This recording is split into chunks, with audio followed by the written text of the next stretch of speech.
A powerful burst of energy occurs, cutting through the sky and creating a hole in reality. A mysterious young man stands next to this epical event and watches what happens. A huge number of runes appear in the air, which contain forbidden information. These runes call the protagonist by the name of Joseph, who was once a great person, but has now been reborn in another body. A swift flying piece of chalk begins to cut through the air, followed by a loud cry, bringing the new name of the main character. Joseph instantly restores the piece by grabbing it with 2 fingers and completely slowing it down. Joseph quickly studies his new memories and realizes that they place him in the future, 15 years after his death. He looks around and sees a giant statue that belongs to him from his past life. Taking a closer look, he wonders if she really belongs to him. He also hears a loud and stern question from the teacher, who asks him about what he allows himself to do. Joseph looks around and tries to figure out what's going on while the teacher asks him why he was late for class. He guesses that apparently he has been reborn, but does not understand how. The teacher asks him again why he doesn't answer the questions. Looking at him more and more intently, she asks him how many ways there are to process a simple concealed weapon. Joseph looks closely at the strict teacher, whose name is Lola, and notes that she has an amazing figure. He also notes that this appearance is deceptive and this girl is definitely a good fighter. Continuing to analyze the teacher, he realized that if he were to give this person the Ice Tribulation Blade, he would be the spitting image of the Red Lotus Martial Empress. However, these thoughts are interrupted by the thought that the martial artist of the 4 elements does not reach her level. Even after this, he gives the teacher a rather all-consuming look from which nothing can escape. Lola feels this man's gaze on her and instantly loses control of herself. She wonders why just one look from this boy makes her lose her mind. However, she firmly pushes this feeling aside and asks him how many ways there are to process a common weapon. Joseph is surprised by such a trivial question and says that everything is obvious here, because there are only 48 ways. This extremely surprising explanation shocks the teacher, and she freezes for a while. The students wonder if their classmate is still asleep and ask him where he got this number from. One of the students states that Joseph clearly did not read the books, since they only contain information on 36 methods. Joseph, with his characteristic truth, says that there are 12 more methods that were once identified by another martial artist, and gives his ancient name. The disciples begin to laugh and say that this is just nonsense, noting that the sage who was this man's disciple could not have made a mistake. Lola cuts off the idle chatter with a powerful slam of her fist on the table to silence everyone. The students turn to look at the teacher in fear, while Joseph continues to act completely indifferent. Lola stated that Martial Emperor Gu Feng was not only the 3rd-ranked martial artist, but also a first-class weapon master. The students try to understand how this is possible and claim that the textbooks say something completely different. But Lola says that ordinary people could not master these techniques, so they were not mentioned. Lola reflects on how everyone says that a student named Joseph is completely unsuitable for martial arts, but now he shows talent in handling weapons. She reflects that if she finds the right approach to this person, he will be able to develop his skills excellently. With her usual sternness, she asks him why it is necessary to add heavenly crystal sand when creating weapons. Lola also says that if he answers this question, he may not come to the next lesson, after which the students say that this is not an easy question.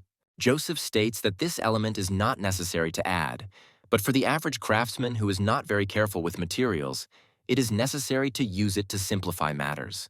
Lola says that this is very good and wonders why it is possible to fail when using sand in the processing. Joseph says that crystal sand is a water element, so it can fail if mixed with other material. Lola asks him another question about how to remove sand from an alloy of scarlet processed copper and shiny gold. Joseph says that if sand is used, it can be removed from the alloy by simple quenching. Lola stops in her tracks and is amazed by such incredibly accurate knowledge. She also says that she now understands why she couldn't do it when she tried to do it on her own. She also notes that the man's gaze is full of incredible grandeur and movement of such questions. Lola hurries to the classroom door and says that Joseph must return for the next lesson, and the rest must begin their independent work. The students look at their teacher in surprise, trying to understand what she just said. Joseph decides not to waste any time and gets to his feet to leave the auditorium. He grins and says that apparently he will not have to attend classes in the future. The students look at him in surprise and open their mouths, unable to contain their emotions. Some of the students are asking what happened to Brother Joseph today, suggesting that he has come to his senses. This news is a big revelation for all his associates, since they never took him seriously. However, not all the students are proud of their comrade, as one of them says that this worthless guy's chakra channels haven't even opened yet. The hooligans say that all this is bullshit because this man is just a simple non-entity. Joseph, meanwhile, decides to go outside and discovers that he has ended up in the capital of the state. He also reflects on the fact that the foolish apprentice who wrote this textbook was lucky enough to become a master of the art of tempering. Looking at the statue, he assumes that this man made it specifically to be respected even more.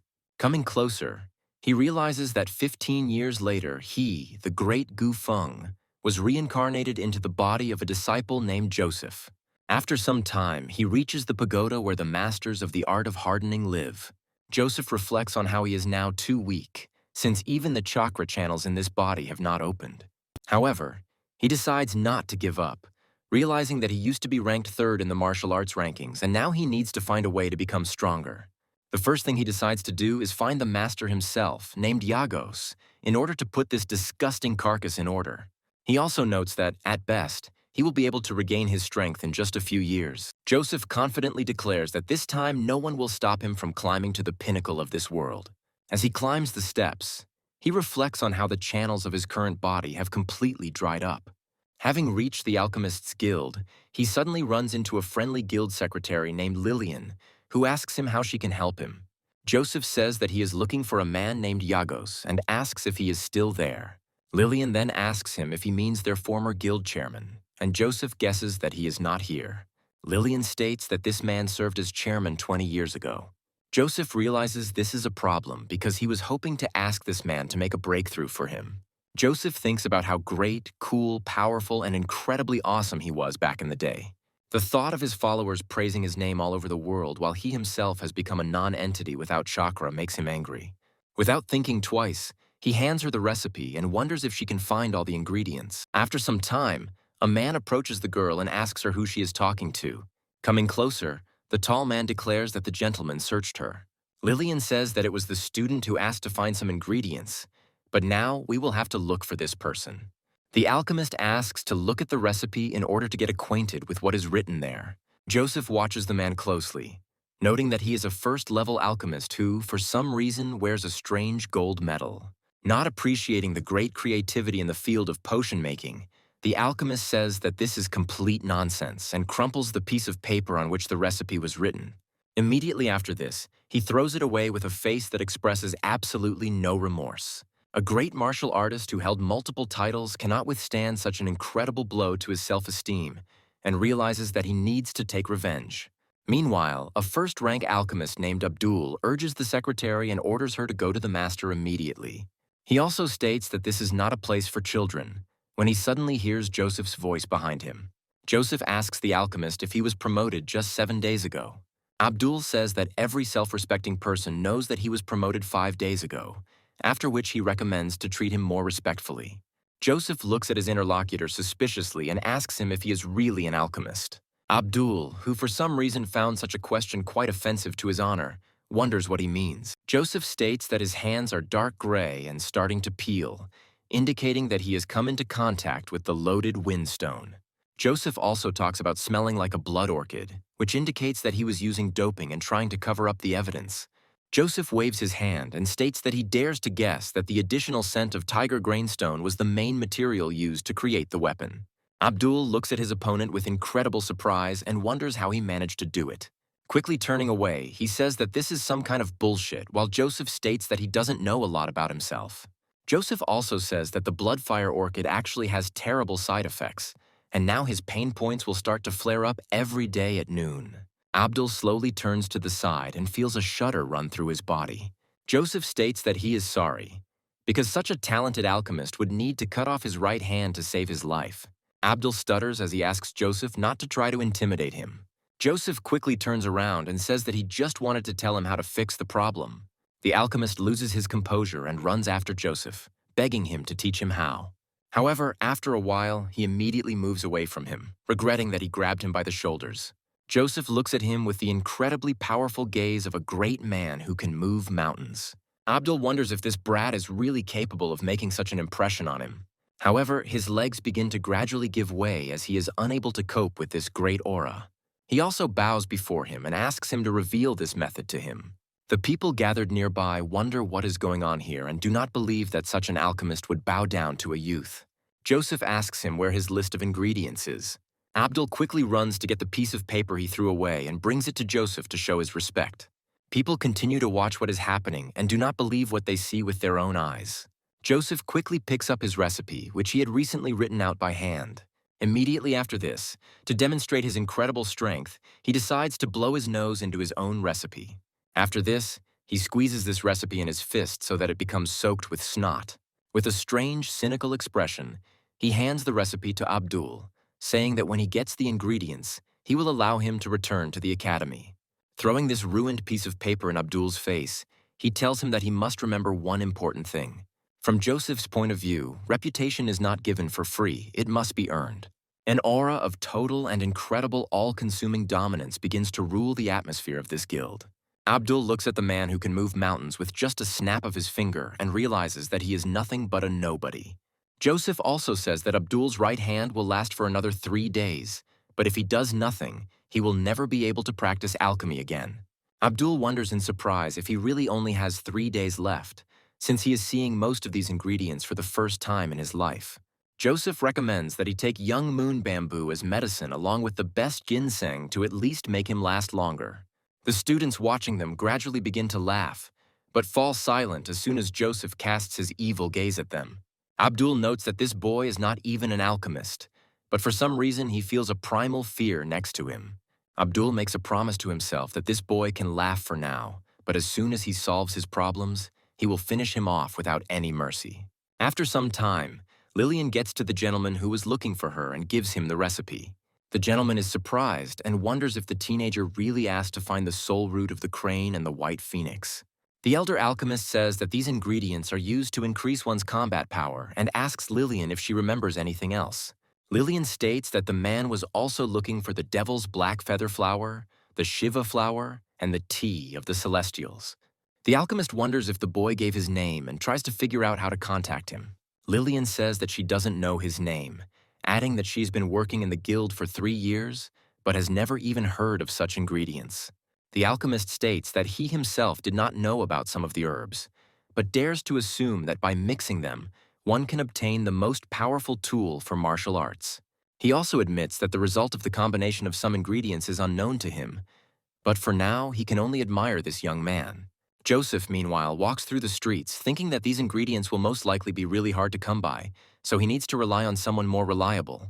The first thing he decides to do is turn to a special storage ring that belonged to the previous owner of this body. Without thinking twice, he places it on his finger and causes a small burst of energy, activating the ring. Running his eyes over all the things that are inside, he finds a huge pile of different junk that is not worth his attention. However, he realizes that something might still be useful, which is why the ring begins to sparkle again. Joseph muses that this iron-heavy sword might be useful to him, but he still misses his star splitter. He also comes to the conclusion that he needs to try it out before he opens all his chakra channels. To do this, he heads to the main gates of the academy in the hopes of getting some proper training.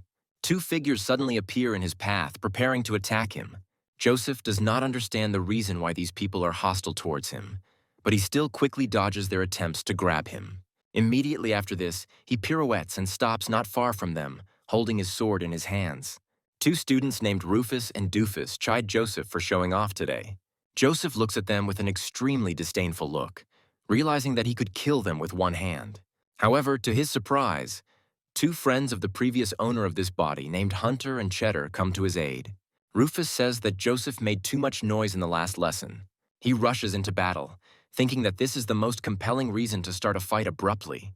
Hunter and Cheddar also rush forward, saying that they will not allow the heinous attack to happen. Hunter rushes towards Rufus and leans on him with all his strength to stop him. Their forces are approximately equal, which means that neither side gains an advantage. After a few moments, they jump away from each other to regain their strength. Cheddar looks at him in surprise and says that Hunter opened 4 chakra channels at once, just like them. Doofus rushes into battle, saying that they thought they were on the same level as them too soon. He unleashes a hail of blows towards Hunter, assuring him that he shouldn't be happy. One of these blows significantly damages Hunter's bone, rendering him no longer capable of combat. The plump young man falls backwards into the arms of his comrade, causing his sword to fall to the ground. Doofus grins and says that this is not all, and they still have a lot of stamina left for the fight.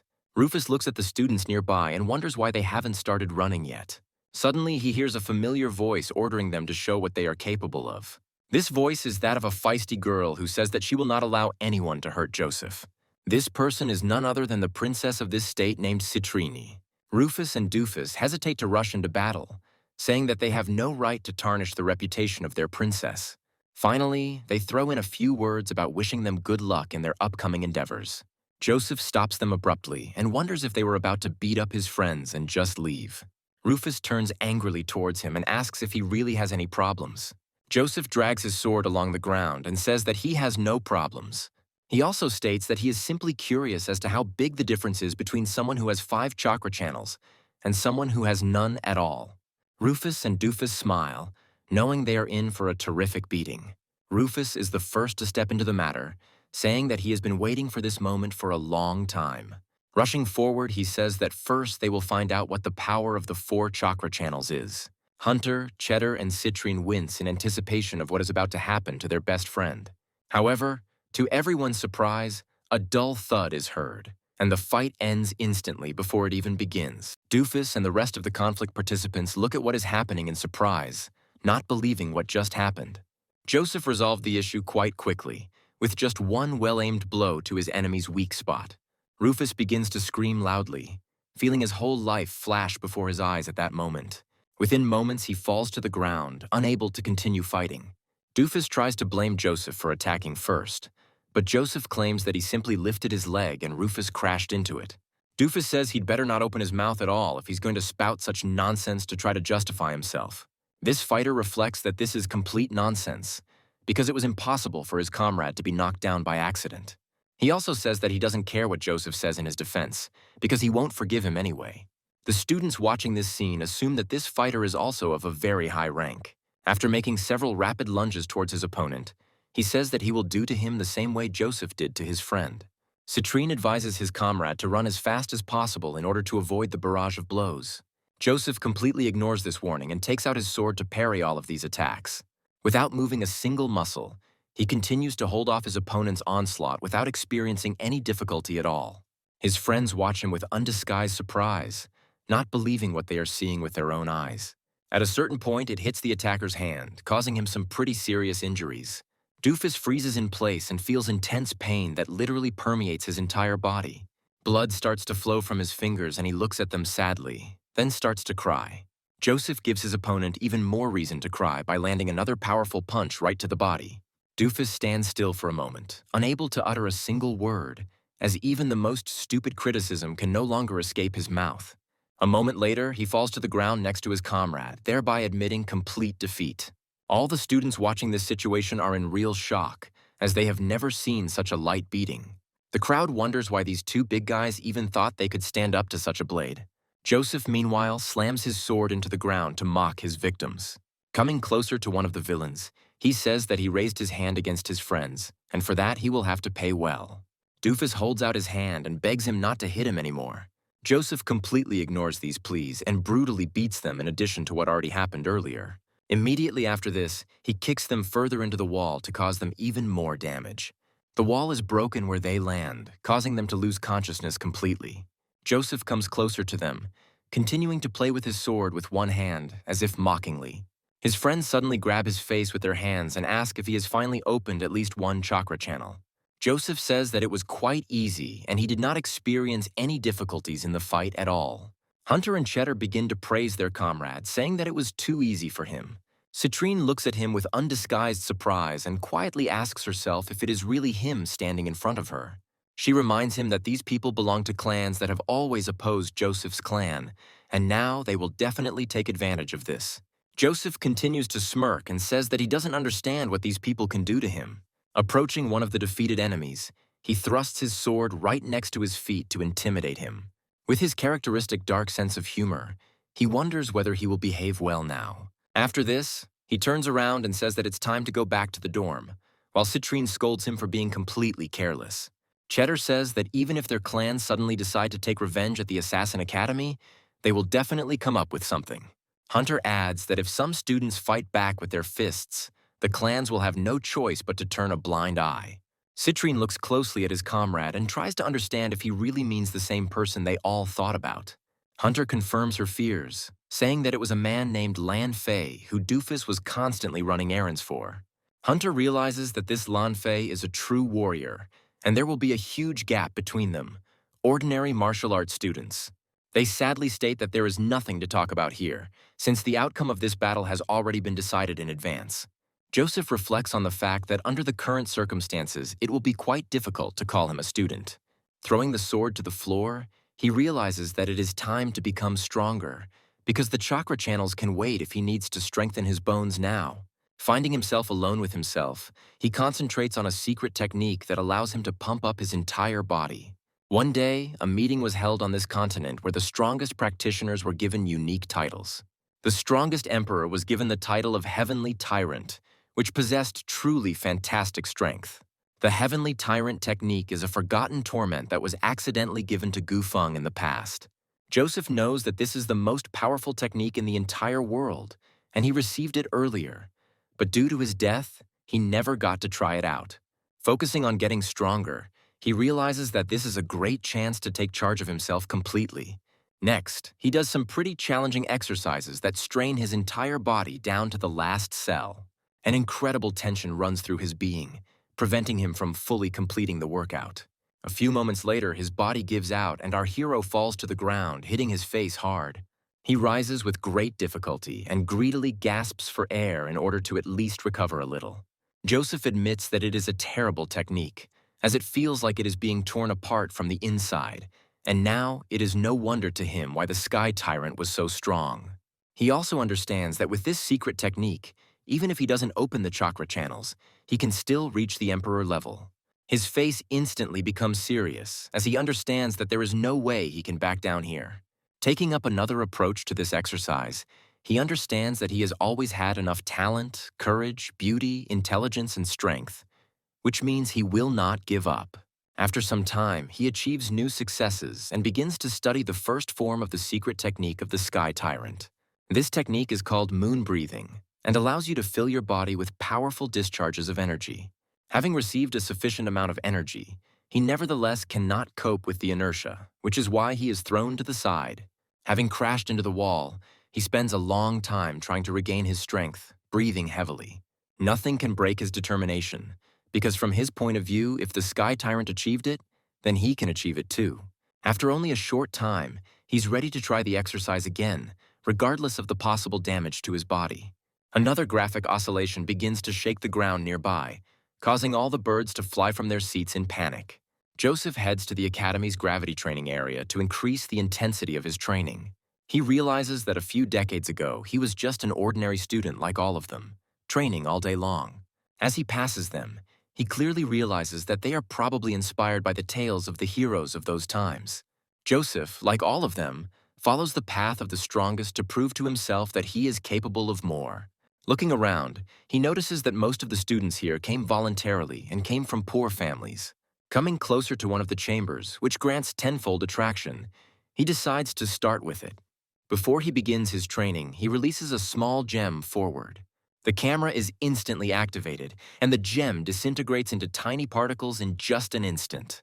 Giant beams of energy begin to hit the protagonist, forcing him to go beyond his limits. Only a few moments pass and the beam quickly fades, leaving Joseph alone with his thoughts. He gasps for air, feeling that his body could barely withstand such a load. Joseph reflects that fortunately, he is mentally prepared for such training, but something clearly needs to be done about it. After some time, he decides to go to the tenfold attraction training hall to pump himself up even more. Looking around, he realizes that there are about 200 rooms here, and many students are waiting for their turn. To quickly look around, he uses the spiritual sight skill and discovers a room that is about to become vacant. This room bears the symbolic number 13, which is usually associated with either good luck or its complete opposite. As he gets closer to her, he thinks about how he needs to master the first form of his technique as soon as possible. Taking a few steps forward, he thinks that when the time comes to open the channels with the help of medicines, he will be mentally and physically ready. The door opens and Joseph immediately moves closer to it to take his seat. The student leaving there freezes for a moment, not expecting to see his classmate in front of him. The other students, who notice Joseph's sudden appearance, immediately notice how conveniently he approached the empty door. They whisper angrily to each other, realizing that some brat has almost accidentally entered a room that many have never even seen. Joseph continues his thoughts about how these pathetic newbies will not understand the incredible power of his special technique. After some time, his path is blocked by one of the students, who politely addresses him. He introduces himself as Hank and says that he is a student with 7 chakras, and this room belongs to him. Joseph once again falls victim to his own pride and, without a shadow of embarrassment, sends this polite student away. Hank looks at him in surprise, while the other students remark that it was indeed very humiliating. He tries to come to a mutual agreement, stating that they can work together at any opportunity since he really needs this room now. Joseph continues to purr pompously and says that he has already sent him where he needs to go. This kind of relationship begins to irritate Hank, and he decides to teach this newcomer a lesson. Laughing loudly, he says that he did not expect to meet such a daredevil among his students. As he prepares for battle, he asks Joseph how such a worthless person dares to speak to him in such a tone. He adds mockingly that it's time to teach this upstart some manners. Joseph looks at his new opponent with concern as the students around him begin to tense up. They realize that Hank is currently concentrating his chi energy, which means there will be a serious fight. Hank, meanwhile, declares that he is in a good mood today, so he will spare Joseph and simply break all of his ribs. By concentrating as much energy as possible, he lets out a loud battle cry to frighten his opponent. Joseph calmly turns around and says that Hank's technique looks decent, but he still lacks speed. The other students, for some reason, take this seriously and say that Joseph is probably stronger than Hank. Hank is about to go on the attack, declaring that he will not spare his opponent. He also adds that this circus must stop immediately and pulls his hands towards Joseph. Joseph, meanwhile, responds only with his powerful and incredibly confident gaze. Turning to the side, in an instant he reveals his murderous aura. This aura, of course, affects Hank, who immediately understands that he is a non-entity compared to him. The students wonder what's going on and why Hank hasn't crushed this insolent guy yet. Suddenly, Hank begins to sense a mortal threat emanating from this man as he approaches. His thoughts tell him that he is being swallowed up by the universe itself, and that he will soon perish. After a few moments, he wonders if Joseph has been waiting all this time for him to rush forward first. Hank reflects on the fact that he fell for such a cheap trick, but he clearly should have had enough physical strength to kill this impudent man. Meanwhile, Joseph continues to show the world his incredible achievements in the field of physical skills. In the blink of an eye, he intercepts Hank's attack and completely shifts the initiative to his side. A moment later, he delivers a powerful counterattack to break his enemy's momentum. Jumping to the side, Hank only miraculously stays on his feet, not falling victim to the first blow. However, this blow is so strong that a loud bang is immediately heard in the air. Joseph reflects that if it weren't for this weak body, he would have finished off this man long ago, but he could only break his arm. The other students wonder what happened here and how a guy with no special abilities could do such a thing. Hank thinks that the man's energy is completely absent, but his movements are perfect. Suddenly, he hears the voice of a girl who tells him that he must stop this farce. Turning to the girl, he tells her that in 5 minutes he will be finished with him, and if necessary, he will give the training room to her. A girl named Liara says that Joseph occupied this room first, which means she doesn't dare interfere. Joseph looks at her in surprise, realizing that he has seen her somewhere before. Liara smiles and says that she didn't expect that even without the ability to improve, he would start to hone his skills and move so well. After that, she says that skills without the necessary strength are completely useless, and this bet will not work. Joseph smiles and says that he agrees with all of her statements. Liara says that this is why she will come out the winner anyway, and then asks him why he goes through all this if he has no talent but has prospects. Hank learns that Joseph belongs to the Lee clan and says that he must be the same young master who is known for his worthlessness. People nearby say that it now becomes clear why they did not feel his energy. Joseph delves into the memories of the past host of this body and remembers that he once sought this girl, but she declared that she would give her heart only to the one who defeated her. Hank also remembers this story and laughs loudly, saying that he just needs to believe in what he needs to achieve in order to get Liara. Joseph, meanwhile, takes a few steps towards his recent opponent, making him nervous. He also says that this is a fallacy because he would not have fought her even if there were no scum. After this, he turns around and says that he doesn't care what others think because he will continue to train. After walking a few steps, he enters the room and loudly closes the door behind him. Liara and a terrified Hank watch his progress without making a sound. Hank wonders why this man would train if he was a talentless loser.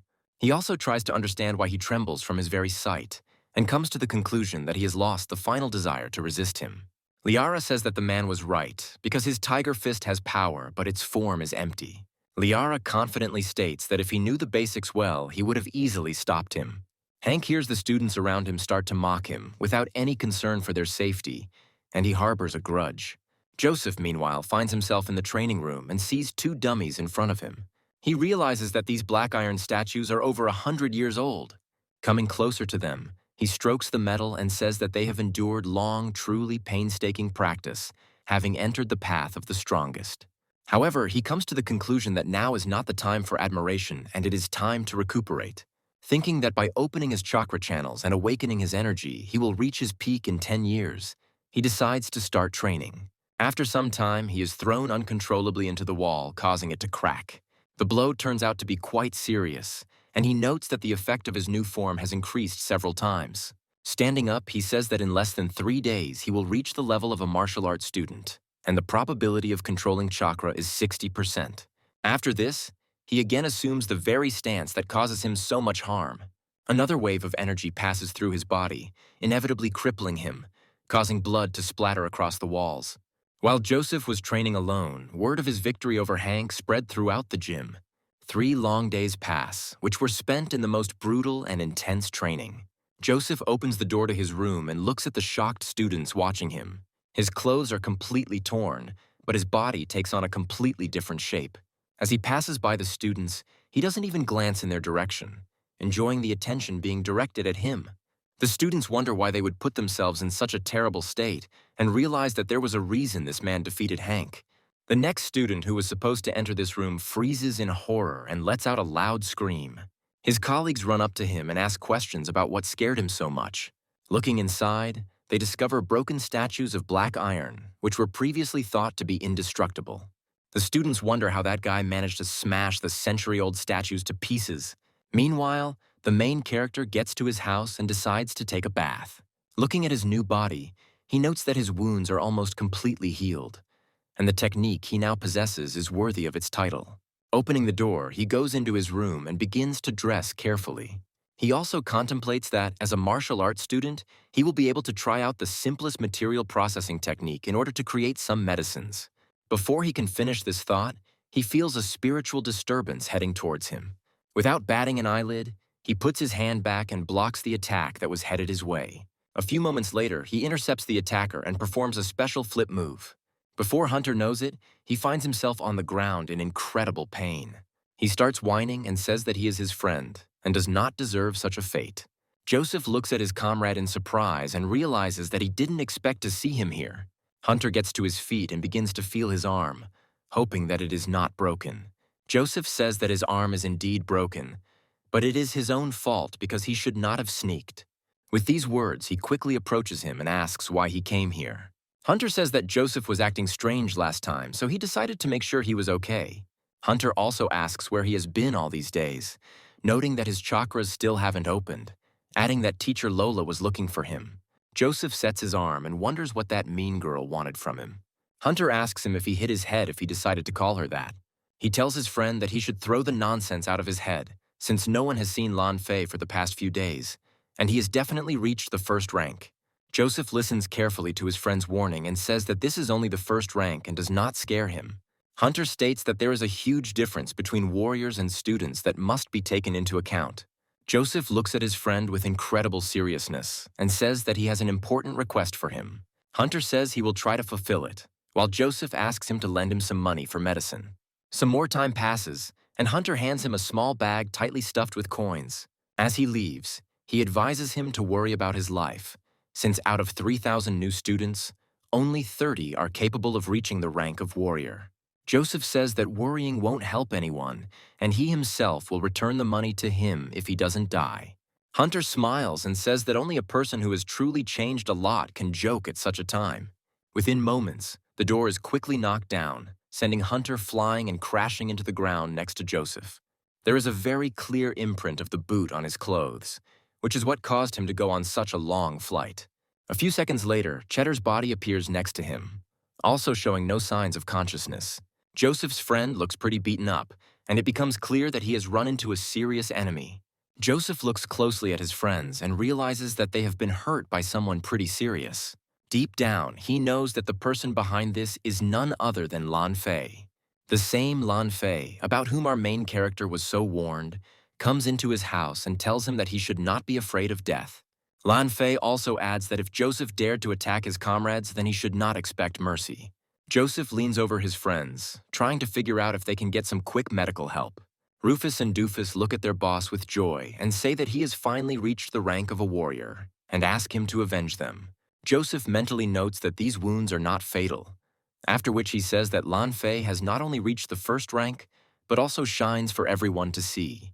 In order to better see his opponent, he notes to himself that he glows like a pearl. Lan Fei says that Joseph must choose between admitting his mistakes on his knees or having his limbs torn off. Joseph looks down sullenly at his bangs and says that it sounds interesting. Joseph says that he hasn't heard such insolent words addressed to him for a long time. After a while, he looks at his opponent with a murderous gaze in order to demotivate him. Lan Fei, dumbfounded, takes a few steps to the side, trying to cope with his fear and primal terror. He asks himself where this man got such an ominous aura from.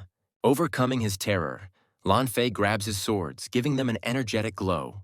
Without thinking twice, he rushes forward, but an inexplicable feeling of fear still haunts him. He makes a dash, but because they are now in a state of mental equilibrium, he makes a mistake. Lan Fei felt that if he didn't attack now, he would never dare to raise his hand again. This feeling irritates him and he considers it absurd, trying to understand how this is even possible. Joseph grabs his sword and says that he reacts quite quickly, which deserves praise. Lan Fei makes a quick attack and says that the pathetic boy can change as much as he wants until it's too late. Unleashing all his might, he suddenly finds that their blades met and he was unable to penetrate his defense. Joseph jumps back, feeling the incredible momentum he received from the blow. He pushes down with his feet to slow down, making a characteristic hissing sound. Looking at his sword, he discovers a large crack that appeared in it after the blow. This does not weaken his resolve in the least, and he prepares to rush into battle once more. Lan Fei's henchmen watched in shock, realizing that they could not have imagined anything that was happening now. Even Lan Fei himself found it hard to believe that his incredibly powerful attack had just been repelled. He convinces himself that an ordinary student would not be able to repel his 12-fold blow. Joseph smiles wickedly and says that he can finally fight at full strength, because the last swing gave him more pleasure. Immediately after this, he raises his sword and says that now he will teach him a little lesson. By rushing into an attack, he catches his opponent off guard, leaving him with less and less time to react. Lan Fei knows that if he doesn't take evasive action now, he will have to pay dearly for it. Nevertheless, he decides to leave it to chance and soars into the air, filled with rage. Rushing forward, he shouts that he is a one-star warrior and will deal him a crushing defeat. Rufus happily says that the sword moves as smoothly as the clouds, which means that Joseph is definitely finished. Joseph just chuckles, saying that what his opponent is trying to demonstrate is not at all like the floating cloud technique. Lan Fei lashes out at his opponent, shouting that he will pay for his words. Joseph just smiles, expecting his opponent to make a typical rookie mistake, which he makes when he gives in to emotions. At this moment, he himself grabs his sword with his hand, preparing to carry out a powerful counterattack. Before this, he says in the same arrogant voice that he will soon thank him for his instruction. Waiting for the right moment, he suddenly delivers a swift blow that knocks the sword out of his opponent's hands. The sword rushes at great speed into the stone door and gets stuck there. Rufus, Doofus, and the other henchmen watch in amazement and try to figure out what's going on. Lan Fei couldn't believe that the sword he had been clutching so tightly in his hands had suddenly appeared in a different place. It seemed that just a few moments ago he had all the cards in his hands, but now he found himself without a weapon. Joseph lets out a relaxed breath, realizing that his plan had been a complete success. After this, a threatening aura begins to form around him, giving him even more sinister appearance. Lan Fei looks at his empty hands, still unable to believe what is happening. He desperately reflects on the fact that his opponent is just a worthless person who could not achieve anything. He thinks about how he couldn't reach the level of a warrior, not noticing that a shoe is flying towards him. A moment later, the boot reaches its target and slams into Lan Fei's face with brutal force. The blow is so powerful that his body flies several tens of meters and crashes into a stone wall. His henchman, who had been watching the incident closely, looked at him in horror, not believing that this had actually happened.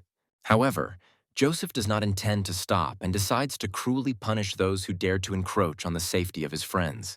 He raises his sword right next to his opponent's most precious possession, causing him to panic.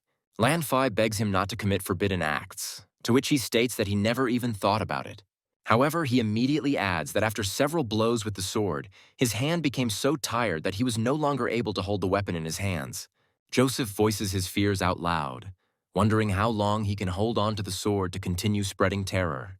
Lan Fei asks him to finally put the sword away, and Joseph only arrogantly asks him if he is so sure that he wants this. He adds that the showdown with Lan Fei would not have bothered him at all if his friends had not suffered. Joseph begins to think, moving his sword from side to side, trying to decide whether to leave everything as is or to decide on extreme measures.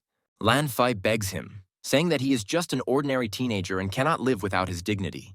He also says that he will give him anything if only he will spare him, while his henchmen begin to tremble in horror. Joseph makes a characteristic snap of his fingers and says that if Lan Fei wants to keep his little friend, he will have to pay. Lan Fei states that he will pay with everything he has without any problem, just to maintain his dignity. Joseph, meanwhile, turns his gaze to his henchmen and says that this concerns them too. In just a few minutes, he ends up with a rather impressive collection of various wallets and valuables. Lan Fei asks him if they paid their bills, while Joseph notices a strange item on his belt. Taking a closer look at it, he realizes that this pendant is one of the rarest things he has ever seen. Moving his sword quickly and decisively, he tears the artifact from his opponent's body. Joseph says that this is a nice jasper pendant and he might want to keep it. Lan Fei tries to protest against this, but when he meets his stern gaze, he immediately falls silent. Pulling himself together, he says that this is the amulet of their clan, which is passed down from generation to generation. Joseph looks at his opponent, realizing that he is completely unimpressed by these pathetic excuses. After this, he states that their gang gave him too few things, and either he gets this pendant or they will all become cripples.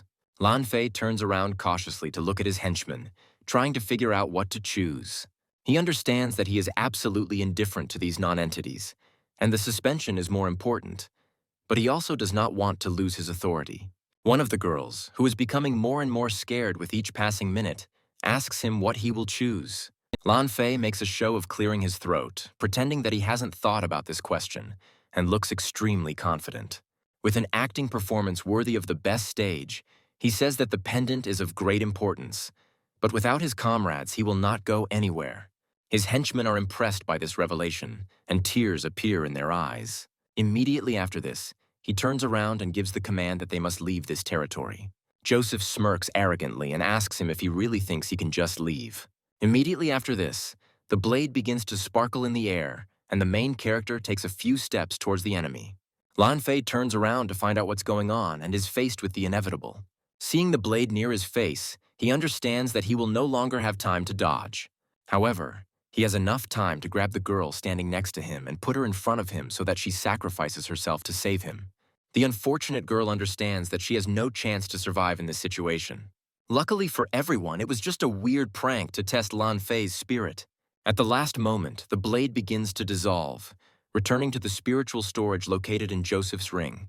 Flashing the decoration, Joseph asks everyone to relax, saying it was just a joke. Lan Fei looks at his opponent, trying to find the words that can be said in this situation. He calls Joseph a monster, realizing that he himself looks like a pathetic nobody. These thoughts make him even more angry, but deep down he admits his powerlessness and orders his henchmen to leave. Joseph, meanwhile, carefully studies the artifact that he managed to obtain through blackmail. He happily says that this is a real 5-colored divine void stone. Frowning slightly, he adds that he knows perfectly well that he is being watched and orders the man standing behind him to come down. There is only a slight sound of wind, which indicates that someone was indeed there. A few moments later, the person who was watching what was happening decides to show himself. The man jumps into the air, doing several somersaults to land softly. Joseph doesn't even move, despite the fact that this aura clearly didn't belong to his enemy. Luckily for him, This shadow turns out to be Abdul, who had been watching what was happening in amazement the whole time. The alchemist reflects that even though he saw everything with his own eyes, he still could not understand how Joseph was able to defeat Lan Fei. Abdul initially wanted to attack Joseph from behind in order to neutralize the poison, but this battle completely convinced him otherwise. Abdul hands our hero a piece of paper, saying that he has only collected 6 ingredients, as some things can only be found in the wilderness. Joseph assures him that he accepts the gift, then points to his comrades and demands that he heal them. Abdul immediately falls victim to his own pride and says that he will not allow himself to be commanded. Joseph says that in that case he is not much use and it is better for him to leave. Abdul reflects with irritation that he is an outstanding first-level alchemist and far from the last person. However, the thought of why this brat allows himself so much makes him literally boil. He understands that he is forced to behave exactly as he does and approaches these people in order to cure them. After thinking for a long time, he takes out special potions that should help with such severe injuries. Abdul says that he has finished his job and fulfilled his part of the deal, and then asks to tell him how to be cured. Joseph smiles and says that thousands of people asked him to command them, and only a few got the opportunity. He also adds that Abdul will most likely be begging him for this very soon, and immediately loses patience. The alchemist says that he no longer wants to hear any excuses or lies. Joseph asks him why he, a young master, would deceive a destroyed first-stage alchemist. Abdul says that an alchemist of any level is an influential and high-ranking person. Catching the recipe flying at him, he says that he will now study it carefully. Having glanced over what is written there, he is surprised and thinks that this recipe is simply a masterpiece. A small smile appears on his face. He understands that he was not deceived. The recipe is really reliable. As he heads out, he says that they are now even and he is grateful to Joseph for keeping his end of the deal. Joseph says his recipe will help neutralize the poison, preventing any side effects. He also states that Abdul must have already felt his spiritual energy weakening.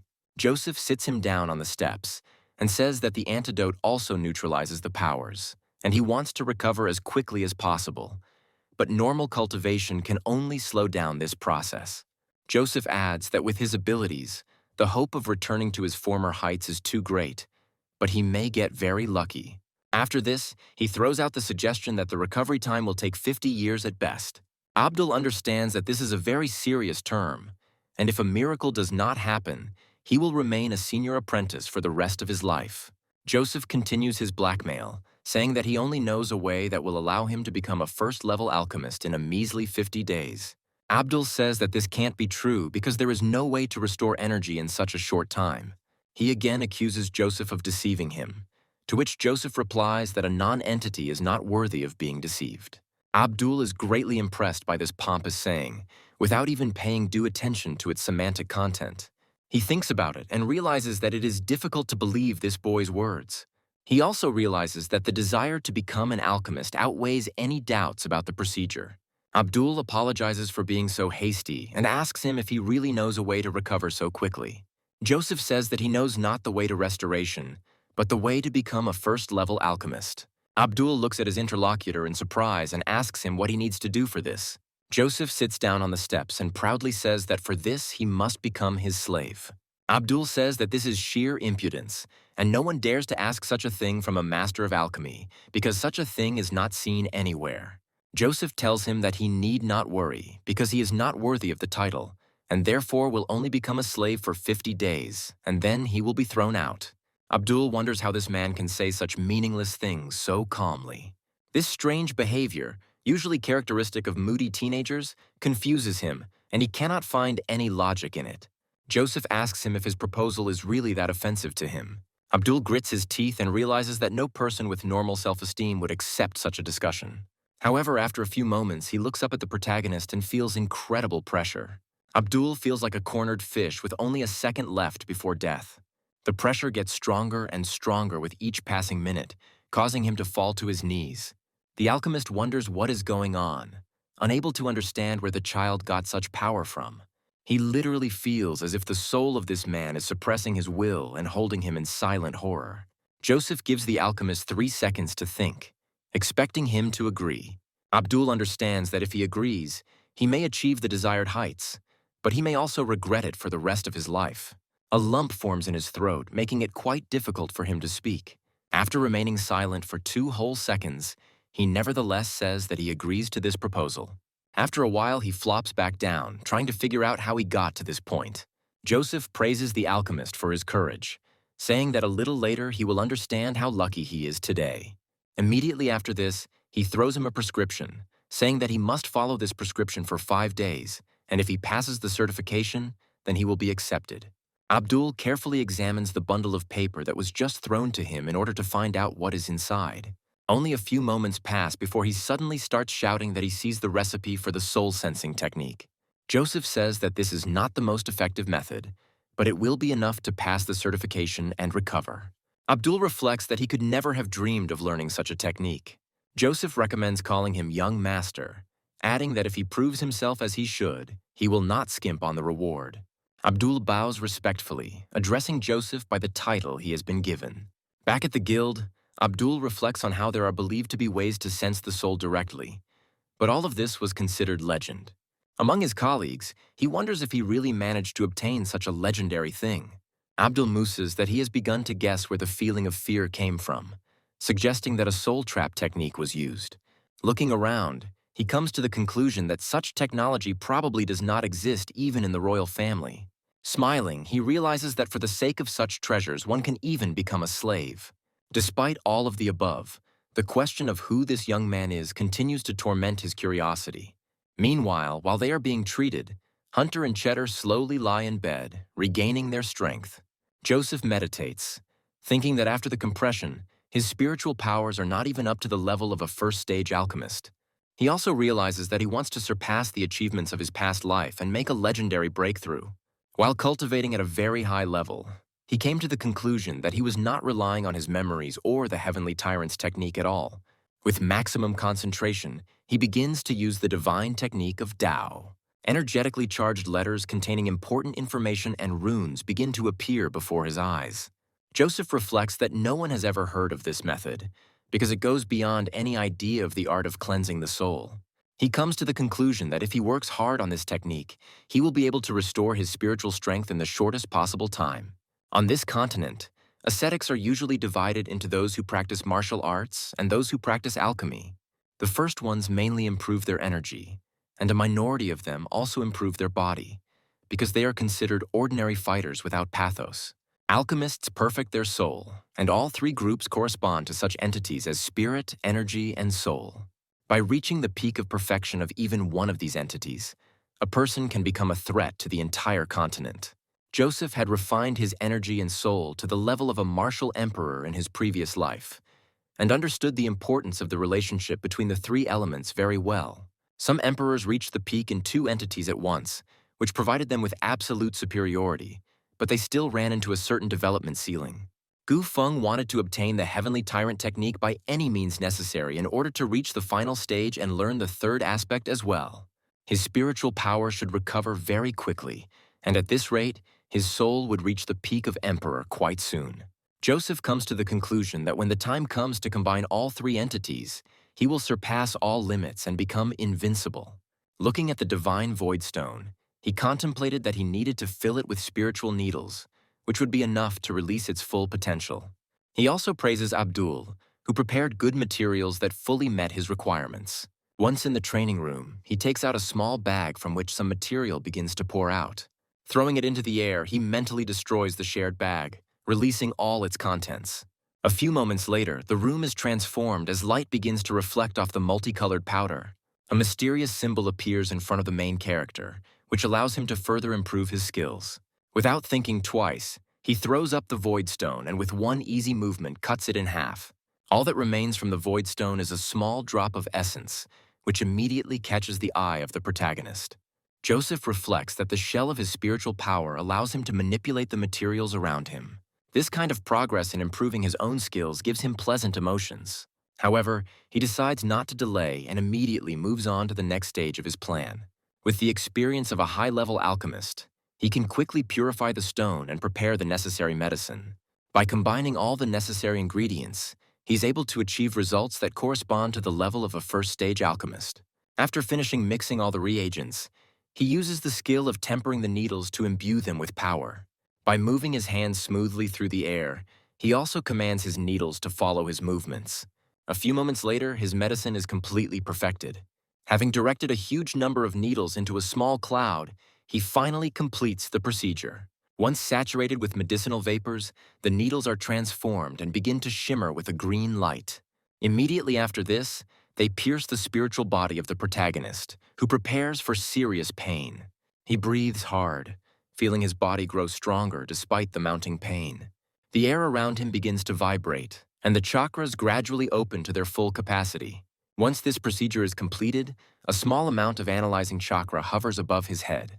The outerwear on his body is torn, making him look like a cool hero from a legend.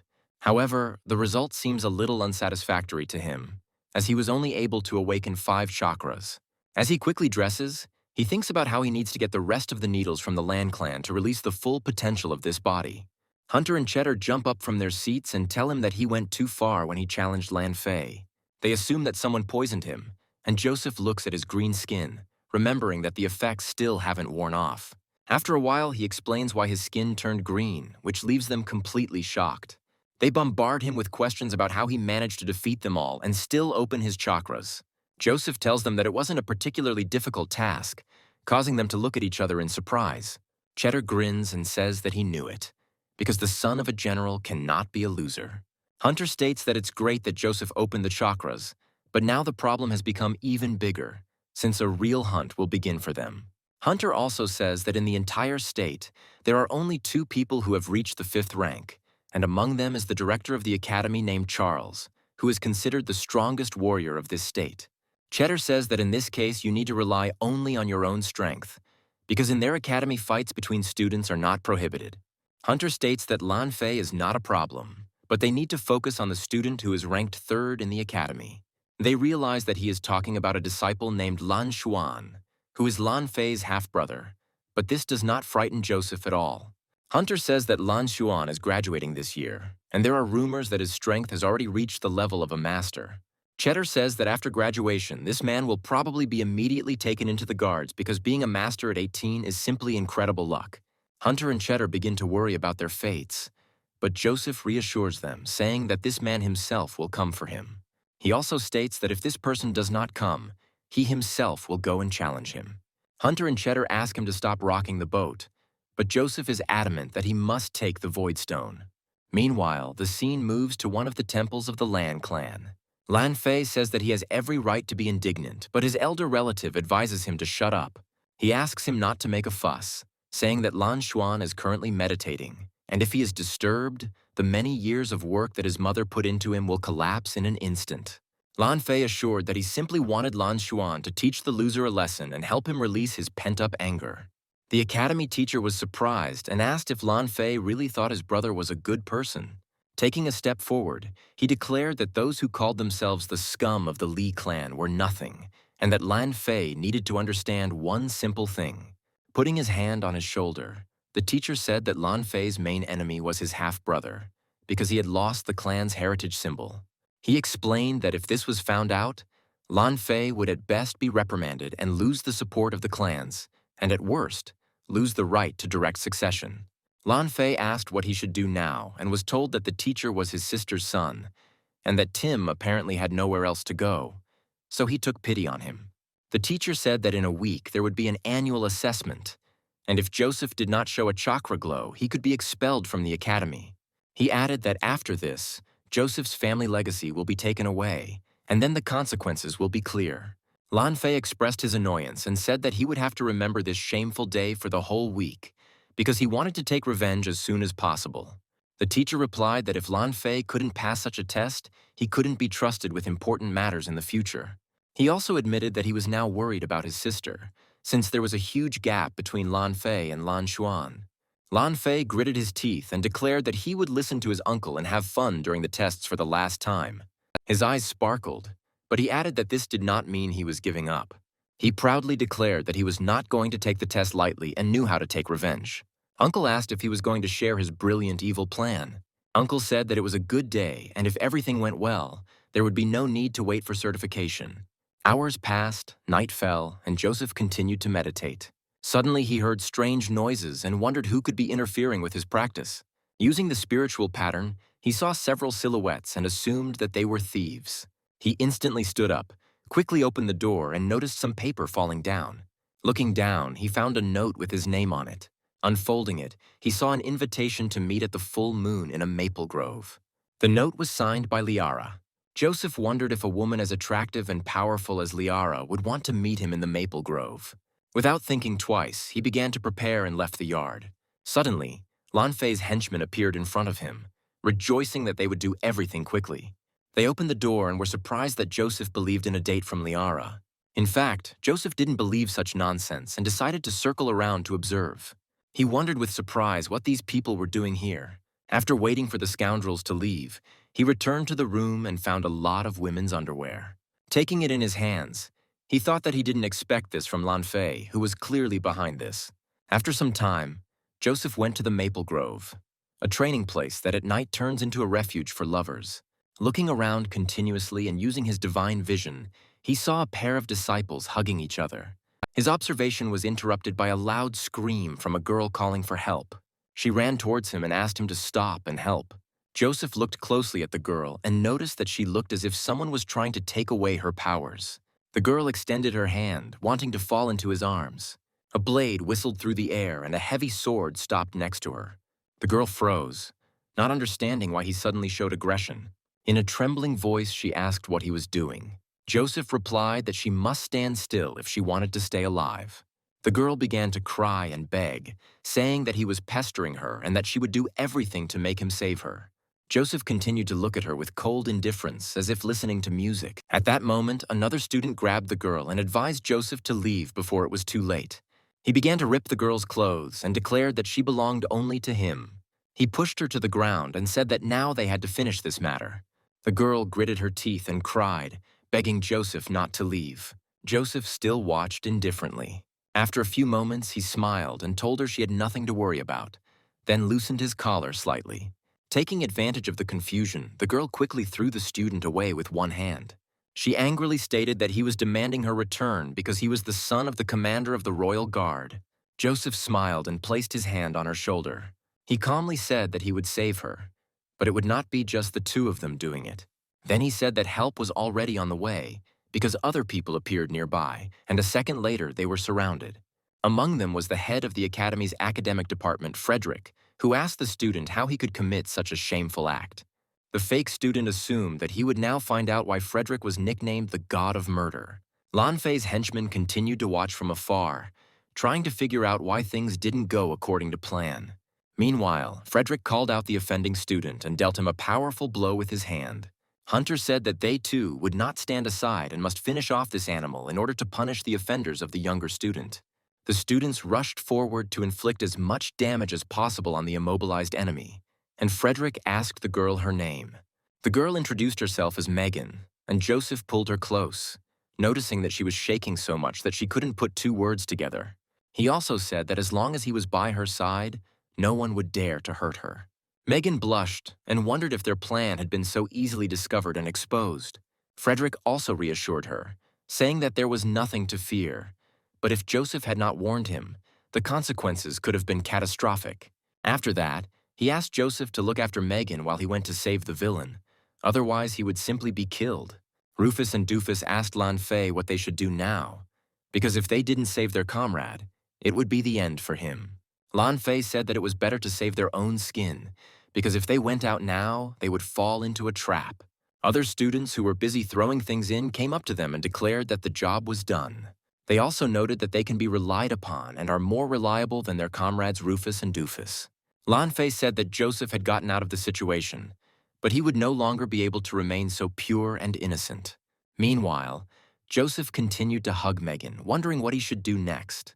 A smile flashed across his face, and he hoped that the hero of the occasion would finally show himself. Only a few moments passed before the head of the academic department appeared behind him with the culprit in his hands. Joseph picked up the girl in his arms and told her that she should not be afraid because the villain was finished. Megan pressed herself closer to him, feeling incredible embarrassment and shyness in her eyes. Frederick said the animal got what it deserved in earnest. Hunter and Joseph exchanged a look, sending each other a silent signal that they had done a great job. Frederick announced that everyone should return to their rooms and he would report to the director. He also noted that there was no point in keeping Megan any longer and asked if anyone knew where she lived. One of the students said that they lived in the same dorm, and Frederick said that if there were any problems, they should contact him. Joseph gave Megan his coat to keep her warm, and her classmate took her friend. The main character said that he did the right thing, and that if anything happened, she could definitely contact him. Suddenly, Lan Fei's loud cry cut through the air. The contented young man stepped forward, surrounded by the girls who followed him. Frederick asked what had happened, to which his father replied that a thief had appeared at the academy, who was also a pervert. Lan Fei stated that some of the girls' underwear was missing, causing the other students to look at each other in surprise. Frederick looked at Citrine and asked if she had come here for the same reason. Citrine said that something had been stolen from her too, and that what was happening needed to be dealt with immediately. Lan Fei reported that some people noticed Joseph running towards the maple grove. Joseph calmly asked why he was so interested in the missing women's underwear. People began to look at each other and rightly wonder why the indifferent Lan Fei suddenly became concerned about this issue. One of his henchmen came to the rescue, loudly declaring that he had seen the thief. He added that the boss was so worried that he decided to immediately notify everyone, and Lan Fei immediately agreed with this. He then asked what was wrong with his chin, and stated that as an assistant to the academy, he had to do his duty. Taking a few steps towards Joseph, he theatrically noted that he was suspiciously changing the subject, which meant he had something to hide. Joseph looked at him with a sly smile and asked why he was trying to discredit him. Lan Fei said that in that case, to prove his innocence, they would look at his room, and if he refused, he would become the first suspect.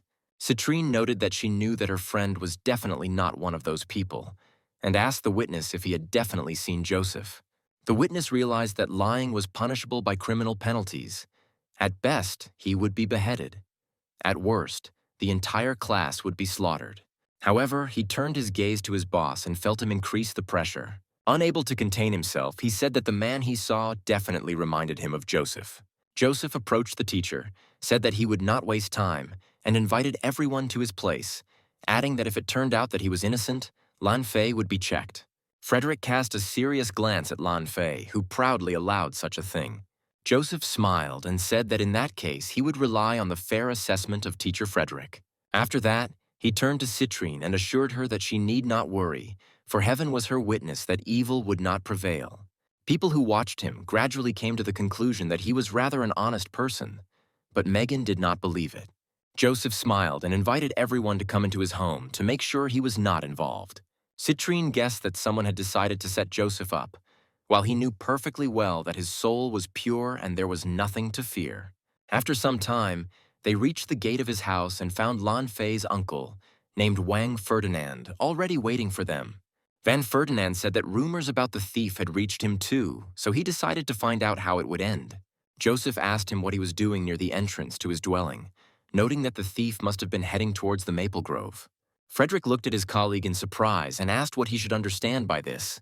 Van Ferdinand began a long speech about how the thief was a real madman who needed to be expelled from the academy, and that he himself had come here to catch the criminal red-handed. Frederick agreed to the proposal, and Joseph said with a smile that he could rely on Van Ferdinand's justice. In his home, he said they could watch as much as they wanted to see if the rumor was true. Van Ferdinand exchanged glances with his nephew and comrades and gave them invisible signals.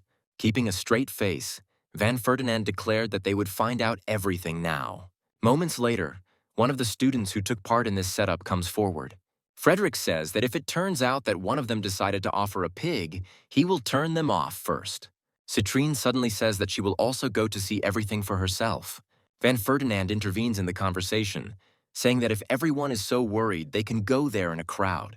Joseph chuckles and says that apparently a lot of people are interested in his bedroom, and then lets them in. Entering the room, they decide to examine his bed and do not find anything surprising. Lan Fei advises his comrade to search very carefully and not miss anything.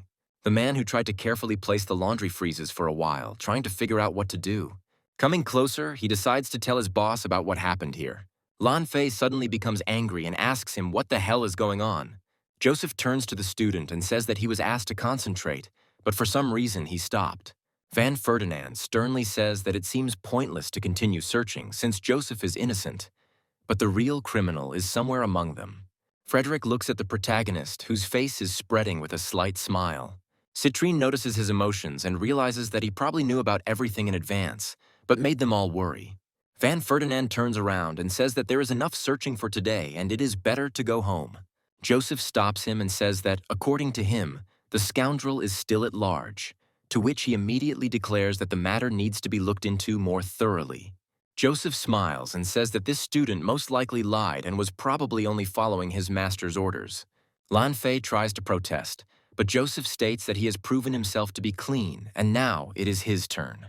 Lan Fei looks at him in surprise and asks what he's getting at. Joseph states that it is simple. He wants to arrange a similar check of his room solely because he cannot tolerate such humiliation. Lan Fei rushes out and says that since they've already talked about it, he'll grant his wish. Some time passes and they find themselves at Lan Fei's room. The brave young man says that they can do whatever they want, but if they break anything, they will pay the bills. Joseph and his friends calmly walk inside, saying they know what to do. Wang Ferdinand and Lan Fei watch them with some surprise, unaware of what they have in mind. Hunter and Cheddar dig up a heavy chest and say it won't open easily. Lan Fei takes out his personal key and says that it can only be opened by him, and that his things are hidden in this chest. Coming closer, he easily inserts the key and turns it a few times, opening the chest. The chest quickly opens and illuminates everyone present with a bluish glow. The people nearby, except perhaps Joseph, are very surprised by such a find. It turns out that this chest was filled to the brim with the underwear of other students. It was hard to even imagine the emotions that appeared on Lan Fei's face. He never expected that this could happen. There is a deathly silence, and no one dares to interrupt due to the awkwardness of the moment. Lan Fei still finds the strength in himself and begins to shout menacingly that Joseph set him up, to which he declares that only Lan Fei can open the lid of this chest. The girl starts to get indignant and says that this beast must be thrown out and excluded without the right to reinstatement. Cheddar continues to rummage through the chest and finds a bar of soap, wondering what such a thing is doing there. Hunter begins to give an extremely unconvincing version of Lan Fei being a lover of forbidden pleasures and forces his friends to pick up the soap. As a result, other people believe this legend and jump away from him as far as possible. Lan Fei points at Joseph with trembling hands, suggesting that he is the one to blame for everything. Joseph says that everything has been cleared up and it turns out that Lan Fei steals women's underwear, but for some reason is also a representative of the traditional orientation. After this, he turns to Van Ferdinand and says that he hopes that the teachers will make a fair decision. The students, who were too easily taken in by this rather contradictory legend, begin to shout that this man should be arrested. Lan Fei begins to tremble while the others point their fists at him, hoping to get him expelled. Frederick watches the scene, wondering if he managed to outwit Lan Fei. Trying to calm the crowd, he says that he will report everything to his superiors, and when the time comes, the punishment and verdict will be announced. Citrine states that if the academy leaves this pervert, they will personally visit the director and try to achieve justice. Lan Fei falls to his knees and tries to call out to his uncle to save him. Van Ferdinand suddenly turns away from his relative and calls him a non-entity. Lan Fei is left alone with his implacable enemy, who, of course, was able to open the lock of his personal chest. Joseph looks at him with a look of complete victory, preparing himself for this man to be expelled. Lan Fei realizes that his prospects are not bright, and tears of despair appear on his face. Joseph turns away pathetically and enjoys how justice has incredibly triumphed. The academy soon made its decision public and expelled Lan Fei without the right to reinstatement. Hunter is one of the first to hear the news and immediately runs to his friend to share it. Bursting into the room, he says there are two pieces of news, and Joseph correctly guesses the good news, which is that Lan Fei has been expelled. Hunter claims that he does indeed have a true gift of foresight, after which he says that Van Ferdinand will be conducting the assessment this year, which means they are finished. Joseph states that if he does his job poorly, the same fate awaits him. Hunter says that his friend is not short of impudence, but Van Ferdinand is a teacher at the academy, to which Joseph states that he is just an amateur. The man who lifted his pants says that he knows about Lan Xuan, to which he says that he has completely forgotten about him. After a short pause, he states that Lan Xuan expressed a desire to avenge his younger brother, noting that they are in big trouble. Joseph smiles contentedly and says that he needs to take the 5-colored divine void stone from this man. The scene moves to the 4th floor, to the masters of the art of alchemy. Lola continues to practice, creating a huge axe using her spiritual energy. This action requires quite a lot of persistence, causing her face to gradually turn a little reddish. Having achieved some success, she raises her hands to the sky and commands the axe to turn. The weapon obeys the will of its creator and after some time is directed towards her. Lola puts her hands forward and catches the axe, which falls right into her fingers. After this, she approaches the master and asks him to look at what she has created. The chairman of the Guild of Masters of the Art of Alchemy, Sirius, says that the sun-crushing axe has reached the first stage, which means Lola has passed the certification. Other colleagues begin to clap their hands to celebrate the event. Lola happily accepts the applause and is proud that she has achieved some successes along the way. After this, she thanks Master Sirius, as well as all the masters present here. Sirius claims that it was all her own doing, but he wonders how she managed to fuse the shiny gold with the scarlet copper. Lola thinks for a moment and remembers that she received this information not so long ago. After a short pause, she says that copper has a higher degree of solubility compared to gold, and this causes a violent reaction. She also adds that this time she used the heavenly crystal sand as an additive with which the sensation essence was added. The masters listen to her words in surprise and almost jump out of their seats after they understand how it all happened. Sirius says that, apparently, another talented alchemist has appeared in the state. The masters also talk about how they should spread the news of this recipe to everyone in the country. But Lola doesn't want to go that far because she doesn't want to spread this information. Sirius says that in this state it is enough to become a first-level alchemist or a great master for His Majesty to arrange a banquet for them. They say that she is a rising star of the younger generation who has reached the 4th rank and has also discovered a talent for alchemy. One of them says that in recent times only one master has been awarded such an honor. Sirius sadly says that Great Master Yagos, who had the honor of achieving such heights, you bowed to a certain Gu Feng so that he would take you as a disciple. Sirius also says that this year 2 first-level alchemists joined them at once, which are Lola and Abdul. A representative of the Alchemist Guild named Cedric says that Lola is indeed a rising star, but the same cannot be said about Abdul. He adds that the man is now under the influence of a strong poison. Sirius asks Cedric what he's talking about, to which he states that it's quite simple. Lola asks for the opportunity to leave here, but Sirius assures her that she has become a first-level alchemist, which means she cannot shirk such important matters. Cedric reveals that he discovered that Abdul cheated during the last assessment and used the forbidden stone of the afterlife. The alchemists say that this is a serious statement and should not be thrown around lightly, noting that they are well aware of Cedric's personal dislike for Abdul. Cedric says his accusations are not at all baseless, as he also boggled Abdul's mind by showing him the list of ingredients he purchased after his promotion. Cedric also says that the harmful effects of the afterlife windstone are not easy to remove and detoxification will not help. Sirius looks at the recipe carefully and angrily orders the others to bring Abdul here as quickly as possible. Lola understands that Sirius is one of only 2 third-level alchemists in this state and will never tolerate such treatment of alchemists. After some time, Abdul comes to him and greets him with a respectful gesture. He also congratulates Lola, saying that he has already heard about her success. Abdul also finds Cedric standing next to him, looking at him with a questioning smile. Abdul claims he was in seclusion to improve his skills and suggests he was called here to celebrate Lola's promotion. Cedric instantly loses his composure and starts laughing, saying that Abdul should stop pretending he doesn't understand anything. Sirius states that he is suspected of using the grave windstone during the assessment process, showing off the recipes and demanding an explanation. Abdul angrily reflects that this is not true. He tried to create this stone despite the fact that he had already purified his soul thanks to his new master. Abdul calls his colleague a pathetic bastard and throws the recipe aside. He also puts his hand forward and says that it is he who demands an explanation. People who looked at what was happening shuddered in amazement, trying to understand what was happening here. The whole point is that the alchemist's hands are completely clean, which is not typical for those who use this stone. One of the alchemists reflects that he has no signs of the toxin, meaning the accusations were unfounded. Cedric angrily asks how he managed to get rid of all the symptoms of poisoning. Taking a step forward, he says that in that case he will use the spiritual pattern to see for himself. Abdul chuckles at this question and says, "Did they really think it would be that easy?" A few moments later, the spiritual energy explodes with an incredible bang, destroying all influence from Cedric. Cedric feels his body taking incredible damage and blood starts to spurt from his nose. Unable to cope with such spiritual pressure, he falls to the ground, coughing. Raising his head with difficulty, he asks when Abdul's soul became so strong.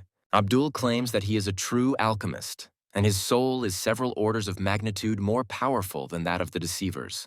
Cedric tries to rise, but feels how his soul suddenly begins to lose all its power and former strength. Other people watch this and realize that such a process can no longer be reversed. Cedric begins to rapidly age and deteriorate before everyone's eyes, realizing that he has made a fatal mistake. Sirius sadly says that it wasn't worth it, realizing that he lost a dear colleague. Cedric says that he's already quite old, wants to retire, and asks permission to spend his last days outside the city. The alchemists note that Abdul developed Cedric's spiritual pattern in an instant, and his soul power dropped sharply to the level of an apprentice. Abdul looks at his rival, who has been plotting against him for a long time. He happily reflects on how, with the help of a 5-day soul purification practice, he was able to cause irreparable damage to Cedric and thanks his master. Sirius tells Abdul that he is sick of his progress, because since the day of his promotion, his soul has become much more stable. After that, they all decide to go to the library together to find the alchemist badge there to reward Lola. Lola asks Abdul if he would like to take her on as an apprentice. Abdul looks at her, and the girl says that one student does not have the opportunity to practice martial arts, but he is very well read in alchemy. Abdul says that her knowledge of alchemy is much deeper than his experience, and that she is not suitable to be a mentor since she is the commander of the guard. Lola also says that the student she is talking about is the Duke's eldest grandson and the general's son. Abdul says he heard the man was physically unfit, noting that congenital deficiencies could be detrimental to the art of alchemy. Lola says she doesn't disagree with the saying, but she believes the boy is unique and hopes he can be trained to at least the level of an apprentice. Abdul says decisively that he will meet with this student and conduct tests to determine his skill. Lola bows respectfully to her interlocutor and thanks him for his generosity. Lola reflects on her obligation to repay Joseph for sharing such valuable information with her. 3 days later, it was time for the annual certification at the academy. The construction of this martial arts arena was once led by the former chairman of the Alchemist Guild, Yagos himself. Students who successfully complete registration will move on to middle school, while others will be immediately expelled. Joseph observes his own statue and assumes that Yagos, who was actually handcuffing some statue, is in disarray. The students behind him wonder if they could be expelled if they only open 2 chakras. Some throw vicious insults at Joseph, suggesting that he has not opened any chakras and therefore will not be expelled. Citrine asks her comrade to ignore this nonsense, as they have always considered them to be nothing more than scum from the nobility. Hunter says there is some basis for these prejudices, as there are indeed plenty of rich slackers. Van Ferdinand welcomes everyone who came here and says that those who miss the assessment will be expelled. Van Ferdinand says he's decided to change the rules a bit this time.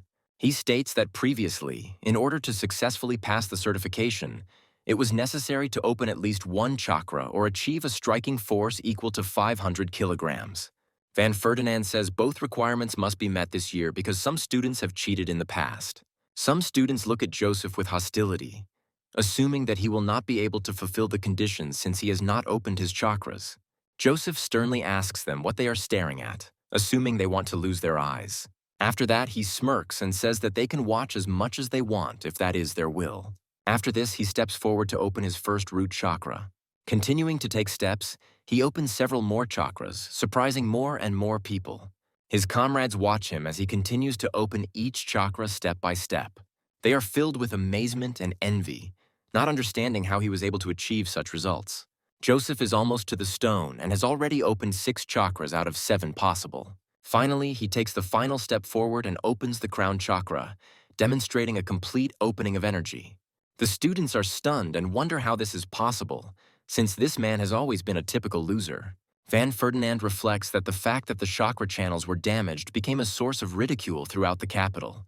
But it turns out that he was wrong. Joseph asks everyone to watch carefully and states that great powers are not such a great path. With these words, he begins to concentrate incredible energy in his hands, endowing them with unknown capabilities. Just a moment later, he makes a quick, bullet-like strike. The blow is so powerful that the stone cannot withstand the inertia and breaks away, breaking the chains. Joseph continues to stand there with a stony face, as if the blow meant nothing. However, in reality, the blow was so powerful that it punched a characteristic hole in the thick stone. The observers say that this is impossible, because he broke the chain and left the slow one on the stone, as if he were at the level of a warrior. Hunter and Cheddar hug, while Citrine hurtly asks how he was able to hide his powers for so long. Van Ferdinand realizes that Lan Fei is an idiot because he couldn't even figure out his enemy's true strength. Joseph turns boldly towards his ill-wishers and asks if they are happy with what they see. After that, he told Van Ferdinand with a sly grin that he was very busy, so it was time for him to go. The students realized that with this gesture he was spitting in his face, and it was incredibly impudent. Van Ferdinand angrily stated that the opening of the chakras should not be considered the limit, because it is only an introduction to martial arts and nothing more. Joseph began to laugh, thereby causing more and more anger in his opponent. However, after a while he stopped, realizing that an unfamiliar figure had suddenly appeared in front of him. All this time, a rather tall young man was looking at him, who was wearing another void stone on his body. The young man said that he was a graduate of the academy and also the head of a brotherhood named Lan Xuan. The disciples looked at these two people, realizing that Lan Xuan was a very skilled fighter. Joseph gave him the middle finger to demonstrate how emotionally mature he had been all this time. With a cartoonish face, he said that he didn't have time to talk to idiots.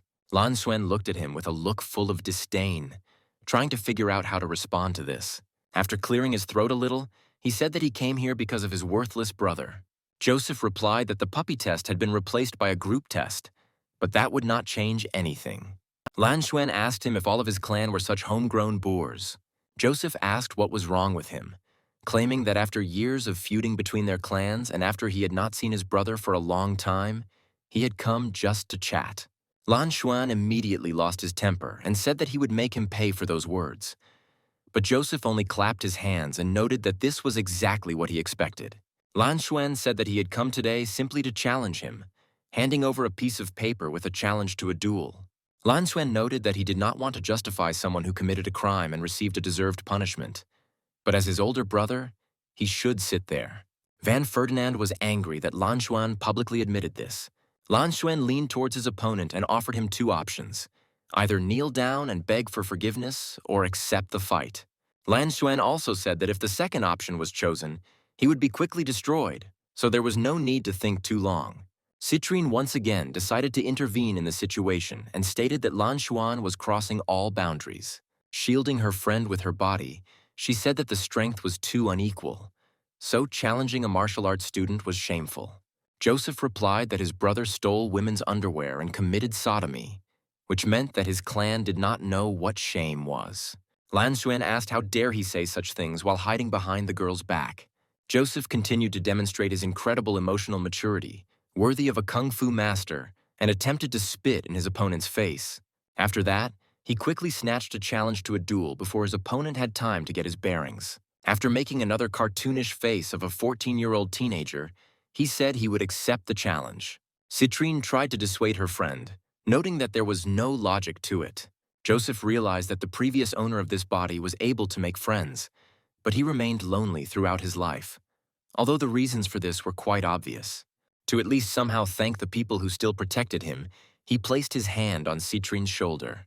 He looked at her with kind eyes and told her that she shouldn't worry because he knew what he was doing. Citrine immediately felt incredible sympathy for her friend, while the rest of his friends looked at him in surprise.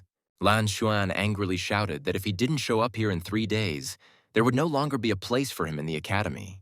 Lan Xuan said that he swears that if he does not destroy him, he will not be able to bear the surname of his clan with dignity. Joseph realized that the feud between his clan and Lan Xuan's clan had been simmering for decades, and to put an end to it, he would wipe out the entire clan to the ground. After some time, he reached the pagoda of the masters of the art of alchemy. One student struggled with the tricky recipe, wondering if he needed to add a few more cross-processed herbs to balance the potency.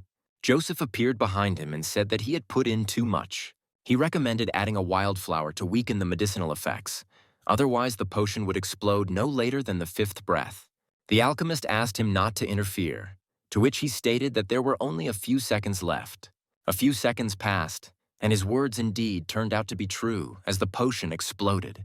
Joseph took a small step back, his hair standing on end as a strong gust of wind blew. An alchemist's apprentice named Lucas looked sadly at his results and tried to understand what the hell happened. He also wondered how Joseph knew he had put in too many herbs, to which he stated he knew by the smell. Joseph also asked him to disturb Abdul, but he stated that he was only an apprentice and could not disturb the master. A few moments passed and Lillian entered the room and asked her brother if he was hurt. Lucas complained that he felt sorry for the ingredients, while Joseph greeted her warmly. Lillian noted that last time the master looked at her brother's recipes and praised them without stopping. Lucas looked at Joseph in surprise and asked if he was really a master of alchemy, to which he answered almost nothing, saying that he once was. Joseph approached Lillian and said that he would like to meet Mr. Abdul. Lillian said that she would now take him to his destination, after which she asked her brother not to give up. Lillian noted sadly that perhaps he did not actually have a predisposition for the mastery of alchemy. Lillian told him he didn't need to talk about it, just believe in himself and keep trying. Joseph asked the boys to trust him and recommended adding 30 fewer stalks next time, and if the color became light, adding another ingredient. Lillian advised her brother to listen to these words, since the last time this boy's recipe was perfect. Lucas returned to work, saying that this time he would change his approach dramatically and try to follow this advice. Joseph followed Lillian into a large round hall that had new doors. Lillian walked him to the door, saying that they had finally arrived. After a while, she started knocking on the door to attract the master's attention. A disgruntled cry came from the room, and Lillian took a few steps back in fear. Joseph unceremoniously stated that a young master had come here, which meant he had to open the door. There was more noise in the room, followed by the sound of stomping. Abdul opened the door and rushed forward as quickly as possible, trying to embrace his master. Joseph quickly kicked him in the face and told him that Lillian could return to her duties. Lillian wondered what had happened to the arrogant Abdul, because from the outside it all looked very strange. Abdul told his master about his successes, thanks to which he made several breakthroughs. Joseph, with his usual arrogance, said that he had no time to listen to this nonsense and that he had come to make pills. He explained that the first pill was needed to affect the beginning, and the second one was needed to explode the beginning. Abdul said that these two types of pills could only be made by a second-stage alchemist, and he had recently reached the first stage. Joseph told him that there was nothing to fear since he was nearby and advised him to quickly make the pills. Abdul assumed that the young master was going to personally show him how to make these pills. Realizing that this was too good a deal, he quickly collected 3 bags of pill-making ingredients. Joseph asked him why he had prepared 3 sets of ingredients if he needed 2 pills. Abdul reminded him in surprise that a first-stage alchemist could only make pills with a 60% chance. Joseph said that they should begin and advised him to follow his instructions strictly. After this, they began their preparations, during which Joseph constantly nagged Abdul. After some time, the preparation was finished, and in front of them were 2 almost perfect pills. Abdul held them in his hands and said that he actually managed to make 2 at once on the first try. Joseph studied the pills carefully, while an elated Abdul thought that he would definitely be able to become a powerful alchemist. These thoughts completely blocked his critical thinking, which is why he did not realize that he had made several mistakes. Joseph called it a habit, saying that the pills were too low in purity. Looking at Joseph, tired of such procedures, he came to the conclusion that he would have to do everything himself. However, he stated that his apprentice soul would be enough for a simple purification. Abdul asked in surprise if it was really possible to sense not only the ingredients, but also the finished pills. The alchemist watched what was happening with difficulty, holding back the desire to scream in surprise. He thought that he had never seen such secret purification seals as the young master had placed. Joseph, meanwhile, completed the sensation procedure, looking at the 2 pills lying in his hands.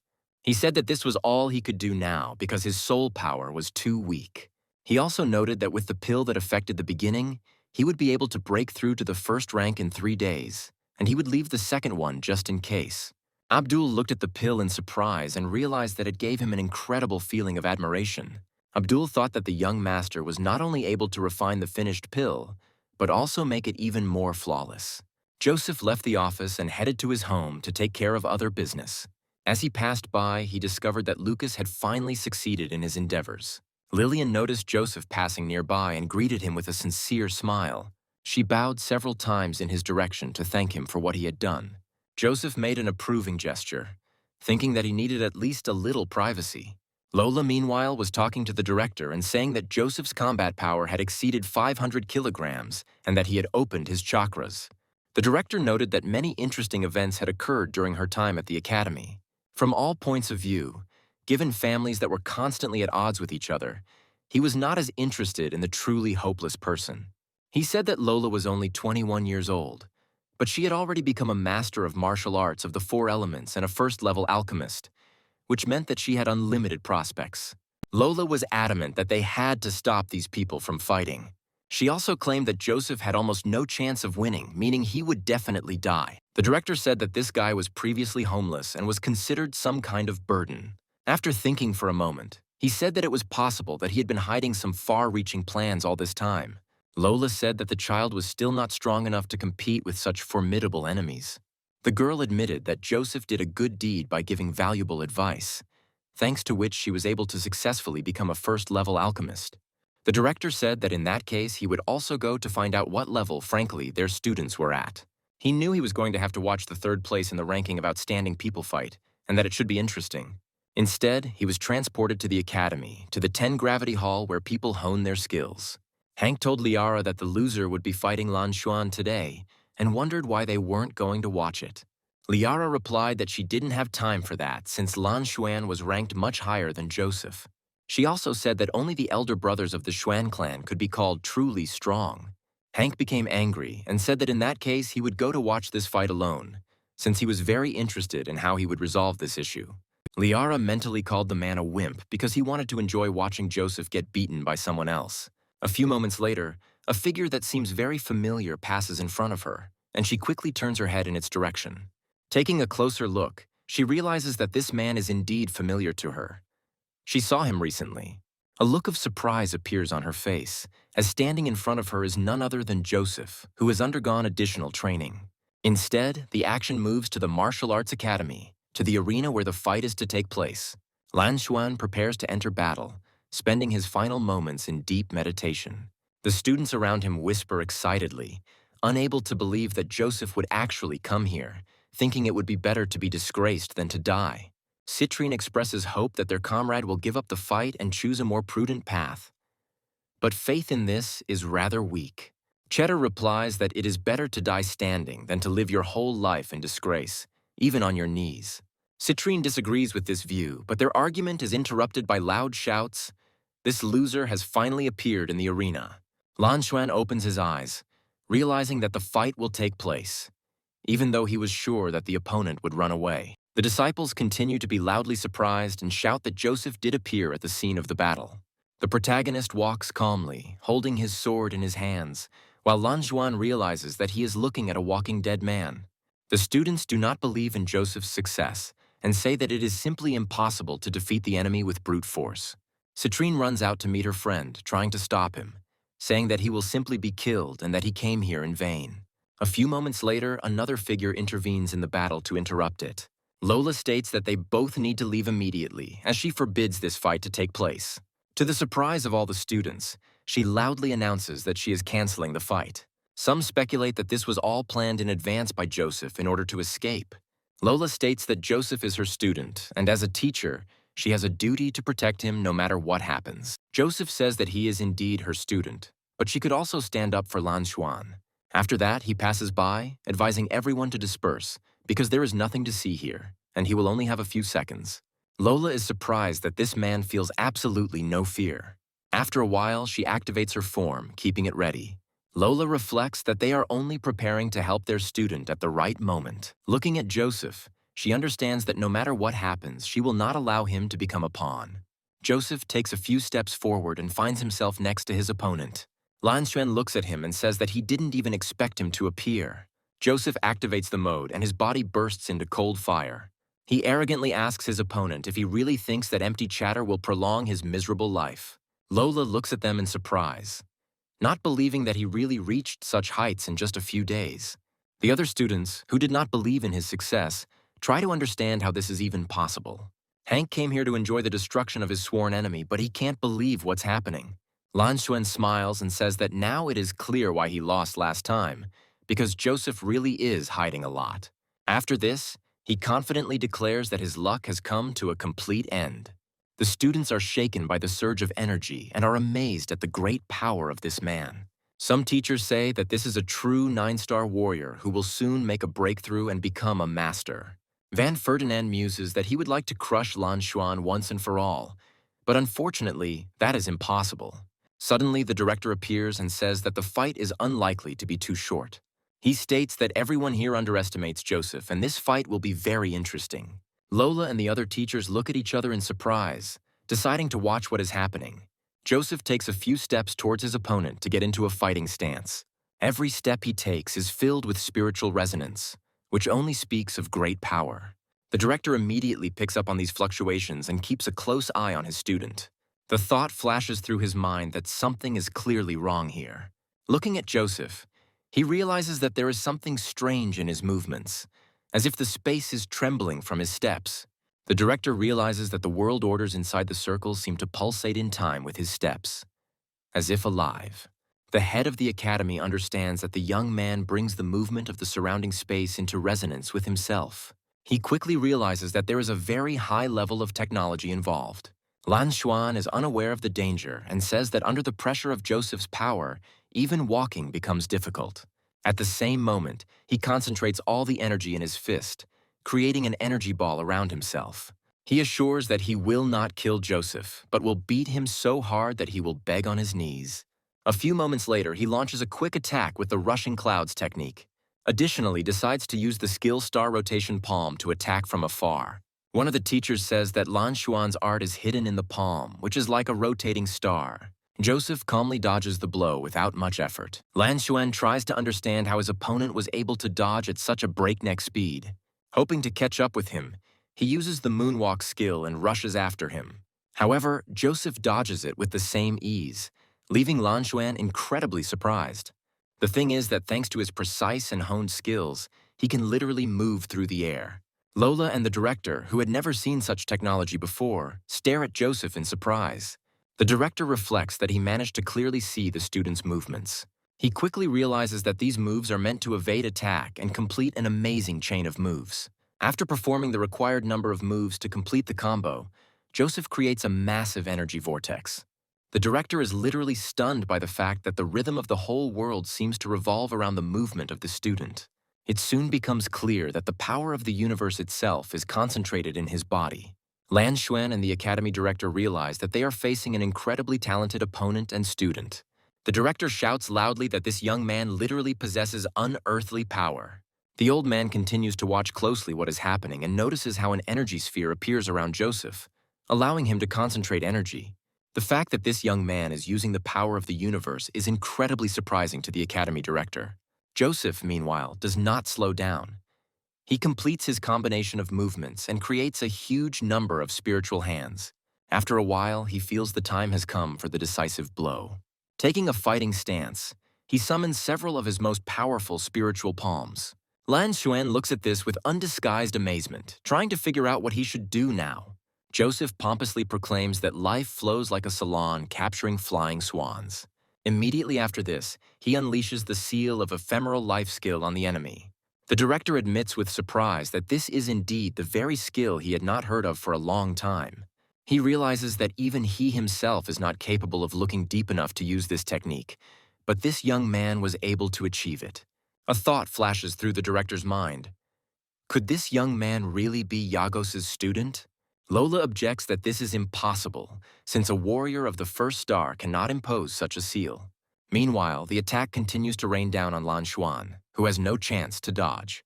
Having received serious damage and lost the ability to move, Lan Xuan can only wait for the next attack.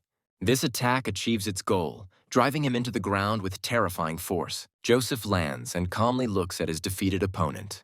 He takes a few steps forward to ensure his victory. All the other students and teachers are watching his actions.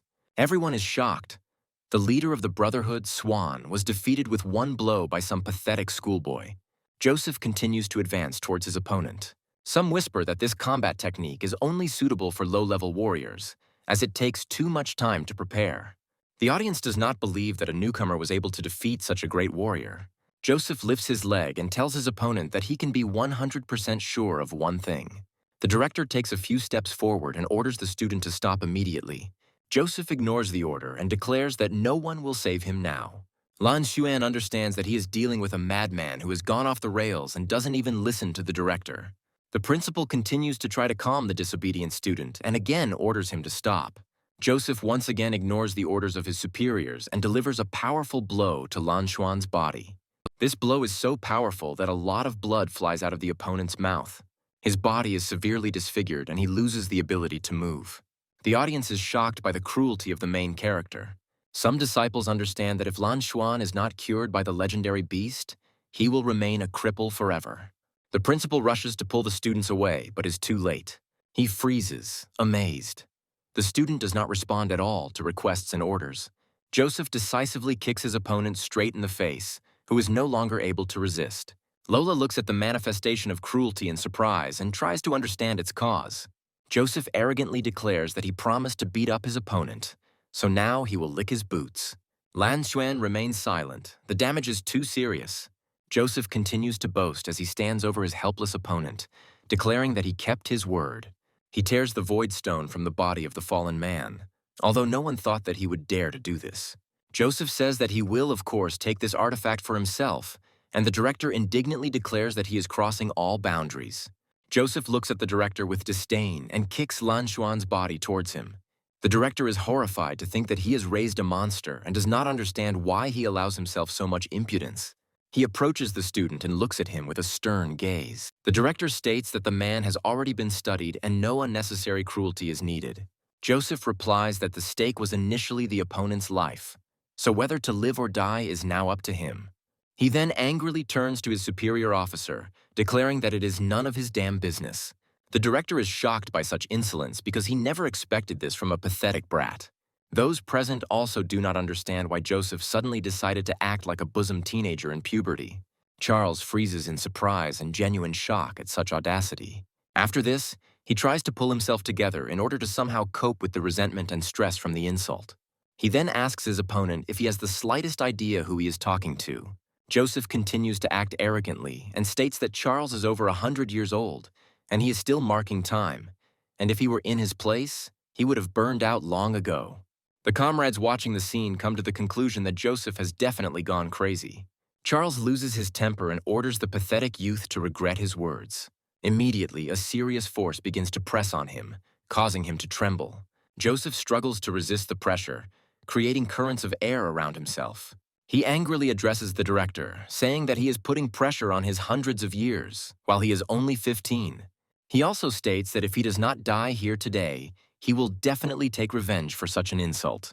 Charles ignores the teenage chatter, reflecting on how, under the onslaught of his power, this puny warrior still holds his ground. So he notes that he is amazed that the young man is 4 steps below him in strength, but is still able to show such determination.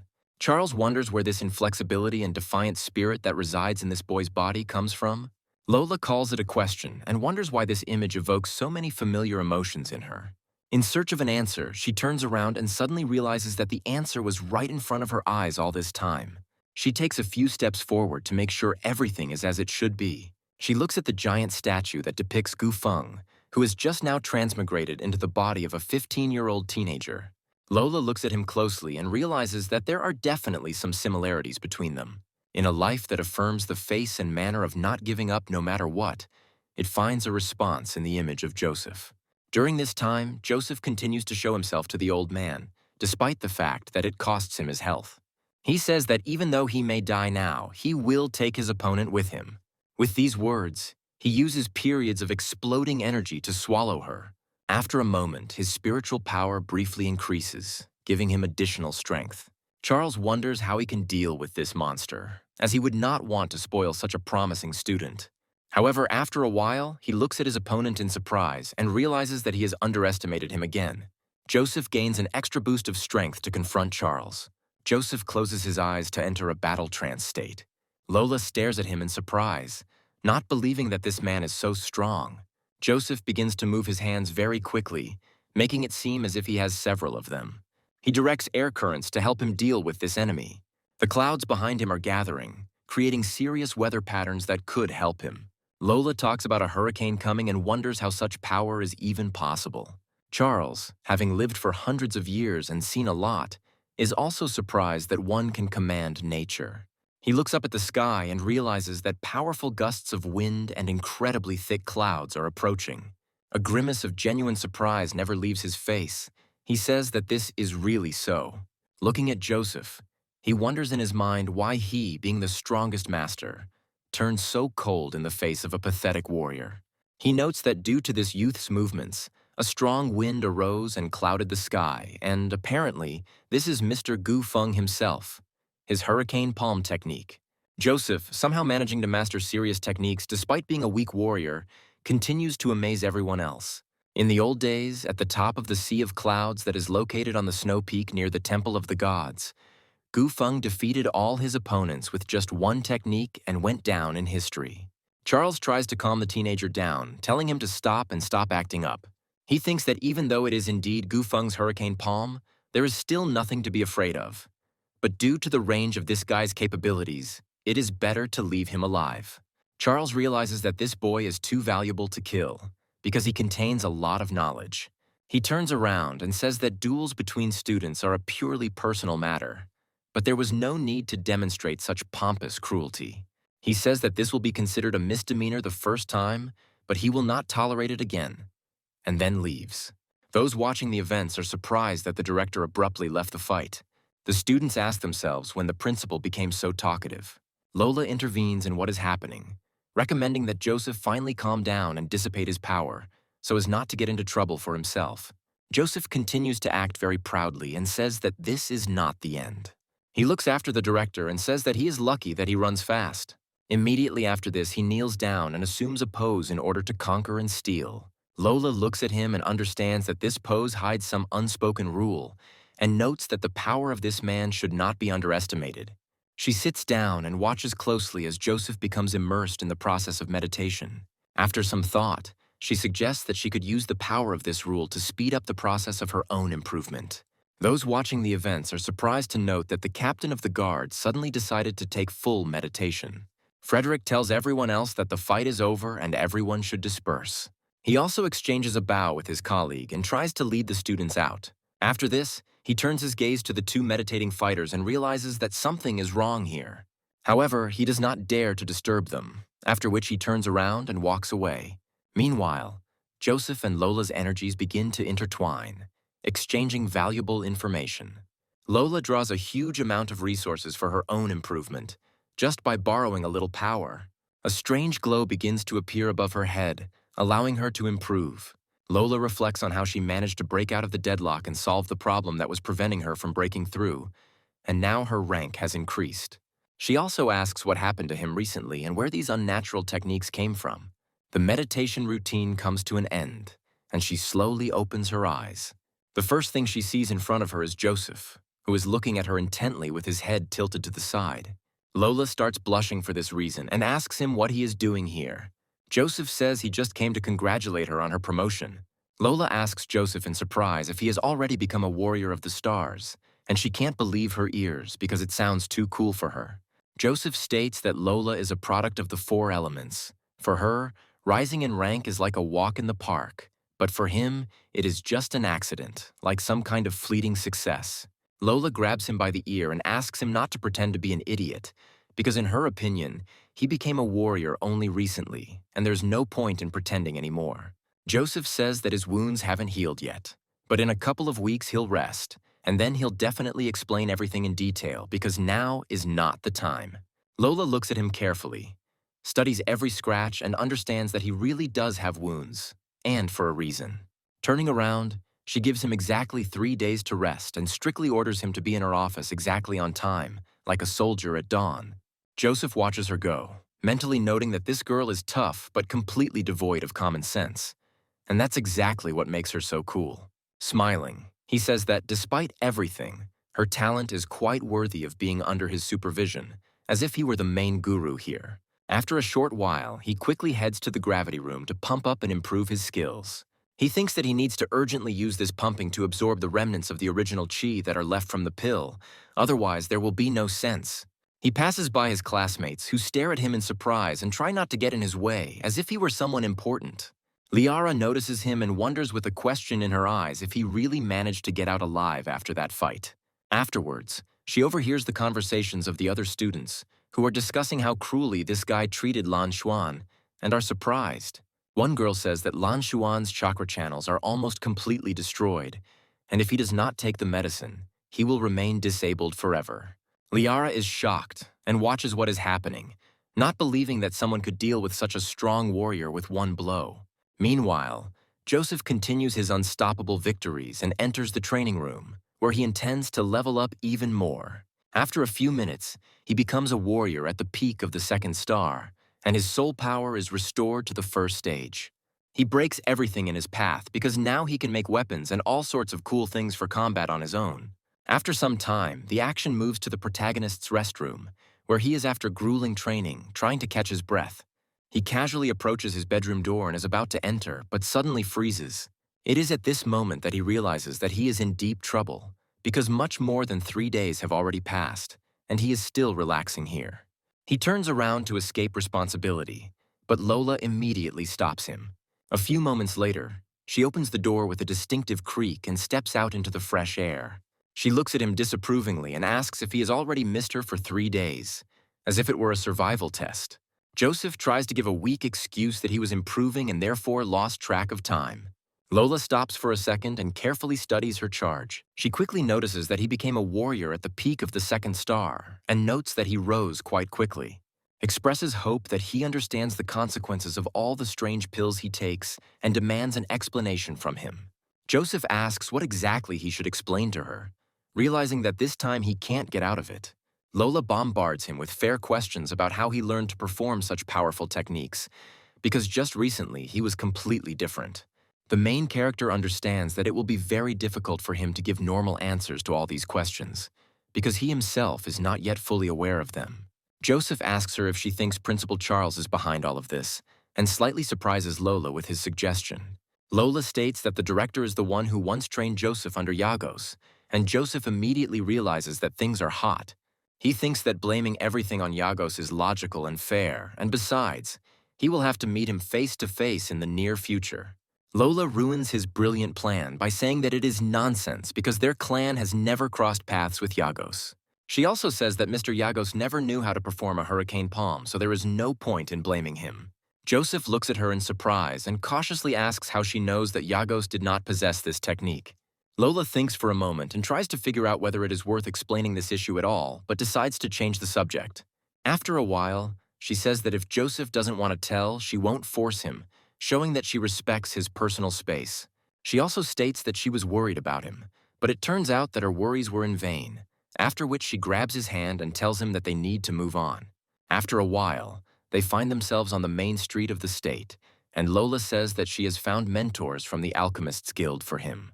Lola states that the mentor will decide his fate after testing the strength of his soul, but Joseph states that he does not need a mentor because he knows perfectly well what he wants. Lola says that it is not up to him to decide, adding that she has already reached an agreement with this man, noting that it was not easy to persuade him. Joseph tries to find out who this alchemist is that is being forced upon him, but Lola refuses to answer and heads straight to the meeting place. The atmosphere in the Alchemists Guild is relaxed and casual, and the students go about their business calmly as if nothing special was happening. However, after some time, the heroes notice that something attracts the attention of other students. This person turns out to be none other than Abdul, who tells them the information they need. Lola breaks through the crowd and loudly distracts Abdul, saying that she was looking for her and brought the young master with her. Joseph winces, realizing that she has asked some soulless mentor to be his guide. Abdul doesn't even turn around and says that first they need to find an apprentice in the outer hall to send a soul power test. Joseph begins to worry that it will take too long, but after a while they hear Lillian's familiar voice. She happily runs up and says that they finally meet again, thanking Joseph for helping her brother. Joseph asks her to tell her brother that he has talent, and if he works hard, he will succeed. Lillian says her brother made a lot of potions, invested a lot of money, and moved to a new level of unity to make a breakthrough. Lillian admits that she doesn't even know how to thank Joseph for his help, and sincerely appreciates his support. Joseph chuckles and says it's not hard at all, then jokes that she could be his girlfriend. Lola immediately slaps him on the back of the head and reminds him that he shouldn't forget where to hunt and shouldn't try to pick up girls. Joseph tries to justify himself and says that it was Lola who started flirting with him first, but she remains steadfast. She declares that if he doesn't pass the test, she will give him a real hard time herself. The students ask them to be quieter, and Lola apologizes to them, saying that they are already leaving. Abdul continues his lecture when he suddenly hears angry shouts from one of the students, telling Lola and Joseph to get lost. Abdul asks everyone else what's going on and why the noise won't stop, and then makes eye contact with Joseph.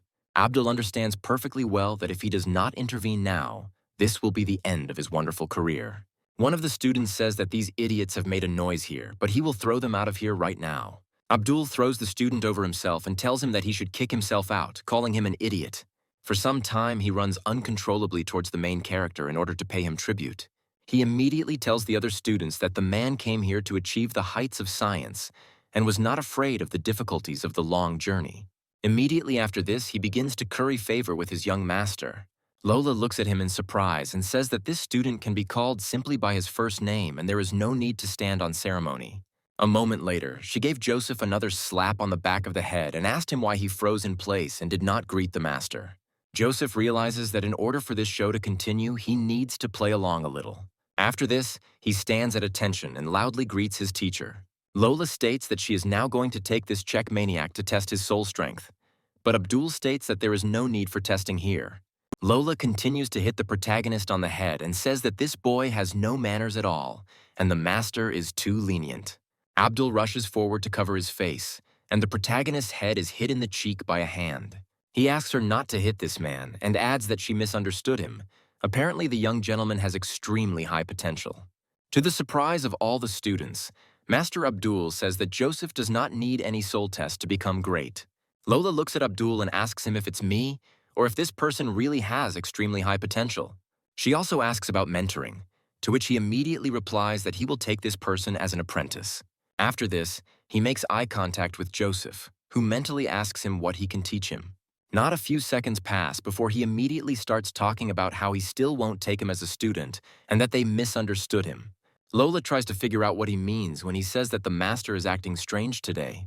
Lola turns towards Joseph to find out what the hell is going on. Their conversation is interrupted by loud cries that everyone should step aside and make way for Mr. Herbert. The third-level Imperial Court Great Chemist looks around, showing all his seriousness. After a while, he meets the gaze of our heroes, who are also standing to the side. Lola makes a respectful bow to show her respect for the great master. Herbert bows respectfully in response, closing his eyes slightly. After this, he goes about his business without saying a single word to anyone. Joseph watches the old man, feeling the powerful energy of the soul's power from him, and rightly assumes that he is on the third stage. Lola says that if Mr. Herbert visited the Alchemist's Guild, then Citrine's illness is out of control, after which Joseph asks her what happened. Lola says that this is not a secret at all, because Citrine has suffered from the fact that 5 yins are tearing her chakra channels since birth. Joseph says that if the rank 8-5 dragon break is not applied, this illness will finally kill the princess. Lola says that the 8th rank break can only be made by a legendary alchemist, who is the equivalent of a divine being. Joseph smiles at his teacher and tells her that she should return to the academy as he wants to speak with Master Abdul alone. Abdul immediately plays along with the main character, saying that there is no need to worry about this, since he will certainly follow all the instructions and will not let them down. Joseph walks away with confidence and calls Abdul to follow him, saying that they need to find a quieter place to think things over. After some time, he confidently places his hand on his premonition-sensing interlocutor and says that it is necessary to tell Herbert that the illness of the king's daughter can be cured. Joseph also says that in addition to the 5 dragons, the issue can be resolved in another way, by influencing vital points with golden needles. Abdul says that such a technique is considered legendary and is surprised that Joseph has mastered it. Joseph talks about hurrying and telling the king about this, and also states that he will not allow anyone else to treat her. Abdul asks if he can at least stand aside and watch during the procedure, to which he states that he doesn't care about such details. Having written down the necessary recipes and ingredients, he passes them on to his interlocutor, saying that everything necessary is definitely here. Abdul watches what is happening with interest, realizing that he has a chance to learn the legendary technique.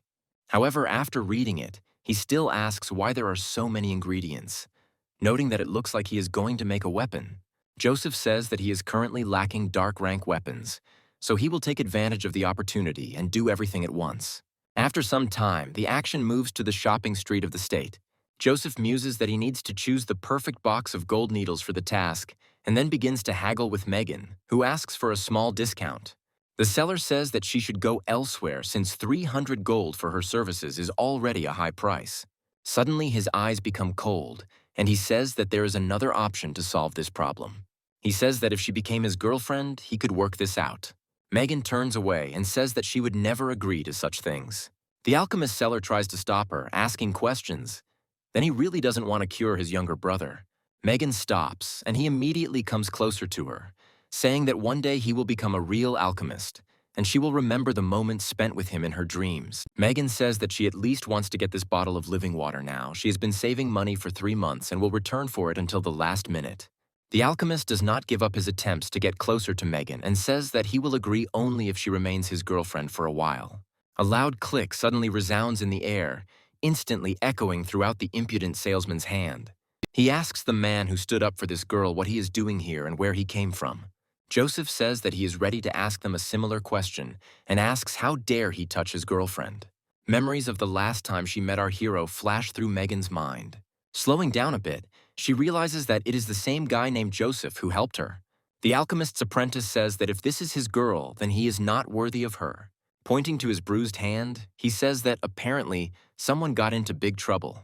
Joseph says that he would be happy to hear about how the alchemist's apprentice can cause him trouble. The alchemist says that he is the eldest son of the commander of the royal guard, so he must kneel and ask for forgiveness. Joseph says that he knows the commander of the royal guard, but he has never heard of him. He also states that he has money, which brings a smile to the evil apprentice's face. After this, he throws the bag on the ground and says that he has one question. You, the master, rush forward to collect your payment, but suddenly stop looking at the serious Joseph. The protagonist asks him if he can stop and take this money, drilling him with a piercing gaze. The apprentice wonders why even generals who have fought hundreds of thousands of wars do not have the same future intentions as this man. The master understands perfectly well that if he even touches, he will be finished off, while Megan watches what is happening in surprise.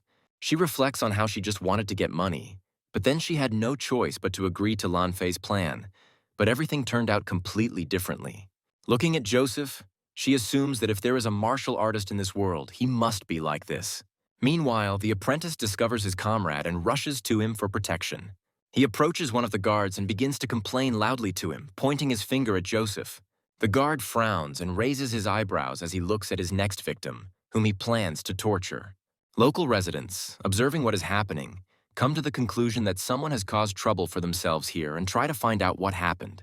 The commander of the royal guard, Locust, says that either Joseph kneels and begs for forgiveness or becomes crippled and spends the rest of his life in prison. He gives him a stern look and says he'll give him 3 seconds to think about it. The apprentice smiles and reaches out his hand to the bag of money, saying that Joseph must now walk around looking back for the rest of his life. Instead of the usual response, Joseph decides to launch a powerful attack directly at the impudent apprentice.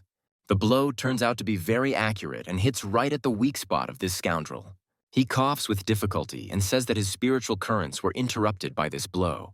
He also declares that from now on and until his last day, he will be a cripple. Joseph smiles and says that he chose the second option, expecting an attack from the villains. Locust rushes forward, grabbing his weapon to crush the insolent boy. He reflects on the fact that right before his eyes he is being called a brother, has become a cripple, and his father and mentor would not have allowed such impudence. Megan covers her mouth with her hands to keep from screaming in true horror. However, after a while, a flash of energy clicks in the air, which immediately dies down.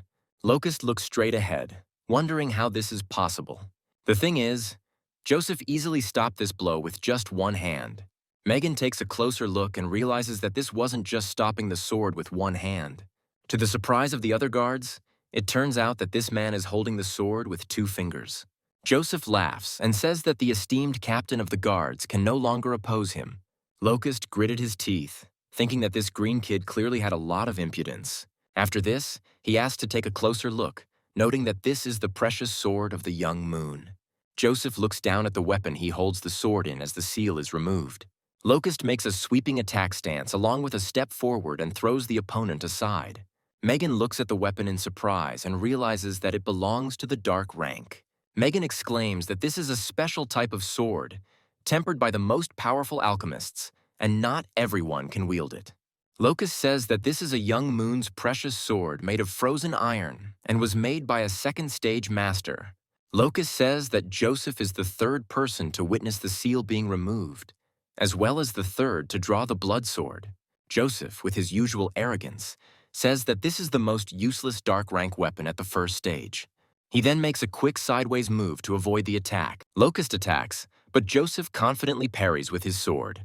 Joseph, seeing that the weapon had resonated with his spiritual energy, smiles and begins to mock. Immediately after this, he delivers a huge number of blows, blocking Locust. The captain of the guard hears strange vibrations of spiritual energy and concentrates. Looking at his weapon, he realizes that his precious sword seems to be screaming. This is despair. He asks what happened and how to restore this weapon now. Raising it up, he again casts a special spell to remove the seal on his blade.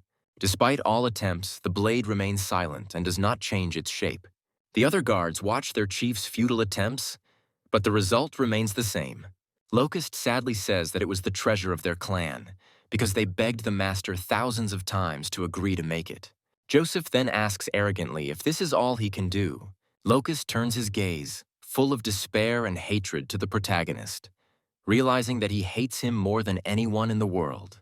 After this, he and his friends rush at him and say that he must be finished off immediately.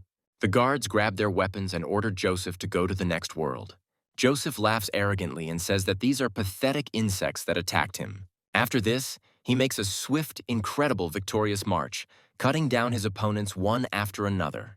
Megan watches what is happening in amazement. Her breath is taken away by surprise. She asks him if this is a martial technique or a dance combined with it. Joseph says the name of this technique refers to the emperor who created it, who began to go mad towards the end of his life. He continues to strike one blow after another and says that this emperor never ceased to be able to dominate talented people. The emperor created this technique to show that even through chaos, one can catch the enemy off guard. Within moments, all of his opponents are airborne and unable to do anything against him. Joseph takes the weapon from the guard and says that the sword is still worth money, which means it can be sold. After that, he breaks his knees and asks if there is anything else. The opponent falls to the concrete floor and struggles to get up, despite the incredible pain. Locust says that his father is the commander of the royal guard, and if he dares to steal anything, his people will slaughter his entire clan. Joseph continues to laugh in the face of such threats, and says he would like to see such attempts. After some time, another group of guards comes to the market and wonders who caused the disorder here. Locust informs his superior that this man attacked law enforcement officers. He asks for help, after which the guards take a few steps forward on their horses. These guards wear golden emblems on their shoulders, symbolizing their high status. Two guards named Kufus and Mufus order the boy to lay down his arms and surrender immediately.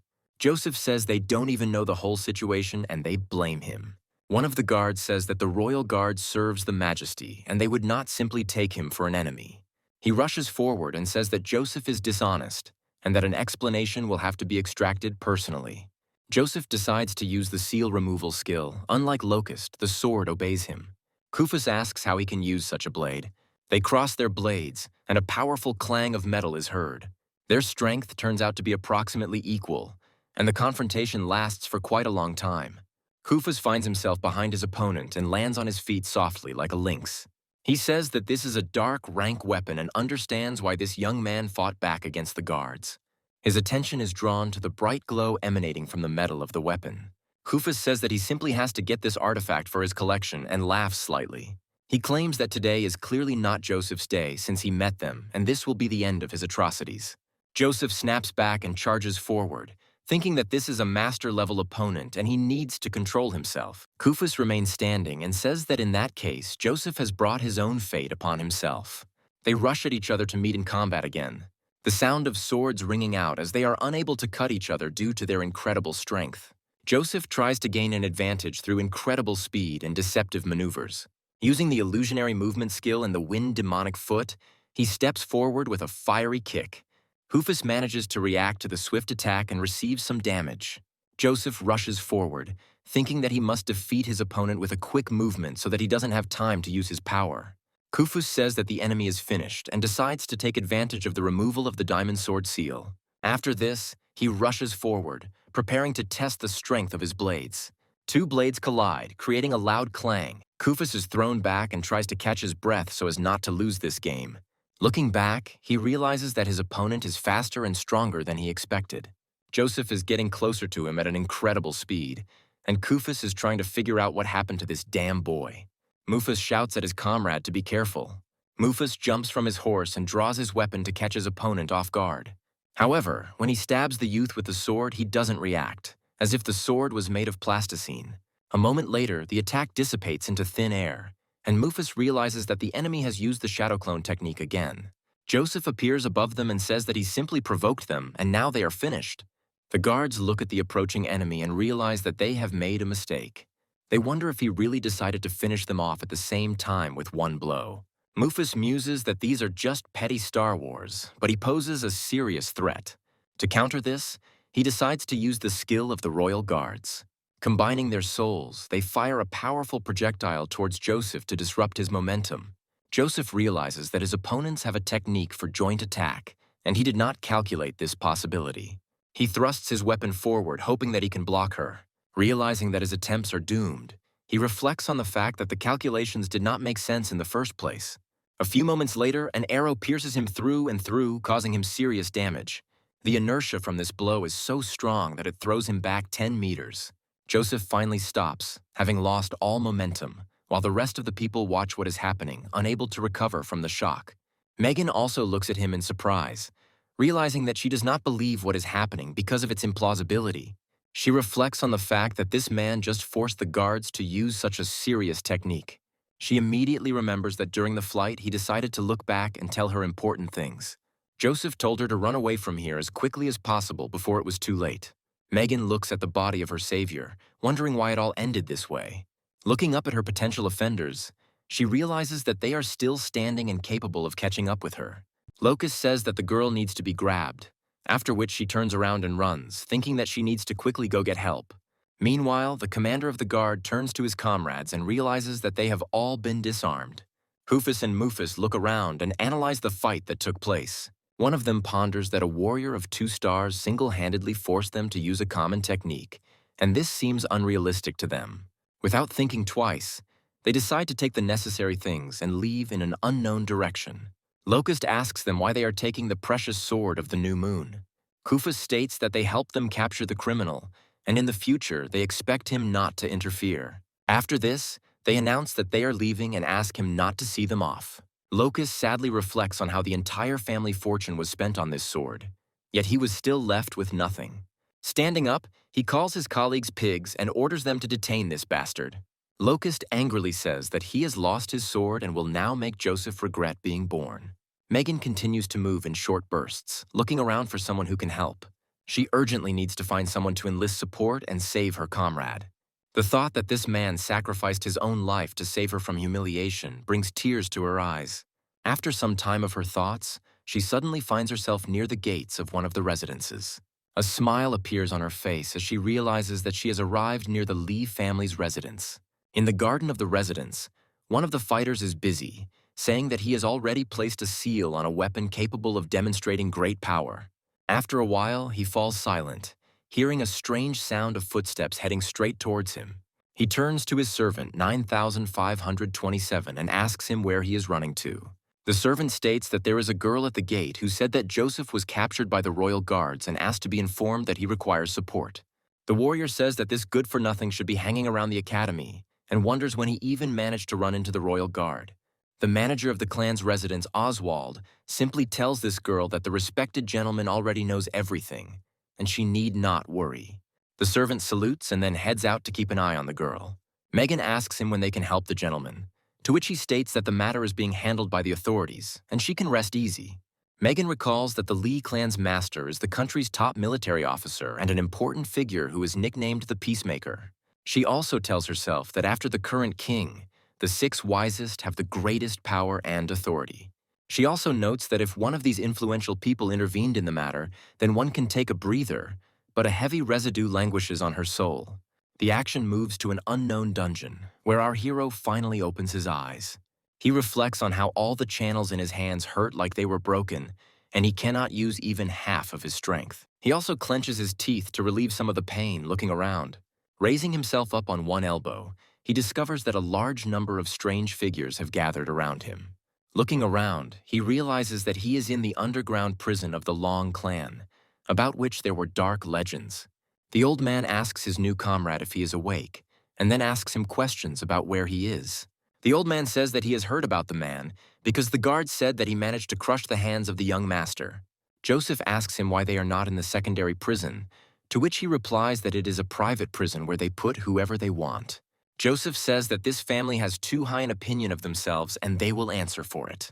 The prisoners say that when he was about his age, he ended up in this dungeon by chance, passing by the gate near the family's house, and he still lives here. After this, he points to his cellmate and says that when he was 8, he went with his father to the city to buy food and inadvertently looked at some beauty from the clan.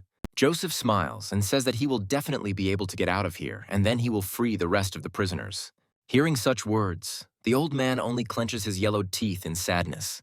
He advises the boy to stop dreaming and sit still, noting that there is no escape from here anyway. He tries to calm the new prisoner down by saying that they still feed him regularly once a day, even though the food is not the freshest. Joseph, meanwhile, decides to come to his senses using the Sky Tyrant technique, which uses the elegant form of a lady. Some prisoners say another one is refusing to accept the reality, but the cell leader says it's only a matter of time. Joseph, meanwhile, reflects on the forces leaving the zone and beginning to penetrate the destroyed canals. Feeling a surge of strength, he realizes that the Heavenly Tyrant technique is actually the best technique for training the body. Instead, the action is transferred to the alchemist's laboratory on the 4th floor, where a meeting has already been scheduled. Abdul asks Lola to stop making such a stupid joke about this question, and then asks if the young master has really disappeared. Lola replies that this is true, because she searched the entire academy and even asked several guys with whom she communicated well, but he was nowhere to be found. The alchemists come to the conclusion that it is no longer possible to delay the princess's treatment, otherwise she will die. They wonder what some young man from a wealthy clan could possibly know about this, but Abdul is trying to buy time. A risky thought comes to his mind, and he decides to confess what he and his friend have really planned. As soon as he tells about his plan, one can only read hatred and hostility on the faces of the two alchemists. Herbert says that Abdul really has too high an opinion of himself, since he dares to joke with the life of the princess. Sirius adds that some rich good-for-nothing pulled the wool over his eyes, and he even believed it. Herbert declares that he will imprison the man in heavenly prison, and when it is all over, he will be immediately beheaded. Abdul throws himself at the feet of Mr. Herbert and asks him to believe in Joseph, assuring him that he will definitely be able to save the princess. Herbert responds to this with a powerful kick right to the face of the annoying alchemist. Herbert says that Abdul committed a great crime because he did not say that he did not know how to handle the golden needles, and now they will not be able to cure the princess. He wonders how he will now be able to report this to His Majesty the Emperor, to which Lola states that there is no need to rush. Herbert continues his hysteria, saying that Lola is also to blame because Joseph was her student, and subsequently she will also be held responsible. Lola replies that she was able to move on to the next level with the help of this student's hint. Herbert asks her not to say that she also believes that the guy knows how to handle golden needles. Sirius is surprised and asks how this is possible, noting that the boy is known to be able to fully open up his chakra channels if he continues to improve. Lola says that now this young man has not only fully opened the channels, but also defeated Lan Xuan with an incredible technique. She states that this technique was the seal of ephemeral life, meaning that not everyone could use it. Herbert listens to this story in surprise and wonders whether the real technique was actually used back then. He has a sneaking suspicion in his head that this man is probably a student of Mr. Yagos. Lola says she doesn't know this, to which Herbert states that if this boy is Mr. Jagos' student, then it is quite possible that he has mastered the technique of golden needles. Sirius adds that he had previously received information about the state of Joseph's body, noting that many of his hidden channels were destroyed, and it was absolutely impossible to restore them. Herbert understands that such coincidences simply cannot be accidental. He turns to his comrades and says that they must use all possible forces and resources. With his characteristic severity, he says that they must, even from underground, get him this man in the shortest possible time. Instead, the action moves to a bar near the academy, where people usually stroll. Hank sits next to his friend Liara and says that the whole academy is now discussing that battle. The tipsy fighter says that he is now sure that Joseph will not be defeated so easily. Liara orders a drink and says that she asked him several times not to tell her this, and hopes that she won't have to ask him again. She also says that she has a problematic situation, so she will be in solitude for a few days. Hank angrily says that this girl is acting like she's some kind of big shot, because he's been courting her for a long time, and she won't even let him touch her. Megan greets them and asks him if he would like to try the lavender love story. Hank asks her if they have met before, recalling that she is a student of the original group. Megan, after thinking for a long time, begins to praise herself, introducing herself and saying that she will soon become a warrior. He then unceremoniously grabs her hand and asks her if she can sell drinks. But Megan asks him if he wants to buy a drink. Hank angrily says that 6 silver coins for a love story is extremely cheap, after which he grabs a shot glass. After that, he grabs her by the chin and says that she is so cute she should become his girlfriend, and in that case he will give her money every month on a regular basis. Megan slaps the headman's hand away and asks him to behave decently, at least in public. Hank feels an incredible rage, which is reinforced by alcohol intoxication, and realizes that he will not accept another refusal. He grabs her by the cheeks and asks her why some shopkeeper dares to turn him down. He says that now he will definitely take her by force, and she does not dare to refuse him. Hunter and Cheddar walk into the establishment and lament that the whole day of searching has been wasted, so they decide to have a few drinks. One of them wonders what's going on and why it's so quiet, but Cheddar quickly points out the reason. Looking at Megan, he says that this is the same girl who set up their dear friend. Hank realizes that these two people are clearly weaker than him and orders them to get out of here immediately. Hunter laughs at his opponent's confidence and says that they are Joseph's friends who will destroy him if he touches them. Cheddar says they haven't taken him seriously before, but that doesn't mean that moment will never come. Hank reflects on how all of Joseph's confidants are children of influential people and the king. After this, he says that he has no time to interfere in the affairs of rich clans, and it is time to improve himself. Approaching the exit, he says that he has won enough today, and now he will go and rest. Hunter and Cheddar talk about how if everyone wasn't looking for Joseph right now, they would have broken the knees of this nobody. They continue to discuss important matters, and Megan begins to suspect something. She asks them if they were just talking about brother Joseph. Cheddar loses his temper and yells at her, telling her that she set him up and shouldn't think they'll listen to her. Megan is surprised that they still haven't found their friend, stating that it's been 3 days and the Lee clan still hasn't saved him. This time, Hunter starts to behave unceremoniously and grabs the girl by the hand, asking her what she knows. Megan tries to understand the reason why everything didn't go as she expected. Some time passes, and she decides to tell them absolutely everything she knows. Cheddar continues to press the girl, asking why she didn't say something so important, to which she replies that she already reported to the Lee clan. Hunter asks her if she saw the master in person, to which the girl replies that their servant passed on the information. Hunter and Cheddar say that this is a serious problem and they need to hurry now to save Joseph. Hunter also addresses Megan, saying that she can't get out of this now, so she will go with them. Instead, the action moves to the courtyard of the Moon House, where a young gentleman named Laurie continues his training. His father tells him that he is much more hardworking than his stupid older brother, and in the future he will definitely become a master of his craft. Laurie turns around in surprise to look at her father as he continues to be lost in thought. Laurie asks her father why he looks so sad, trying to figure out what happened. Laurie's father says that recently the entire capital has been looking for one young guy, but for 3 days no one has been able to find him, and this is damaging the reputation of the guards. Laurie asks her father who he is and why she should look for him, to which he states that he is the eldest grandson of a military official. He also asks his son where his brother was rushing to which he replies that his brother is in prison because a guy broke his arms a few days ago. Laurie's father says that this boy spends his days lounging around, and even when he was the commander of the guard, he was defeated. Laurie says that his brother captured this man just 3 days ago and that this prisoner is quite young, after which he makes the assumption that perhaps this is the very young man everyone is looking for. Laurie says that the man has a similar name, but he can't remember his last name. The father exhales, assuming that his son gave a different surname, which means he can be safe. However, after some time, Laurie says that he was mistaken. This prisoner's name is Joseph Lee. It is difficult to even imagine the surprise and horror that appeared on this man's face after he received this information. At that very moment, our hero's friends arrive here, determined to find him. The clan father immediately runs up to them and asks what happened and how he can help them. Herbert and Cheddar say that the latest information is that Mr. Joseph is imprisoned in the personal mansion of the Lun clan. One of the family realizes that his worthless brother has put Joseph in prison without the other's knowledge. He asks his colleagues where this rumor came from, thinking that he is ready to finish off his son right now. Lola turns to Megan, asking her to tell her everything that happened back then. Megan carefully recounted everything that happened that day, including every detail and particularity, leaving nothing out. Abdul wonders if all this happened because of his student, whom he accepted into the ranks of alchemists too carelessly. Herbert grabs the head of the family and says that now they are interested in only one question. Looking at him extremely sternly, he asks him whether Joseph is alive or dead now.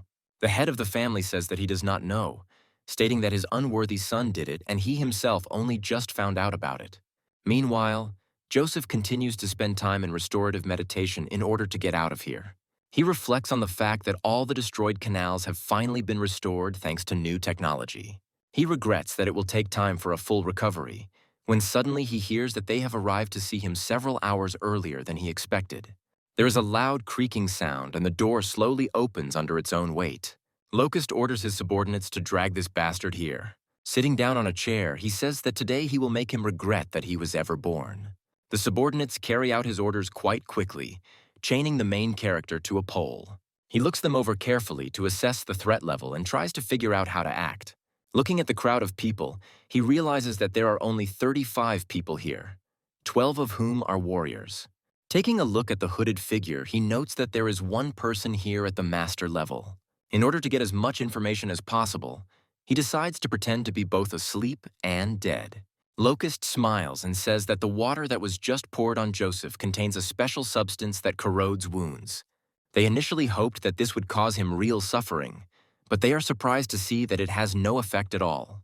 Looking closely, they cannot understand where all the wounds that were on the main character's body went. Joseph suddenly opens his eyes, which slightly frightens everyone present. Taking a closer look at Locust, he asks him who he is and why he decided that his opinion was worth anything. Locust quickly jumps out of his chair and says that he will act differently. Coming closer, he makes a quick attack on the protagonist's chest in order to cause damage to him. Joseph responds to this with a powerful kick right to Locust's face, the most devastating blow. He chuckles as he says that he now sees who he is, noting that he is a stray dog. After that, he asks him about what happened to his beloved young moonsword. Locust feels true rage, causing his face to turn red. He prepares to rush at him and says that he needs to be finished off, but the alchemist's apprentice stops him. He says that this young man is deliberately provoking him because he knows that he will not live, but there is a fate worse than death that they can offer him. Locust chuckles and says that he almost fell for his bait and starts to back away. Walking away, he says that today they will make him try their clan's signature treat, adding that first they will reward him with 100 lashes. Joseph, meanwhile, is thinking about how he was just punched, but cold energy rushed into his body and his body processed it. After a while, he realizes that all of this is a side effect of the Heavenly Tyrant's body tempering technique. He remembers the one who fought with them then, the local tyrant, who was fighting for a place at the top of the world rankings, and they fought for several days. He recalls how the Sky Tyrant had rebuffed his true ki energy, calling his invincibility into question. However, now the protagonist has a revelation, because now he understands that the body of the Heavenly Tyrant was capable of absorbing the energy of the enemy's Kui. This allowed him to receive reduced damage and much more enhancement simply from hitting his opponent. Joseph wonders in awe how such an insane technique that is no less than other divine skills could appear in the world. He also understands that this technique allows one to absorb the opponent's energy, but to do this one must take the other's attack and allow the true Kui to enter the body. Joseph reflects that no martial emperor would dare to accept an attack from a strong opponent, and even the Sky Tyrants would not allow it unless absolutely necessary. Joseph reflects on the fact that he doesn't like all this, because even this technique, upon further examination, turns out to be less than ideal. His thoughts are interrupted by a powerful blow that leaves a serious mark. The jailer asks the protagonist where his pride has gone, declaring that he can easily deal with him now. Immediately after this, a huge number of blows rain down on his body. Joseph tries to endure the pain by telling his opponent that he should have tried harder. At that very moment, he decides to use the true chi restoration skill to heal himself. The hooded figure suggests that Joseph has strong bones, because after so many blows, he never cried out. The apprentice laughs, saying that it's even more fun this way because it wasn't for nothing that they prepared so much. Joseph reflects that he only has to endure a few dozen more blows before he can be sure that he has broken through to the level of a 3rd-star warrior. Locust suddenly gives the command that they stop shooting him blanks. Smiling, he says that he really underestimated him because he was able to hold out, and so they prepared a special dinner for him. Joseph is happy because now he has fully recovered to the 2nd star and can get out to freedom at any time. He understands that trying to escape now would not be very wise, since there are master-level warriors here, and it would be better to scout out the situation first. The apprentice says that the powder prepared in this jar is a remedy called yam madness. Coming closer to find out what it is, the alchemist takes the powder with his hands. After this, he throws some of the substance in the face of one jailer and then another. Their eyes turn red and their movements become stiff for a while. However, after a while, their skin turns light red and their eyes become filled with a maddening desire. The apprentice says that if anyone else had tried even a pinch of this remedy, he would have already died of lust. Having received an incredible blow to his nervous system and psyche, Joseph makes a great effort to endure it. Locust barely holds back the urge to vomit and says that it would be better to conduct experiments directly on Joseph. The apprentice says that these people took only a small dose, and this entire jar is intended for him. Joseph realizes that this fate is much worse than death, and begins to resolutely set himself up for a breakthrough. After some time, he makes a true breakthrough to the 3rd star thanks to his total intolerance. He reflects on how he has powerfully reached the 3rd star rank by making a breakthrough thanks to his internal energy. After this, he realizes that there is no point in staying here any longer and tries to escape. Breaking his bonds, he calls those present pathetic perverts and throws the jar at his opponents. When in the air, this can sprays whatever is in it. Locust tries to shout to his comrade, telling him that he needs to get the antidote faster. However, the apprentice is quite satisfied that there is no antidote and recommends that he have fun with them. Locust pushes away a man afflicted with a strange disease and tells him to have fun with someone else. He desperately turns to his uncle, saying that this man needs to be finished off as quickly as possible. The gray-haired warrior takes off his cloak and says that the boy must prepare for death. Joseph rushes forward to fight the man, but he is not intimidated. The gray-haired fighter says that some pathetic warrior dares to show disrespect to him. However, moments later, the situation changes dramatically as Joseph decides to use a secret technique. He looks into the eyes of his opponent, using the universal soul suppression technique. This technique proves incredibly effective, instantly suppressing the resistance in the eyes of the gray-haired old man. His eyes also glow red, but his spiritual energy gradually begins to weaken. Joseph lunges forward, preparing to unleash a powerful charged energy blast. His opponent does not have time to react to such a rapid movement and receives the maximum possible damage. The impact causes the inertia to push him even further, causing the elder to create a small explosion behind him. Rising to his feet, the warrior says that this scoundrel has mastered the technique of the soul. However, after some time, he finds himself in more serious trouble than Joseph. A huge number of pumped-up men who have tasted the aphrodisiac rush at him. Joseph at this point looks at this spectacle, after which he notices that Locust, who has already succumbed to the effect, has already joined them. He immediately turns around and tries to leave the room before it becomes too dangerous. His hair is unraveling, so he decides to turn to his ring. After activating the ring, he decides to change his clothes in order to restore his vision. After a few moments, he also uses a special hair tie to tie his hair into a ponytail. Joseph is thinking about finally getting to the alchemists, because the princess's illnesses can no longer be delayed while she sits sadly in her sleeping coma. Instead of opening the door with the handle like a normal, polite person, he decides to do it in the most epic way possible, with a powerful kick. And then he is almost burned by the bright sunlight that bursts into the room as if it decided to cast blindness in real life. And Joseph is forced to cover his eyes with his hands so as not to go blind. To his surprise, right in front of him is the head of the family, as well as all his comrades whom he had ever known and who clearly did not expect to see him in this particular form. Joseph, with the air of a man who has been interrupted in an important matter, asks them how they got there in the first place. Cheddar and Hunter simultaneously ask him if he's okay, to which he says with a huge smile that nothing bad could ever happen to him. Cheddar rushes forward like a hungry cat to a bowl, trying to figure out where these very strange sounds are coming from. The head of the family is happy that everything is fine with Joseph, but at the same time, his face expresses complete incomprehension. Herbert looks closely at this boy, in whom he senses something special, and asks him if he can explain the wild sounds coming from inside. After a while, Cheddar, who has the same gentle and impressionable soul as the others, falls out of there and immediately begins to convulsively hold his stomach. Hunter asks him with a serious face what happened there, but Cheddar is in such a state that he can clearly speak. Joseph, trying to save face, tells them that it is better not to go there, because the young master is having fun there with his servants. However, the remaining people decide that they should check everything out personally. After a while, Joseph just throws up his hands and tells his comrades that he warned them, and now it's not his fault. All of the above people were not strong enough to withstand what they saw, so now they are forced to hold on to their stomachs. The head of the family, still pale, asks Joseph what exactly happened here. Joseph, clicking his tongue in displeasure, says that Locust decided to come visit him, adding that he himself would like to know what exactly happened there. The father of the family begins to understand that this young man is not as simple as he seems at first glance. Looking at him, he realizes that the guy's physical strength is only at the level of a 3rd star, but his aura is so strong that it seems like he holds an entire army inside him. The father of the family assumes that the reason for this is all that filth that he just saw in that room. He says he doesn't yet fully understand what happened to his son, but at least he's safe now. Abdul, with a philosophical air, declares that in his experience fathers are often copies of their sons, but someone sharply interrupts him, saying that this is complete nonsense. Herbert at this point turns to Joseph and suddenly calls him by name, which causes a general wave of surprise. Herbert looks at him, narrowing his eyes, and asks how he even knows him.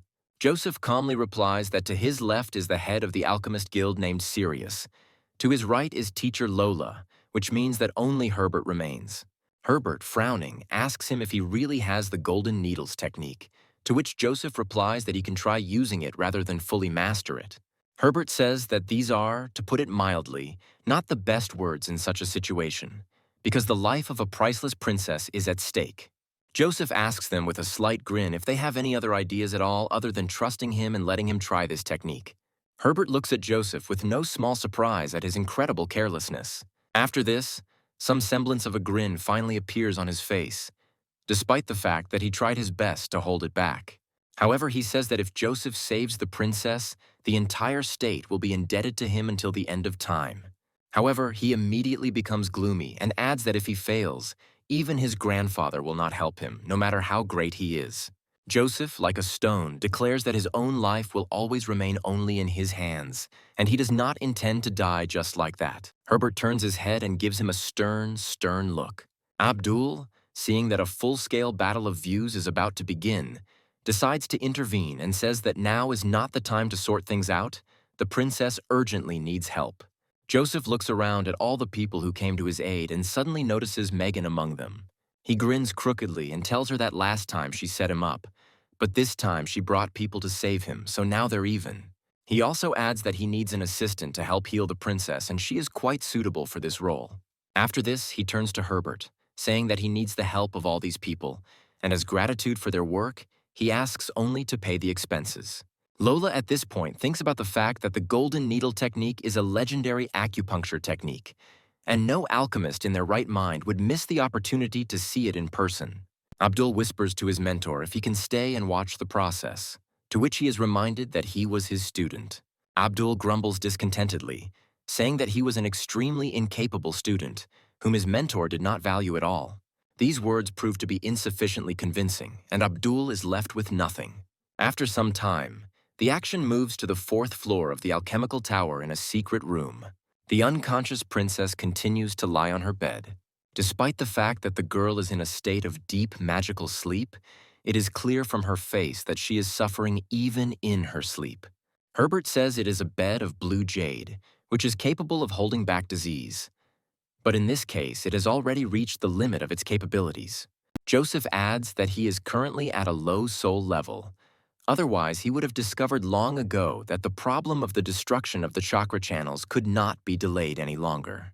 Lola asks him, looking worried, how confident he is that this procedure will be successful. Herbert asks him to tell him honestly what the chances of success are, saying that in any case he will inform His Highness of the risks in advance. Herbert gloomily reflects that if Joseph fails, he will have to say goodbye to the princess forever. Joseph says that if she were in a male body, he would perform the operation directly, but since she is a girl, he will have to operate the needles from a distance of 15 meters. He also adds that what happened in the Long Clan's house left him quite exhausted, and he still hasn't fully recovered his strength. Herbert, his eyes wide, asks him how he dares to throw needles through the curtains while being 15 meters away. Sirius says with a philosophical look that his master once told him that if the alchemist's soul does not reach the required level, then the impact on vital points will be useless. Lola responds by giving him a resounding slap on the back of the head and asking why he is so frivolous at a moment like this. Lola also adds that everything is extremely serious now and therefore he would not like anyone to get in the way. He claps his hands, saying that Lola should stay behind the curtains and Megan will hold the princess. Herbert says that there is no need for any curtains here because he must act directly, because the princess is priceless. Joseph intercepts the curtain and says that the princess is priceless, which is why the curtains are needed, because for the operation she will have to be completely undressed. Joseph says that if he acts directly, then according to the decree of His Highness he will be obliged to marry her. With a confidence worthy of a better cause, he asks them if this is really what they want to achieve. After this, he turns around and lifts his nose almost to the ceiling. Herbert does not understand why this man treats such a serious matter as the utmost stupidity. Joseph states that if the destruction of the canals continues, the next attack will finally end the princess's life. After this, he sits down and asks his henchmen to undress the princess and prepare the curtains. A moment later, he takes out one of the needles and, using his kinetic abilities, spins it in the air. He says that now he will throw the needle to teacher Lola right at the point of the cloud gate, and it will enter by 7 millimeters. Lola doesn't even have time to squeak before the needle suddenly appears right at the right spot. The needle stops after traveling exactly as far as the main character planned. Lola looks at the work done and understands that a direct hit was achieved. She reflects on the fact that her underwear is made of golden silk, and it is unlikely that he could have known in advance how much force would need to be applied. The girl asks how he even knew what kind of underwear she wears. Joseph says that when they were outside, he noticed that there was a golden glint on her neck. After this, he adds that this underwear has really become popular among girls lately, but she cuts him off, saying that she would prefer not to hear this information. After this, he says that it is necessary to start as quickly as possible, since success now depends on them. He also says that he would not be able to remain so calm if the princess were lying in front of him without curtains. Joseph addresses Megan, telling her to hold the princess as tightly as possible. After this, he gives the command to the needles to move forward, and they immediately obey his command. The needles pierce the curtains that tightly close the image of the girl from him. A moment later, these needles are pierced into the princess's body in order to heal her. Lola follows the process closely in order to highlight certain nuances that may be useful to her in the future. Meanwhile, Herbert, Sirius, and Abdul are waiting for the procedure to be completed outside the door. Sirius asks what he thinks of the whole procedure, while Herbert rubs his forehead tensely. He says that if things have come to this, then there is no other way out. Abdul tries not to catch his boss's glances, thinking about the urgent need for help. After a while, strange noises come from the room and they hear the sound of approaching footsteps. Joseph opens the door and stretches serenely to regain his strength. Herbert yells at him menacingly, asking if he hasn't even started yet. Joseph calmly tells him that he is actually already finished and the procedure was successful. Sirius asks him if he really managed to do the impossible, to which he states that everything went as well as possible. Nearby alchemists are trying to figure out if this procedure could have been completed in just a few minutes. Abdul reflects on the fact that now everything will definitely end for him, not only in his master's life, but also in his own. Herbert raises his hand to his interlocutor and says that he is laughing impudently if he dares to play with the life of the princess, making him nervous. Lola stands up for her student, saying that the princess has really gotten better. When Joseph looks into her eyes, he says with confidence that the princess is now truly safe and sound. Herbert and his colleagues stare at Lola in surprise, trying to understand what is going on. Herbert asks her if she really decided to play a joke on him. Sirius runs into the room and says that he can't believe that the princess is actually getting better. They all look around the room in surprise and try to figure out if all of this is really true. Herbert tries to understand how it took this young man only a few minutes to heal the princess from a serious illness. Abdul is happy about what is happening, realizing that his life will finally be saved. Herbert approaches Joseph and asks him why the procedure went so quickly, assuming he is not telling him something. Joseph angrily says that unfortunately he used 18 needles, and if he had 18 knives, he would have stabbed him instantly. He also says that this procedure should not take much time, and scolds him for being the chief alchemist but being completely incompetent. Abdul understands that the situation is escalating and hopes that he will not be held accountable. Herbert finds himself in a stupor, but the feeling seems surprisingly familiar to him. He recalls that the only person who called him stupid was his teacher, who constantly hit him on the head for any misdeed. He realizes that he is experiencing a strange feeling, but now he does not feel angry, although he was initially furious. Herbert asks the protagonist if he really called him stupid, but Joseph asks him if he would mind. Lola taps the protagonist on the shoulder and tells him that he must immediately apologize to the master. Joseph, with his characteristic arrogance, says that this master must first learn a little to operate needles at a distance, and then it will be possible to at least think about apologizing. Lola bows respectfully before the master and says that she is very ashamed of her student. Herbert says that this young man understands everything perfectly and was not mistaken at all. After this, he says that since the princess is no longer in danger, they can go their separate ways, and he is going to spend the next few days here. Hunter and Cheddar try to run home, but Lola quickly grabs them by the shoulders. She says that they will both go with her to clear things up. Once outside, she says that the two of them are the man's closest friends and asks them why he has changed so much lately. Lola suggests that perhaps this man was deliberately hiding everything, but it is impossible that absolutely no one knew about it.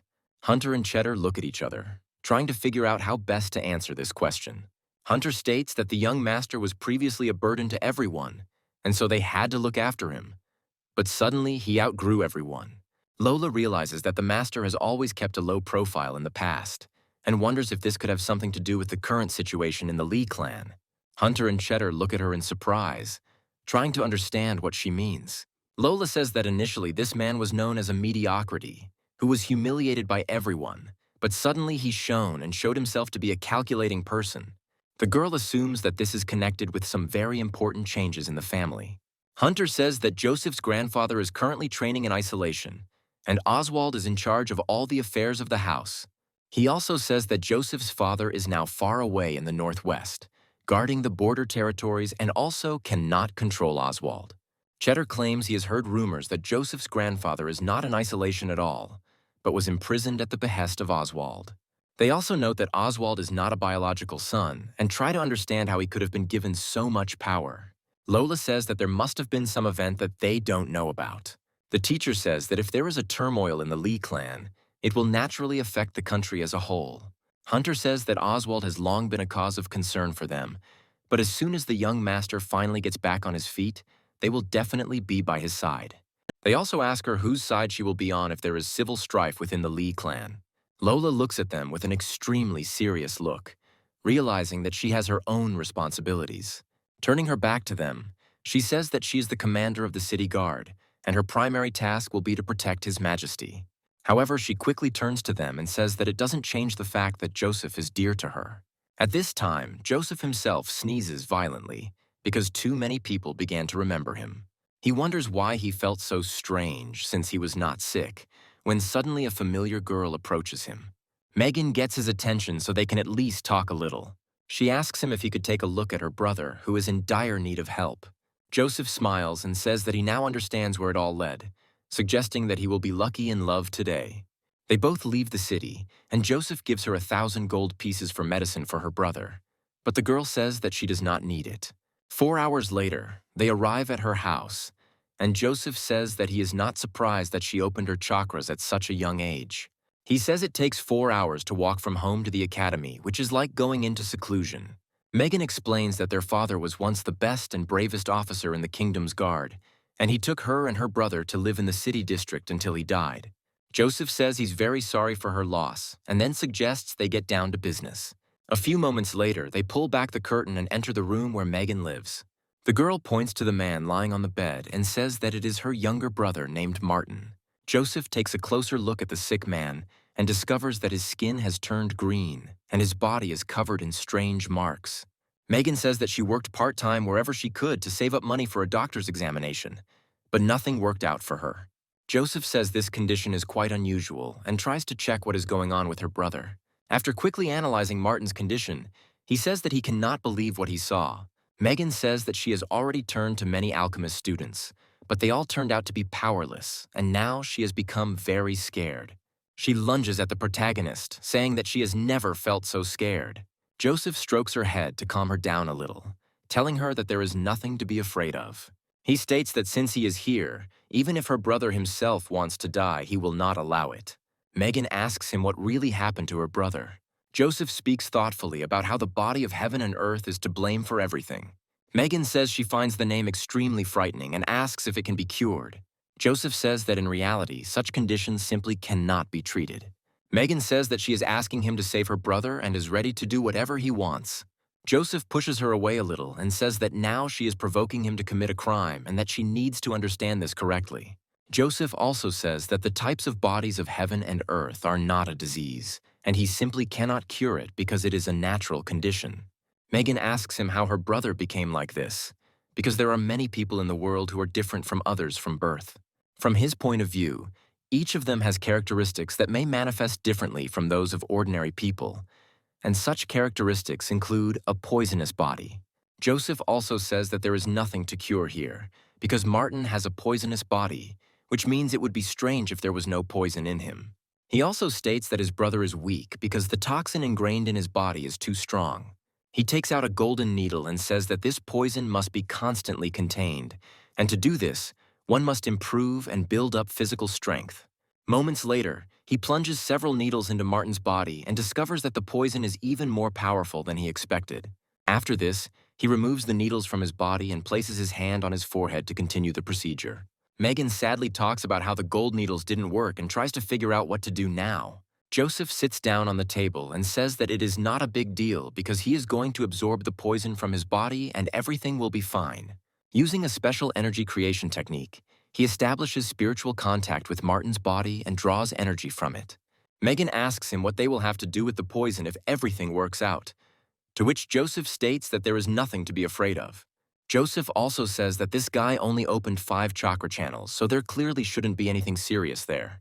Megan looks at him in surprise, while someone claims that the substance will only give him a tonic effect. Joseph continues to grit his teeth as he absorbs the toxic fumes that are in her brother's body. The procedure is quite quick and has the desired effect, as little Martin's body becomes normal in color. Joseph wonders if such a simple poison can eat away at the body from within, and asks heaven and earth to be smitten with it. Megan reflects that no one has been so kind to her since her father left. She looks at the main character, realizing that he is helping her, not sparing his own life, and feels how her soul has become warm. After a while, the procedure is over and Martin can finally breathe a sigh of relief without suffering. Megan wipes the tears from her cheeks, realizing she has never been happier. Joseph, meanwhile, continues to assimilate the toxic energy he received from Martin. He smiles because he is very lucky to have found an almost inexhaustible source of energy. Some time passes, and the young man finally opens his eyes, seeing his sister in front of him. Megan happily hugs him and tells him that he is finally well. Martin gets out of bed with difficulty and watches Joseph meditate, asking his sister who he is. Megan says that this young man is in the same class as her, after which she declares that he should call him Young Master because Joseph saved his life. Martin gets out of bed and bows respectfully to Joseph, thanking him for saving his life. Joseph asks him out of the blue why his body produced the poison, noting that he would need more in the future anyway. Martin looks at him in surprise, trying to understand what he means. Finally, he turns to his sister and laughs, saying that the gentleman has a good sense of humor.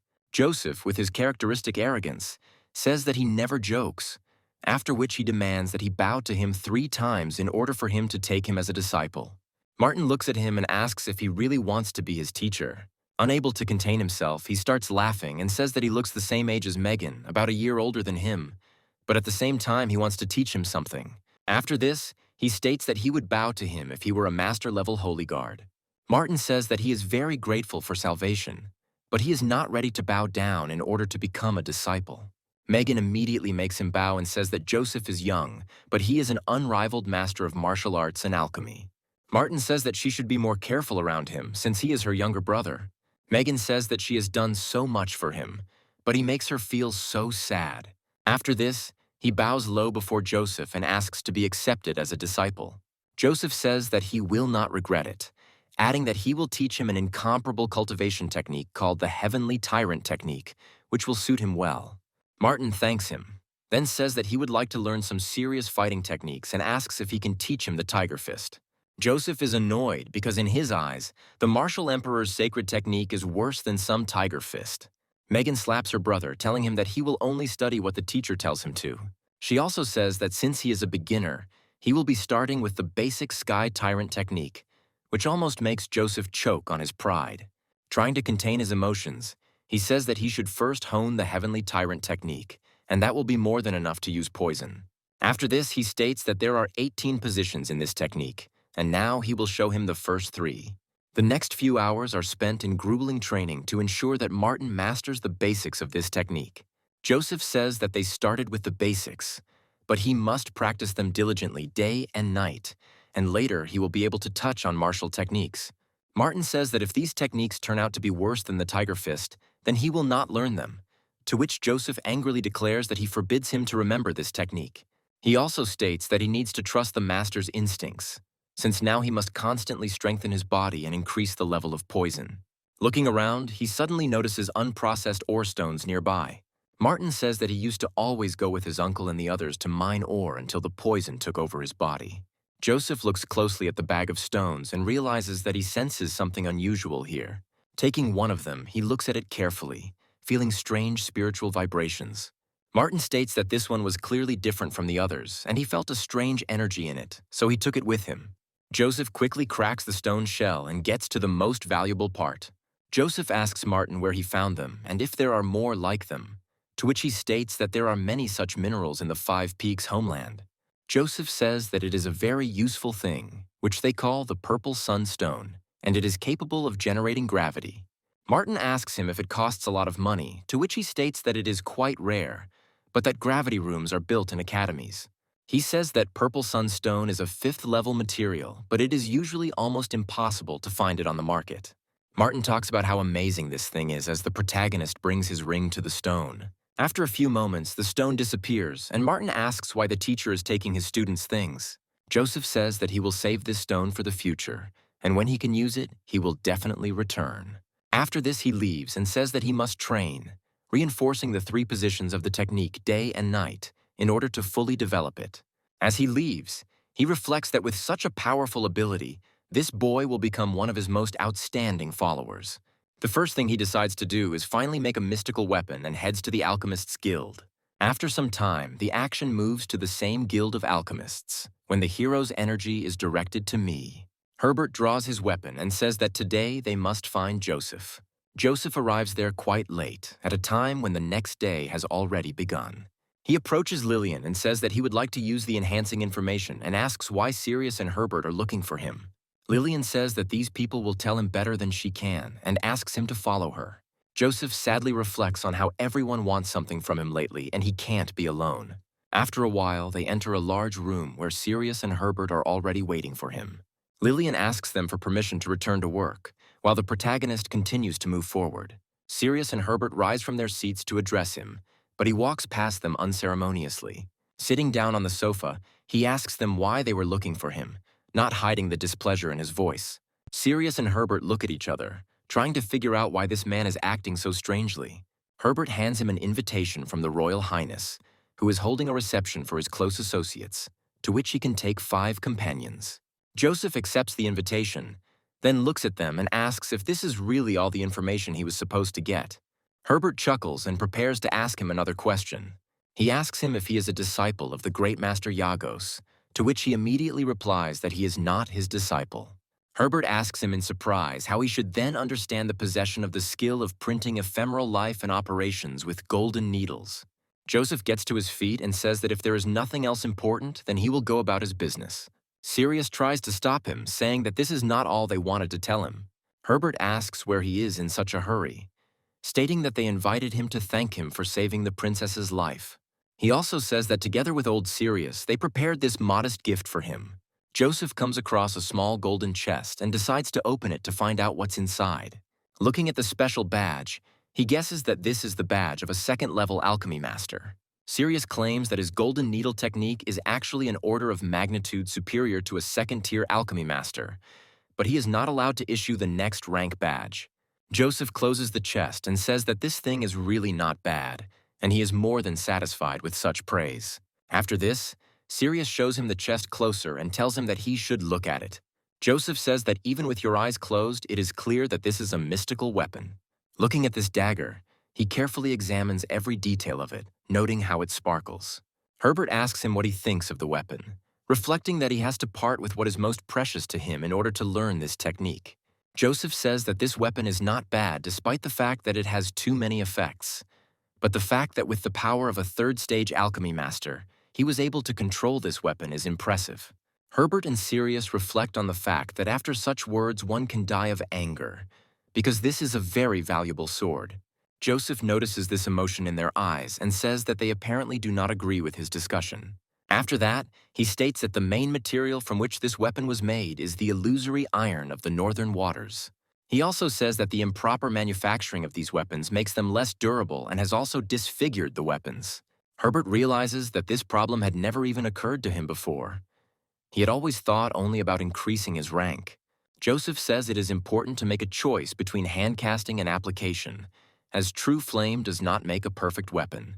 He suggests that the handcasting technique is rather crude, and the stages are not well coordinated with each other. Herbert looks closely at his weapon and realizes that he now sees more and more flaws in it, and it is not suitable for combat. Joseph continues to look at them with some reproach, causing them to exchange surprised glances. Sirius reflects that there was no one in the state who could give them instructions in the art of alchemy. They both feel that a hidden path is opening up before them, where a huge amount of knowledge is hidden. Herbert asks Joseph to share information on how to then make high-quality mythical weapons. Joseph says that he will now use their lab, since he himself needs to make a weapon, and they should keep an eye on him. Then they will learn something. Both alchemists look at their interlocutor in surprise, not expecting such irresponsible impudence. Abdul is glad that the master took the trouble to invite him to learn from his achievements. Abdul also says that he called all his students and gave them a severe beating, sending them into seclusion. Joseph ignores these words, saying that he didn't even think that the state had this kind of auxiliary information that would help the smelting. Sirius says that this information was established here during his lifetime by Mr. Yagos himself. Joseph asks Abdul if he prepared the materials he instructed him to obtain, to which he states that they were ingredients for the pills.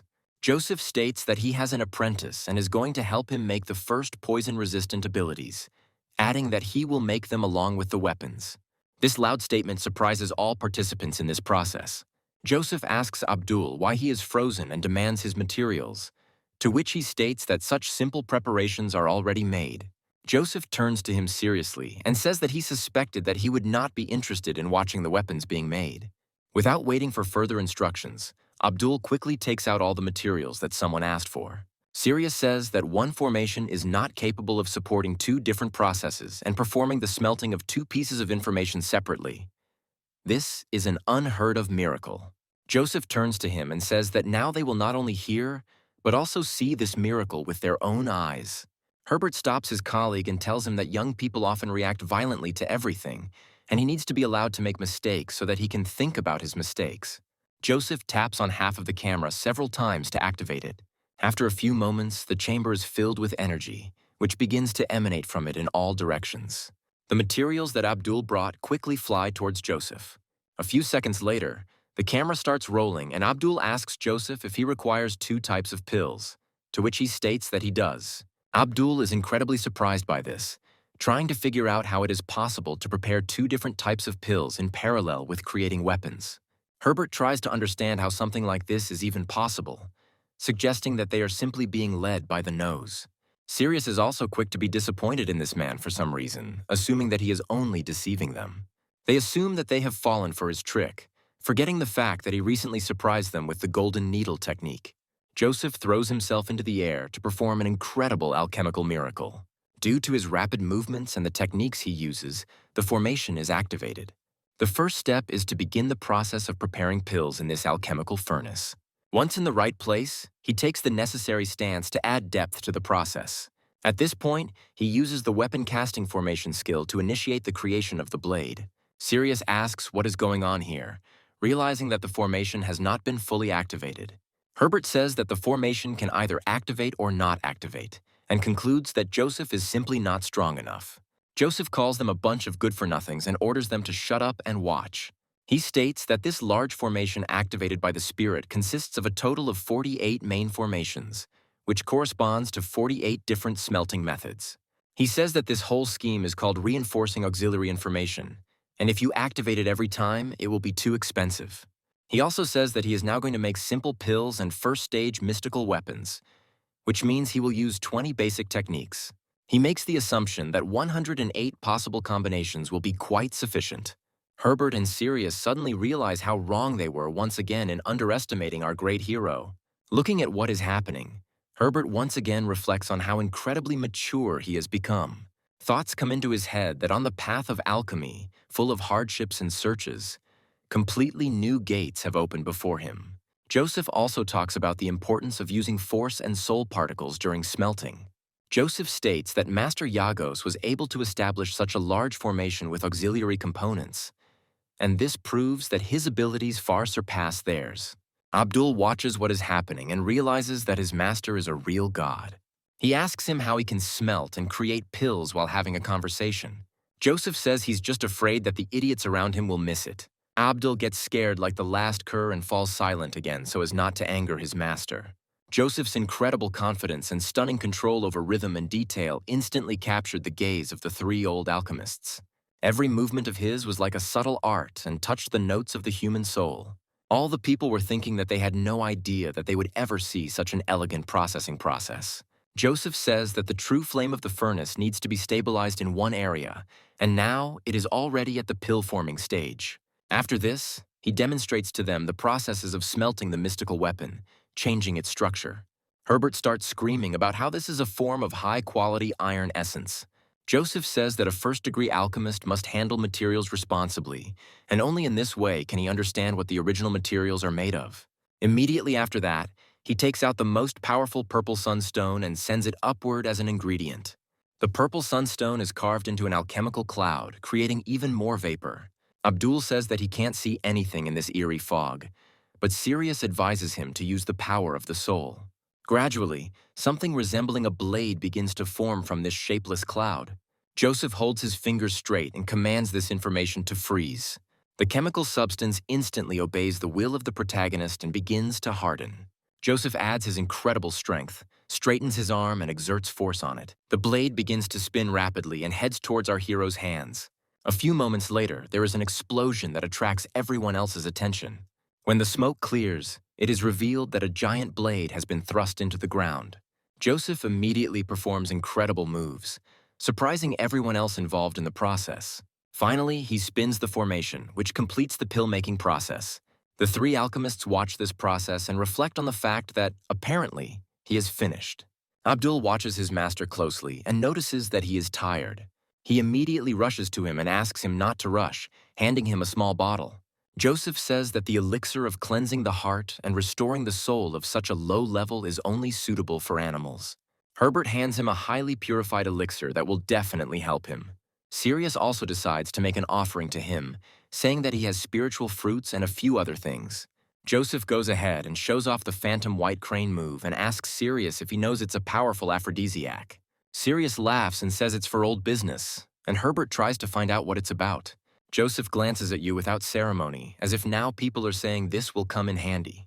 After that, he sits down, radiating energy and saying that everything else is just garbage that will not help him recover any faster than his own body. Abdul asks him if he knows he just ate a second-stage aphrodisiac. Joseph assumes a meditative pose and creates a huge amount of energy for his body. The impression that Joseph made on these people this time turned out to be fateful. Joseph exhales tensely, feeling that he has partially recovered. After this, he states that his energy has only been restored by a third, since such smelting takes too much energy. Abdul asks him why his entire soul was only restored by a third. Joseph states that he only has the power of a first-stage warrior, and it is normal that he recovers faster than them. Abdul says he is at stage 1, but every time he tries to fully recover from a melt, it takes him a week. Joseph asks him in surprise if he already or just tried to compare them to each other. After a while, he takes his blade and says that it turned out almost exactly as he intended. Joseph shows this blade to Sirius and Herbert, asking them what they think when they look at this blade. Herbert looks at this weapon and says that it is not worthy of being called a masterpiece. After this, they decide to use the technique of spiritual vision to fully admire it. Joseph smiles contentedly and asks them what they think about this weapon. Herbert concludes that this is a high-quality first-stage product, and its structure is completely unique, as if it was born from heaven and earth. Herbert praises the weapon and asks if he can remove the seal from the weapon. Joseph states that he put more energy pulses into the sword during the smelting process, making it impossible to remove the seal in battle. It is also said that during the smelting process, he added the purple sunstone, and Sirius asks him if it is the key material for creating gravity. Joseph says that this is exactly the case, adding that he combined two gravitational informations in this form of Syrian weapon. He then raises his weapon and commands it to release its seal to release its power. The alchemists observing this guess that a tenfold attraction has just been produced.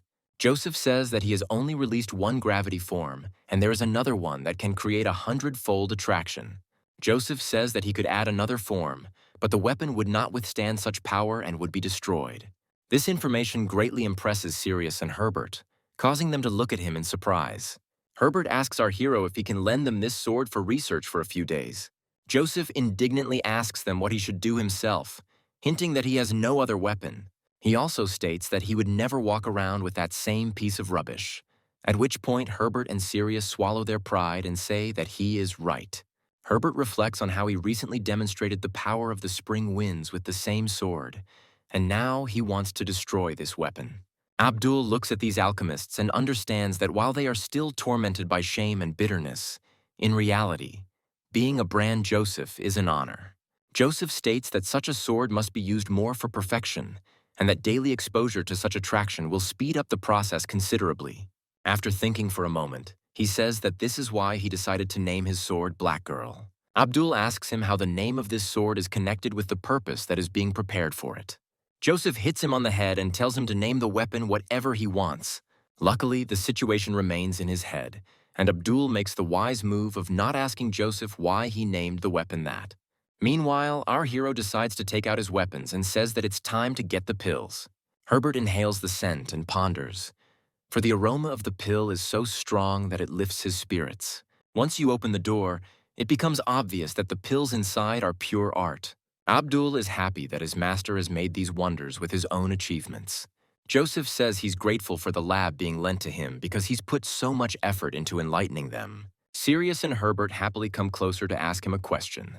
They were both honorable people, but only in this state, and Joseph in his past life was a famous alchemist whose name thundered throughout the world. Alchemists of the highest levels asked him for advice countless times. That is why these two scientists diligently wrote down his instructions, like elementary school students. After this, they thanked him honorably, saying that thanks to him they had dispelled their doubts. Joseph smiles and says that he has to go, and when he has some free time, he will give them some more advice. Herbert asks Sirius what he thinks of Master Joseph. Sirius says that his knowledge is unbridled and nothing can compete with it. Herbert agrees with these words, saying that in the past he had the good fortune to study with Mr. Jagos, and only then did he experience similar emotions. Herbert also says that he personally would not trust the legend that Joseph is a disciple of Jagos. He shares his feelings that this man is much more accurate than even Mr. Jagos himself. Meanwhile, Megan returns home from work and wipes her face tiredly. A few moments later, she discovers that she is not alone at home and asks Joseph what he is doing there. Taking a closer look, she is suddenly surprised and takes a step back. Joseph looks at her with a menacing gaze and asks her how Martin is feeling. Megan states that he is feeling much better, so he goes into the mine with his neighbor's uncle. Martin soon appears at home and greets the master, taking off his basket. He shows his master that he has mined quite a lot of ore. Instead of saying anything, Joseph gives him a powerful slap in the face. Martin loses his balance and falls to the ground, hitting his head hard. Joseph loses his temper for no reason and orders his student to kneel. Megan looks in horror at her brother, whose ears are so badly damaged that blood is starting to flow from his mouth. Martin asks his teacher why he hit him. Joseph says that he ordered him to intensively hone the 3 positions of the Heavenly Tyrant technique and he is doing some nonsense. Martin talks about how he has to earn money and provide for his family because he can't allow his sister to work alone. Megan tries to settle this conflict and orders her brother to apologize to the master. Martin questions why he should apologize if he was hit for trying to feed his family. Joseph studiously ignores the awkward questions and tells the student not to be stubborn, ordering him to fall on his knees. Immediately after this, he throws a small stone forward in order to injure his student. Martin falls to the ground and says that Joseph is only a year older than him and accuses him of daring to offend the weak. Joseph approaches the weak child menacingly and says that such useless students only bring shame on their teacher. Megan tries to protect her little brother and asks Joseph not to kill him. She also accuses her brother of making her cry, ignoring the fact that he was trying to earn money for food. This strange noise brings another man who tries to figure out what is going on here. Martin turns to Uncle Louvre, begging him to save them. Louvre asks his comrade what happened here and tries to find out the cause of the noise. Martin says that this man decided that he was his teacher and is now threatening to kill him. Louvre sees potential in Joseph's case and suggests that the path of violence is not for everyone. Joseph continues to act like a depressed teenager and asks him why he cares how he raises his student. The Louvre says that it is time to teach this impudent fellow a lesson, whose milk has not yet dried on his lips. Martin says that now he wants Uncle Louvre to be his teacher. Louvre says that when they break through and become warriors, they will organize a mercenary army and their income will be much higher. He also states that he will first deal with this incomprehensible teacher who beats a small child. Megan tries to stop her uncle and says that there is no need to resort to violence. Louvre says that he does not intend to beat the man, but only to leave a few marks on him. Joseph says that in this case he will stand and not move, and if they can even touch him, he will lick Louvre's boots. Louvre rushes forward, saying that he doesn't really like conceited people. He prepares to bring down the full force of his fists on him. However, as soon as he gets dangerously close to it, a strange anomaly occurs. Joseph decides to use the calming spirit of heaven and earth and impose a ban on movement. Louvre feels the curse spread throughout his body and causes him to fall to the ground. Martin and Megan watch what is happening in surprise and look at their neighbor with pity. Joseph continues to display his cruelty and pride by ordering Louvre to kneel and come to him to lick his boots. Martin looks at his uncle in horror and asks him to get to his feet. Unfortunately, his prayers go unanswered as the curse proves too strong. Louvre, unable to control his movements, bends down to Joseph's feet to lick his boots. Joseph delivers a powerful punch right to his face to knock him back. Martin looks at this man and realizes that he is facing a real villain. Louvre falls to the ground unconscious, much to the surprise of everyone except Joseph. Joseph continues to threaten the defenseless child and says that now it is his turn. Martin looks at his teacher with fear and asks him not to come closer. Megan tries to stop Joseph and says that her little brother doesn't understand anything yet. She also says that if anyone is to blame, it is her because she raised him poorly. Joseph sighs and says that this man has good natural abilities. Turning around, he declares that he is a bad student. The convenient regime. The fact that Martin worked in the mine in order to feed his family. Martin realizes that common sense rarely concerns people like Joseph and tries to persuade him not to leave. With great difficulty, he falls to his knees before him in order to at least somehow influence his inflated pride. Megan looks sadly at her brother, who crawls to humiliate himself in front of the protagonist. Martin grabs Joseph by the leg of his pants and tells him that he was wrong and wants him to teach him martial arts. Joseph arrogantly says that he doesn't need students. Such mediocrities. Martin hits his forehead on the floor and says that he was actually wrong and asks for forgiveness. Megan begs for mercy from Joseph and says that she will no longer allow him to go into the mine and will force him to improve himself diligently at home.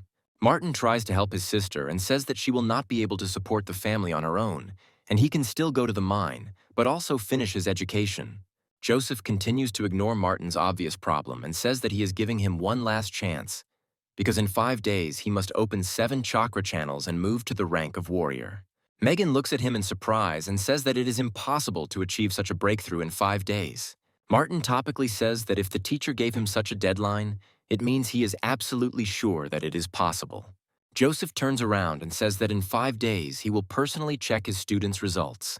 Finally, he declares that this is exactly when they will see each other, not a second earlier, and no delay. After some time, he goes to his hotel room to begin improving his skills. At the same time, things are not standing still in the Alchemist's Guild. A stormy and eventful life continues there. Sirius and Herbert announced for the first time in decades that they were going into seclusion, and this mysterious decision gave rise to many guesses and rumors. After 5 days, Joseph returns to Martin, having achieved a breakthrough to the rank of a 4th-star warrior. As he gets closer to the house, he hears Megan and Martin discussing what is about to happen. Joseph opens the curtain and hears words that if Martin makes a mistake, he could die. A truly strange sight appears before his eyes. Martin is completely covered in a green tint. However, his efforts were not in vain. He finally made the breakthrough he was asked to make. Bursting home, inspired by the title of a warrior of the 1st star, he says that he was finally able to achieve what he had planned. Megan immediately starts running away and says that they need to find Joseph urgently because only he can help. Joseph smiles and says that there really is a lot of poison here. That's exactly what he needed. Martin happily says that he made a breakthrough, and in fact, it only took him 5 days. Joseph states that he is very happy for him and will now begin to absorb this poison himself. Immediately after this, he sits down at the table opposite and begins to extract dark energy from himself.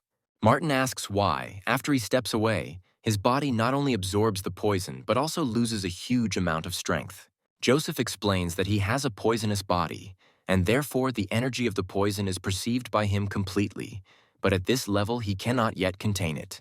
He adds that as the cultivation level increases, the ability will become stronger, as will the power of this poison. Joseph says that with more powerful abilities, he will become absolutely invincible. Martin asks how to obtain such abilities, to which Joseph replies that there are many different traits in this world that need to be learned. Martin asks if the poisonous body is really such a good thing, to which Joseph states that otherwise he wouldn't have consumed it. Martin suddenly guesses the reason for Joseph's affection and asks if he simply wants to become stronger at his expense. Joseph avoids answering the awkward question and decides to switch to his ring. He says that this pill will help keep the poison in the body for 3 days, and when Joseph is not around, Martin can use it. Joseph also passes the pill to Megan, saying that she also has good potential, but she spent all day making money and it affected her strength. Megan takes the pill and says that the best quality goods in the market cost more than 1,000 gold each. Louvre decides to visit his neighbors and asks Martin if he will go to the mine today. He quickly notices Joseph, who looks at him with an indifferent gaze. Martin quickly runs up to his uncle and says that he has broken through to the rank of warrior. Louvre nervously says that he is very glad to see this, adding that he was taught in a very strange way. Joseph turns to him and says that he wants him to come to him quickly. Martin asks his teacher not to create problems for their neighbor because he is a kind person. Joseph asks the man his name, to which he states that everyone calls him Uncle Louvre. Joseph is surprised and asks if he really wants to be called Uncle Louvre, and he replies that just Louvre will do. Joseph learns that Gauguin himself sealed the deposit where these stones were located and instructed Joseph to infiltrate it and find the purple sunstones for him. As soon as the Louvre leaves for its business, he turns to Martin and Megan and tells them that they should dress up and go with him to the banquet. They ask what banquet they are talking about, to which the Louvre assures them that it is a banquet in the Imperial Palace. Sometime after that, they go shopping to find a suitable dress for Megan. The all-powerful hero who conquered entire worlds turns out to be too weak to last a few hours in a clothing store. Blushing, he says that he has very important things to do and decides to run away. Finally, he shouts something to his allies that he will wait for them in the evening. At the square, he says that it is still much better and more pleasant to be alone. After some time, a man appears behind him and speaks to him in a whisper. Immediately after this, he begins to run away, attracting Joseph's attention. Taking a small stick, Joseph says that no one can fool him. Taking careful aim, he throws the stick towards his opponent so that it follows him on his heels. The man in the covert suit suddenly turns around and tries to take an evasive maneuver. But he doesn't succeed, and a needle quickly pierces his arm. The young man looks at his wound and wonders why the stick smells like beef. Joseph grabs him, and the scout feels that the energy of his entire body suddenly stopped functioning. Joseph makes a powerful leap 50 meters into the air, surprising everyone else. After some time, he goes to a secluded place and throws the scout to the ground. He asks him who he is and what he needs here. The scout replies that he was going to take the young gentleman to a deserted place to deliver a message, but things turned out the way they did. After this, he takes off his mask, and it turns out that it is his old friend named Sinister. Joseph asks why he is not with their 4th uncle and what he is doing here. Sinister compliments Joseph, who asks him to get to the point. Sinister says that news has reached the fourth uncle and asks if he's going to attend the banquet, to which Joseph states that he continues to waste his time. Sinister says that rumors about Joseph have reached Oswald, who will now actively try to make his life difficult if he comes to the banquet. Joseph responds by stating that Oswald is an ordinary child, whom the Lee family simply gave the surname to for good behavior, nothing special. He continues that he never took the man seriously, but if he shows enough impudence, he will quickly teach him a lesson. Sinister looks at his young master in surprise and realizes that there has clearly been some change in his character. He tries to stop Joseph and says that this man is not only a green rookie, but also has good support because he is currently under Oswald's control. Sinister adds that Joseph's father and uncle are very worried about him, which is why no one has yet decided to settle the matter. Joseph states that he is not going to play these political games, but at the same time notes that the king is probably behind Oswald. Sinister is amazed at how easily Joseph was able to unravel this whole political tangle, like an experienced master detective. He asks the hero how he came to this conclusion, to which Joseph replies that it is obvious, since his grandfather is a recognized leader in military circles. Joseph also says that his father commands millions of soldiers and guards the western border, which means that the entire national army is subordinate to this family. The protagonist notes that the king is unlikely to be satisfied with this arrangement, so the sudden growth of the Lan family and the appearance of the king's pawns is quite logical and predictable. In his view, even with this, the king could not remain calm and got himself a puppy in the person of Oswald in order to destroy the dynasty from within. Sinister asks Joseph if they will really be allowed to do this to us, to which he replies that there is no need to worry and advises returning to his uncle. Sinister tries to object, but Joseph quickly cuts him off with a hand gesture like a magical stop sign. He says that if Oswald suddenly stops taking care of himself and the king begins to tire of the title, then he will gladly help him find another job. Immediately after this, he leaves, leaving Sinister in an extremely surprised and even a little dumbfounded state. After some time, the action moves to the entrance to the palace, where a considerable crowd of people, dressed up and important, has already gathered. Every royal banquet is a great opportunity for high-ranking officials and nobles to establish relationships, exchange gossip, and show off their status. Joseph quickly runs into Hunter and Cheddar, who greet him with smiles and are clearly happy to see him. Cheddar gives Joseph a friendly pat on the shoulder and asks with interest where he's been all this time. However, after a minute, Cheddar looks at his friend seriously and asks why his body is now so hard, as if made of steel. Joseph says with a sly smile that if you take these pills, you can immediately grow into warriors ready for any challenge. Hunter is skeptical of this information, recalling that most of the first element pills were usually grayish in color and not that cool. Joseph states that if they don't like the pills, they can always give them back, but adds that these pills were made by Master Herbert himself. So it's better to think twice. Hunter and Cheddar immediately start to show enthusiasm, like kids on a sweet treat, and it's as if a familiar figure appears behind them. Joseph turns around to see a luxuriously dressed Megan and her brother standing in front of him, clearly making an impression on the guests. Hunter and Cheddar look at her with a goofy expression on their faces, trying to figure out who she is and where such a beauty came from. Hunter claims to recognize her and calls her the idiot from the bar he once accidentally saved. It sounds funny, but with a slight hint of impudence. After this, he approaches Joseph, says that now he is not surprised that he disappeared for a couple of days, and asks how he feels. They joke together that this is how ordinary village girls turn into real beauties, if they just dress well. Joseph decides to introduce the girl with dignity and adds that this is her younger brother named Martin, who is also his student. Hunter and Cheddar look at Joseph in surprise and joke that they didn't expect him to go to such tricky lengths just to get the girl. Martin asks his mentor in surprise if he really took him just to hit on his sister. Well, they really had fun there. After some time, the company moves on and finds itself at a royal banquet, where everything smells of luxury and intrigue. Those who have the privilege of being in the main hall occupy a far from insignificant role in the kingdom, and know how power is structured. Among those present is the infamous Oswald, who acts pompously, as if he is the most important person here.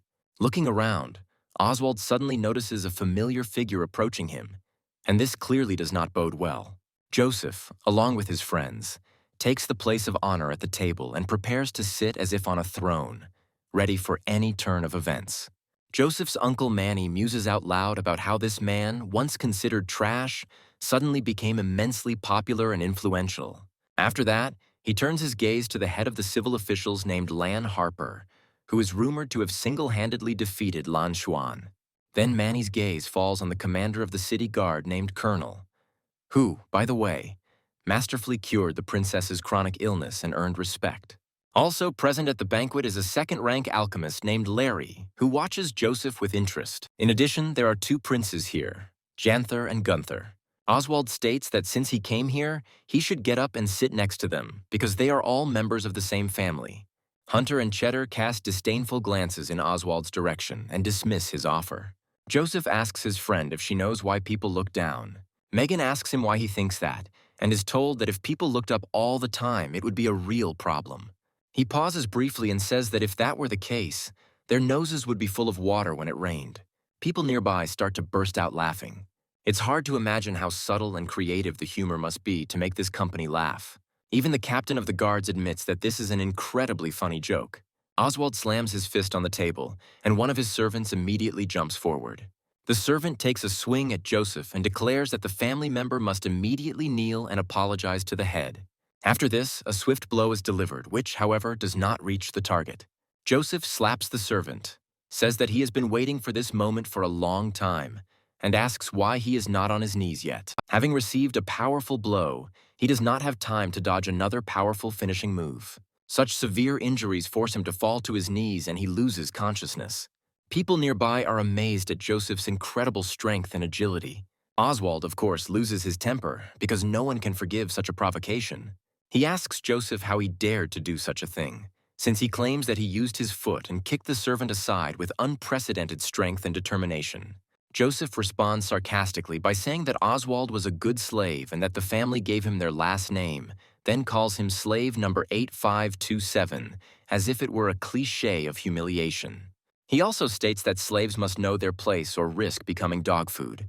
However, Joseph, with great irony, states that this is His Majesty's banquet, and that is the only reason he is not going to tear Oswald to pieces in front of everyone. Oswald realizes that such an insult can only be washed away with blood, and quickly draws his sword from its sheath. Rushing forward, he orders our hero to die immediately, not realizing what a real monster stands before him. As soon as he rushes forward, an unknown force stops him right in the air. The captain of the guard is shown to be responsible for this, making characteristic gestures. Moments later, Oswald is thrown aside without achieving the desired result. Colonel says that today is a holiday, and His Majesty has arranged a reception for his officials, so there is no need to spoil everyone's mood. One of the officials agrees with Colonel and asks the others to clean up the place and reserve everything at young Master Joseph's table. Joseph calmly assumes the appropriate pose like a regal cat and pours himself some tea. Oswald continues to hurl insults, stating that Joseph should prepare for serious consequences. Joseph replies with a haughty grin that barking mongrels usually don't bite, and continues to calmly drink his tea. Colonel appears to be the protagonist of the scene, realizing that his movements were incredibly fluid and easy, which speaks to his status as a successful and experienced warrior. He even admits that he himself cannot boast of such a deep understanding of martial arts, which in itself is an honest admission. After some time, the herald solemnly announces that His Majesty the Emperor has arrived, and the atmosphere is filled with anticipation of a great event. The Emperor's arrival is accompanied by a huge amount of fanfare and loud shouts, as if the entire palace is frozen in anticipation of the important moment. The Emperor of this state, named Jeff, sits majestically on the throne, looking down on his subjects with wisdom and power. Next to him are other familiar figures who constantly accompany the Emperor, like shadows of his greatness and power. Among these figures are Princess Citrine and Chief of the Guard Lola, two women whose strength and beauty inspire admiration and respect. Joseph greets them with a characteristic gesture, which causes a storm of different emotions in them. Jeff says he threw the party to celebrate two important events, the first being Commander Lola's promotion to alchemist because she's a genius. The second event was the healing of his dear daughter Citrine, which was a great joy and relief to him. Lan Harper declares that this is a great fortune and that the heavens have blessed the imperial family, then proudly steps forward. He announces that he has prepared gifts for the imperial family and solemnly opens the box. Lan Harper says that with great difficulty he managed to obtain 2 moon pearls from the Star Sea, which he presents to Commander Lola and Princess Citrine. Colonel jokes that the Prime Minister is indeed rich, and then adds that he will heartily give him 2 books on martial arts. Lola and Citrine happily accept the gifts and say that they will be very useful to them in the future. Larry says he brought second-order beauty pills that he made himself. Oswald says that their humble servant has prepared jewelry made of magical jade that will inspire only pure thoughts in people. He holds out a special comb and says that this thing was created by the best villages of the entire state. Larry adds that the magical jade is a very rare material, to which Colonel immediately states that Commander Lola is worthy of such a treasure and honor. After this, he says that Princess Citrine is the quintessence of beauty, who is the pride of the entire country and a living ideal. Coming closer to her, he admits that he could not think of anything more worthy to give the princess. People nearby wonder if he's trying to confess his feelings to her in this way. Citrine looks at him with some confusion, hoping that it's not what she thinks. Oswald pulls something incredibly luminous from his inside pocket. He says that he specially sent people from the Empire to buy the egg of a demonic beast for a tidy sum and give it to the princess. People nearby can't believe their eyes because it's the egg of a demonic beast.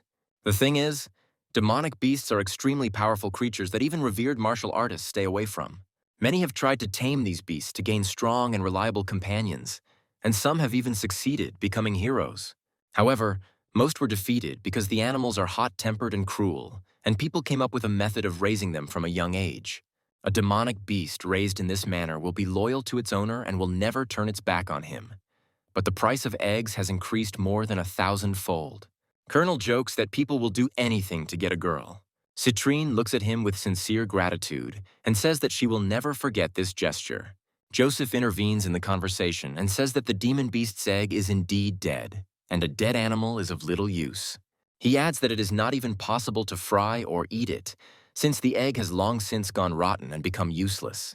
Oswald objects that this is complete slander, but Joseph stands his ground, claiming that the egg is rotten and nothing more. Emperor Jeff asks Joseph how he knew that the egg was already dead. Joseph replies that he has a huge number of arguments, but no one believed him until they opened the egg. Joseph says that, of course, one can wait until after a long month of incubation, the princess notices that there is not a single sign of life in the egg. Jeff advises our hero to watch his language, stating that such things cannot be stated without evidence. Joseph muses that, judging by the energy emitted, the egg is undoubtedly dead, but people who are hit by such an expensive item often have their rational thinking blocked. One of the officials presents a gift of 10 dragon eyes, primordial stones, hoping for the incredible beauty of the princess and the fighting power of Master Lola. Larry reflects on the high value of these things and tries to understand what they are trying to achieve. Lola understands that the dragon pearl is terribly expensive, but compared to the original stones, it is just dust. The official thinks that he is much more interested in Lola, because if she provides support, she will be able to seize the imperial throne. These thoughts fuel his ambitions, and he begins to understand that perhaps such gifts will melt his heart. Lola says that this gift is so amazing that she can't accept it. The official grabs the precious stones and asks the commander of the guard if she still doesn't understand his feelings. After this, Yanter falls to his knees and says that in the presence of all the nobility he is proposing to her. Lola lifts him up from his knee and tells him that if he crosses the line again, she will ask him not to blame him. Yanter reflects that he went to such lengths for her sake, but she still refuses him. He makes it clear that he knows he is unworthy of her, but there is no one more suitable in the state. Lola says that this is not true and asks him to name someone he considers more worthy. Lola freezes in place, and Jeff watches this with undisguised interest. Yanter bravely says that he will fight this man, and if he loses, he will retreat. Other people are wondering what they are really interested in. Who owns the heart of the coldest and strongest girl in this country? Even Joseph watches what is happening with interest, trying to understand what is going on. Lola asks them if they really want to know the answer to that question. Instead of action, she is transported mentally back 15 years to when she was just a little girl and knew nothing about love and romance. She thought her life would always be like this, until one day her mentor returned from the foot of the mountain. The mentor became irritable, stopped paying attention to mistakes, and Lola was always dissatisfied with herself. She also heard the girl muttering a name through her teeth and tried to figure out what that name was. After some time, she learned that this person's name was none other than Gu Feng. Once upon a time, Lola witnessed a gathering of a huge number of divine entities. One of them said that an imperial decree had been issued, and if Lady Tiana wanted to convene them, her word was enough. Tiana stated that there were about 10 elixirs left in their palace. This was the only means by which she could summon them. Chiana was the first beauty of the state and said that she needed help. One of the rulers of the 9 heavens said that the lady was too kind, adding that he was currently training cultivation techniques. Another ruler said that if the lady spent so many elixirs just to fight Gu Feng, it would be unnecessary. Another ruler of the 9 heavens stated that this man was not to be underestimated. However, the more arrogant ruler of the 9 heavens said that this person was not such a serious opponent. He added that if he put in maximum effort, he would have no problem defeating this good-for-nothing bastard. Another ruler of the 9 heavens said that no divine knowledge could grant the ability to challenge Gu Feng himself. The arrogant ruler asked his colleagues if they had heard anything about the Gangetic Mahamudra. He added that this is a river that was invented by the first man on the continent 10,000 years ago. The rulers said that they had studied this technique, which was capable of tearing any person to pieces. Another 9 heavens lord declared that he was beginning to get tired of this farce. His colleagues said that they were all rulers of the 9 heavens realm, and therefore would not be able to destroy the pitiful Gu Feng. The rulers discuss among themselves that this man probably knows everything, so he will not dare to come here. Lola recalls that no one from the Vanishing Kingdom ever dared to set foot on the land of the Night Sky Castle. After some time, the main battle moves to the snow peak located in the Sky region. The rulers come to the conclusion that Gu Feng will not come after all because he is a coward. They drink joyfully and laugh, saying that no crusher of troops can cope with them. The wisest ruler of the 9 heavens says that Gu Feng may not come here alone. In response to this, he is told that even 10 such scoundrels will not be able to cope with him. Siana states that this man will definitely not bring anyone. She's asked why she can be so confident. Chiana says with sadness in her voice that she knows this man very well. After a while, she says that this person has already arrived, and people begin to feel very uncomfortable. Chiana claims that she definitely wasn't imagining things. She knows perfectly well that Gu Feng is heading here. Chiana asks them if they can't hear the wind raging. Some lords say that they are literally on a snowy peak, and such things are always the order of the day here. However, after some time, they realize that they were not imagining things. The clouds begin to change their shape and take on the appearance of a powerful palm. A cry resounds through the air, calling for the wind returning to the heavens technique. After a while, the skill of the boundless golden assault palm falls upon them. The overlords look at this technology and say that it is simply incredible. The most arrogant 9 heavens lord rushes forward and summons his secret technique. Another lord also calls to his weapon and says that the divine weapon of 100 battles will be able to help him. They all rush forward as one to fight this enemy. Together they form an energy ball that shoots into the assault palm. However, all their efforts prove futile as they are unable to cause any damage. After some time, a powerful explosion is heard, which throws everyone aside. The rulers of the 9 heavens were unable to inflict any damage on this man. Chiana watches what is happening and slowly approaches the main battle site. A very strange, creepy smile appears on her face, and she says that her lover is also beautiful. After a while, steps begin to form from behind the clouds. Gu Feng makes everyone wait for a long time and also makes a spectacular appearance, eclipsing the sun. His eyes are forever imprinted in the memory of young Lola, who witnessed it all with her own eyes. He slowly walks down, looking at Siana waiting for him, and tells her to ignore the destruction. Gu Feng takes a few more dozen steps past the bodies of his fallen opponents. Stopping a few meters from her, he asks if she was really worth it. Chiana replies that the man for whom Siana dances turns the world upside down for her. She asks him if she should dance for him again. Gu Feng indifferently tells her to accept her defeat with honor. Siana states that he never had a chance from the start. Wiping a tear from her eyes, she draws her sword and says that today one of them will die. Gu Feng says that she is not his rival, and 10 poor ants did not leave even a scratch, which means she cannot kill him. Chiana says that she only called them so that he could waste his true chi. Immediately after this, she summons her sword to give a signal. This signal calls upon the powerful warriors who have been hiding in ambush all this time. They use special techniques to stop the emperor and finally turn the tide of the battle. Above the mountain where the main battle is taking place, clouds thicken and scythes of dark energy appear. Gu Feng looks at what is happening and says that this is the real Star Squad. After that, he looks at Tiana and says that he understands that she really is going to go all the way. Tiana takes to the air to call her allies together for a combined attack. She says that this unit has not found a use for itself for a long time despite its strength. After this, she declares that today everything will change, because she decided so.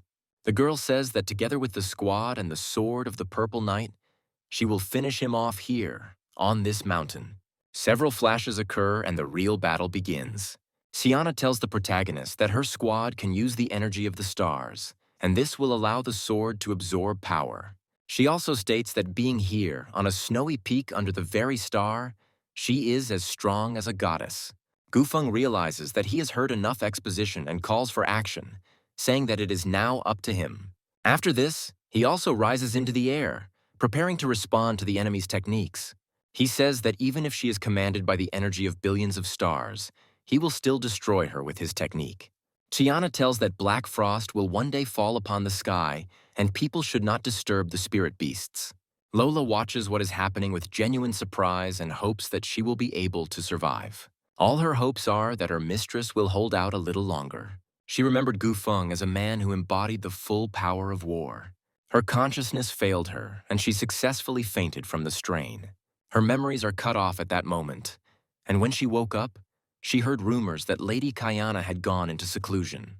Quite quickly, she realized that the lady had lost that day, and the crusher of troops had defeated all the enemies in his path with one move. However, at the same time that his reputation was at an all-time high, the tragic news of his death spread. Lola knew she couldn't believe it, because the man's shining eyes had gone out. But she didn't know who his killer could be. That was why she had reached the land of this state and decided to stay in this academy simply because there was the expressive statue of Gufeng himself standing here. Having finished her story, she looks around at all the remaining people. She thinks that on that day in the martial arts arena, this guy's gaze was exactly the same as Gufeng's. After a short pause, she quietly says that she is very sorry that this person was only a weak reminder. Joseph looks at her in surprise, trying to understand if she is in love with him. Yanter asks her who he is, angry that he still doesn't know his name. Lola says that this man has long since left them and is heading away from the banquet. Yanter says that if this man is already dead, then he still has a chance, and asks what he did that made her so devoted to him. Lola says that if he really wants to achieve the same thing as this person, then he must listen carefully. After this, she tells that this divine warrior made a dark weapon that is capable of absorbing the energy of stars. He also claims that this man destroyed the defenses of Red Moon City in one fell swoop, destroying one of the continent's 3 power centers. This man also saved his friend in the Eastern Sea, and if it were not for him, the 8,000-mile journey would have been impossible.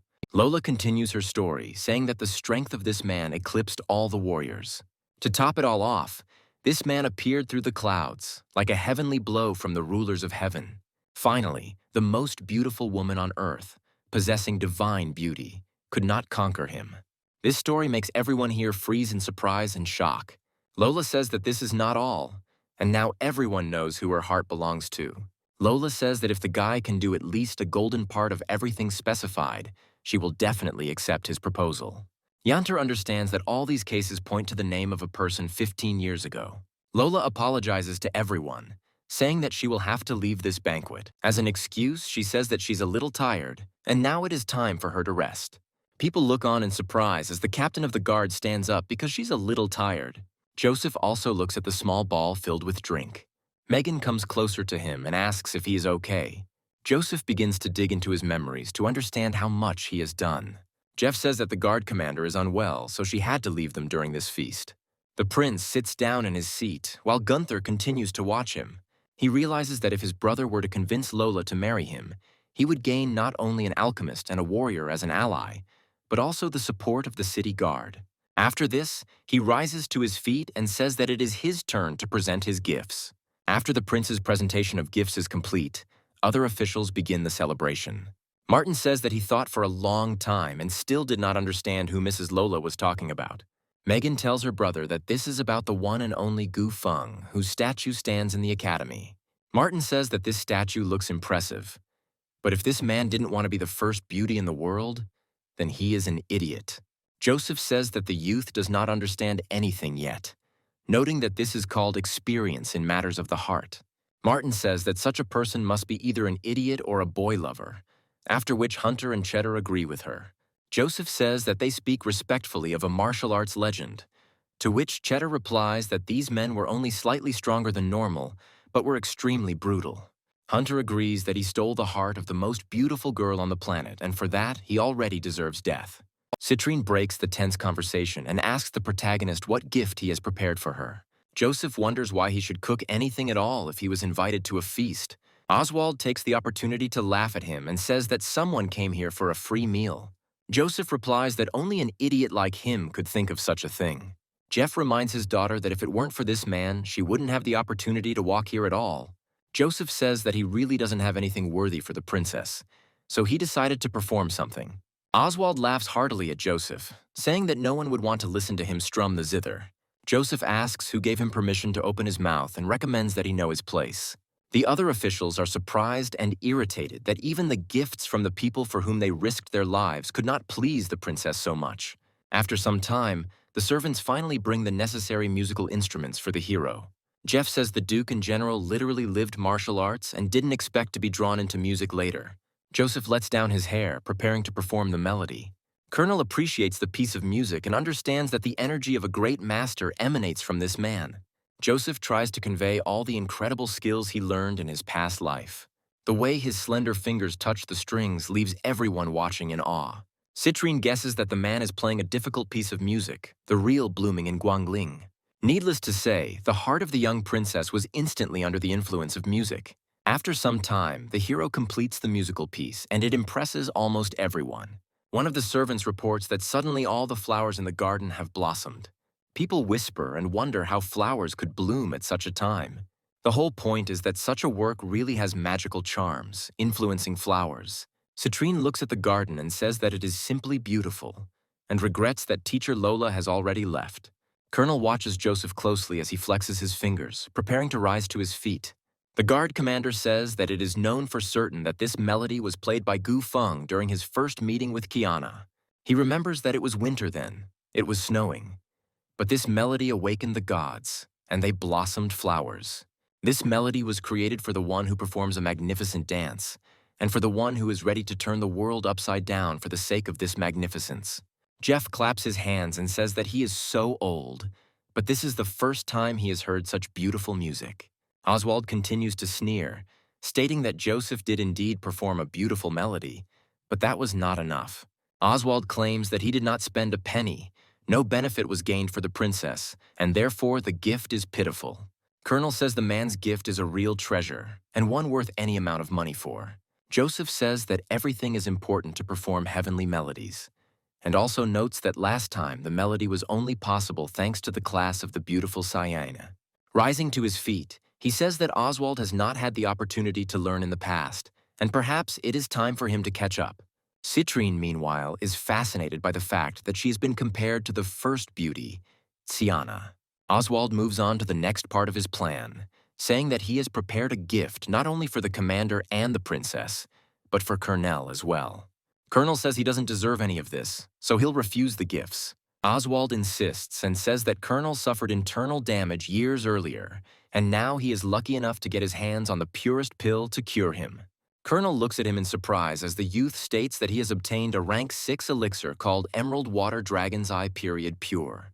Without thinking twice, he orders his servant to make a speech and present the pill to the commander. Colonel holds the artifact in his hands, reflecting on how he barely won this fight, was seriously wounded, and since then the cross has completely disappeared. Jeff reflects on how many people were sent to find a cure for Colonel, but they all came back empty-handed. He tells Oswald that his contribution is invaluable, and therefore will give him absolutely anything he asks for. Oswald thanks the Emperor for such generosity, after which a smile appears on his face. He publicly declares that he would like to marry Princess Citrina. Citrine orders the man to know his place, then tells her father to never agree to this. Oswald, in turn, reflects that he was born into a lower caste, but was able to become the head of the family, and nevertheless his position is very unstable. Citrine looks at her father with growing concern and says that he cannot agree to something like this. Oswald declares that his feelings for Citrine are sincere and asks him to grant his wish. Jeff spends some time thinking, after which he orders his daughter not to be so direct. Jeff states that the man has shown incredible generosity and that their fate will be a relief to him. Citrine looks at her father in surprise and cannot believe what she is hearing with her own ears. She asks herself in her mind how she can end up like this, when the father who loved her all these years sells her into slavery. Rage immediately takes complete possession of her body, and she angrily rushes towards the egg of the magical beast. She loudly shouts that she does not accept such a verdict and sends everyone to hell. A few moments later, the egg hits the floor at high speed and shatters into pieces. A very unpleasant and disgusting smell of rotten meat immediately spread throughout the entire hall. Almost everyone covers their noses with their hands and realizes that this egg was indeed rotten. Oswald looks at the remains of the egg in surprise, and emotions of surprise and anger appear on his face. Citrine complains to her father that the egg was indeed expired and asks him to reverse his decision. Jeff remains adamant, saying that the demon beast eggs are precious and rare, and that it being spoiled only means that Oswald was tricked. Citrine understands that the Emperor has already made his decision and does not want to change it under any circumstances. Jeff says none of this changes the fact that Oswald's contributions are still very significant. Citrine covers her face in horror, but the Emperor does not have time to declare her the man's bride. Joseph asks for everyone's attention and returns to the stage to take a closer look at the pill. Looking at it, he announces with surprise that this pill is a real fake. Such a bold statement surprises everyone present. People reflect that giving a counterfeit pill in the presence of the king himself and the court officials is a grave crime punishable by death. Citrine watches what is happening in surprise and slowly repeats the words that this pill is fake. Hoping to seize any opportunity to avoid marriage, she grumbles to her father that it is purple and fake. Oswald starts to protest and says that this is a 6th-tier medicine and Joseph is up to no good again. Joseph asks him what he means and nods his head towards the rotten egg. Jeff asks Larry for his opinion, to which he states that the pill does not appear to be fake, but it is difficult for him to draw conclusions about such high-ranking drugs. Colonel asks Joseph what proof he has, to which he states that the pill itself is not poisonous, but becomes lethal when in contact with water or blood. Jeff becomes enraged and slams his fists on the table, glaring at Oswald. Oswald says that this is complete nonsense, and when the guard commander is fully recovered, everyone will realize that the pill was real. Joseph suggests testing it, but Oswald says that the 6th-tier medicine is incredibly precious, and if even one pill is lost, even death won't solve anything. Joseph says it's pretty simple. You just put a drop of blood on a pill and feed it to the dog. If it dies, it means the medicine was poisonous. Jeff says he's happy with this arrangement and orders the dog to be brought, adding that of the two, the one is lying. Looking at them with a tired look, he says that now they will find out which of the two of them will be the lying dog. Joseph calls Oswald a mongrel and orders him to lend his blood, but Oswald states that he should lend his own if it was his idea. Joseph calmly says the name 8527, which used to belong to Oswald. A few moments later, Martin runs up to him, and Joseph says that this is his new faithful servant. After this, he points to Oswald to Martin and says that he is his predecessor. The officials watching what is happening guess that the situation in the family will become tense. Joseph looks at his servant and orders him to squeeze a few drops of blood onto the pill, but Martin asks if he can't use his own. After some time, Martin is injured, which is why he agrees to donate some blood. Using Martin's blood, Joseph unceremoniously kicks him like the last dog and says that from one drop of blood, the pill has already become fatal. Joseph speculates that by using a dummy with a poisonous body, Oswald's guilt will be proven. After some time, a servant appears, holding a dog next to him. Oswald looks at his opponent and says that the entire procedure should be carried out by the Imperial bodyguard. The bodyguard approaches the hero to take the pill from his hands. The bodyguard then kneels down in front of the dog to offer it a pill. The unsuspecting dog grabs the pill with his teeth and quickly swallows it. The bodyguard says that at first glance there is no problem, and Oswald is triumphant. Jeff becomes angry, realizing that the pathetic boy was trying to trick him. Citrine realizes that she needs to come up with something urgently to save Joseph. Oswald laughs at his opponent and says that he dared to play the Emperor, and today everyone will witness his death. Joseph maintains a triumphant expression, and Oswald realizes that something is wrong. He quickly turns around and sees that the dog has died quite quickly and is covered in strange spots. He falls to his knees in horror and wonders where the multicolored dead dog came from. Jeff looks angrily at Oswald and says that it is better to ask him. Oswald says that Joseph is solely to blame for everything, since he was the one who hid the healthy dog somewhere nearby. He orders that the healthy dog be returned and that this dead monster be taken away. Manny thinks that his friend brought the pill addiction here, and now the problem that was troubling the family will be solved much more easily. Jeff orders the guards to arrest the man, thinking that he put in a lot of effort and this puppy only brought trouble. Oswald, along with his servant, tries to fight back and says that the emperor must punish Joseph.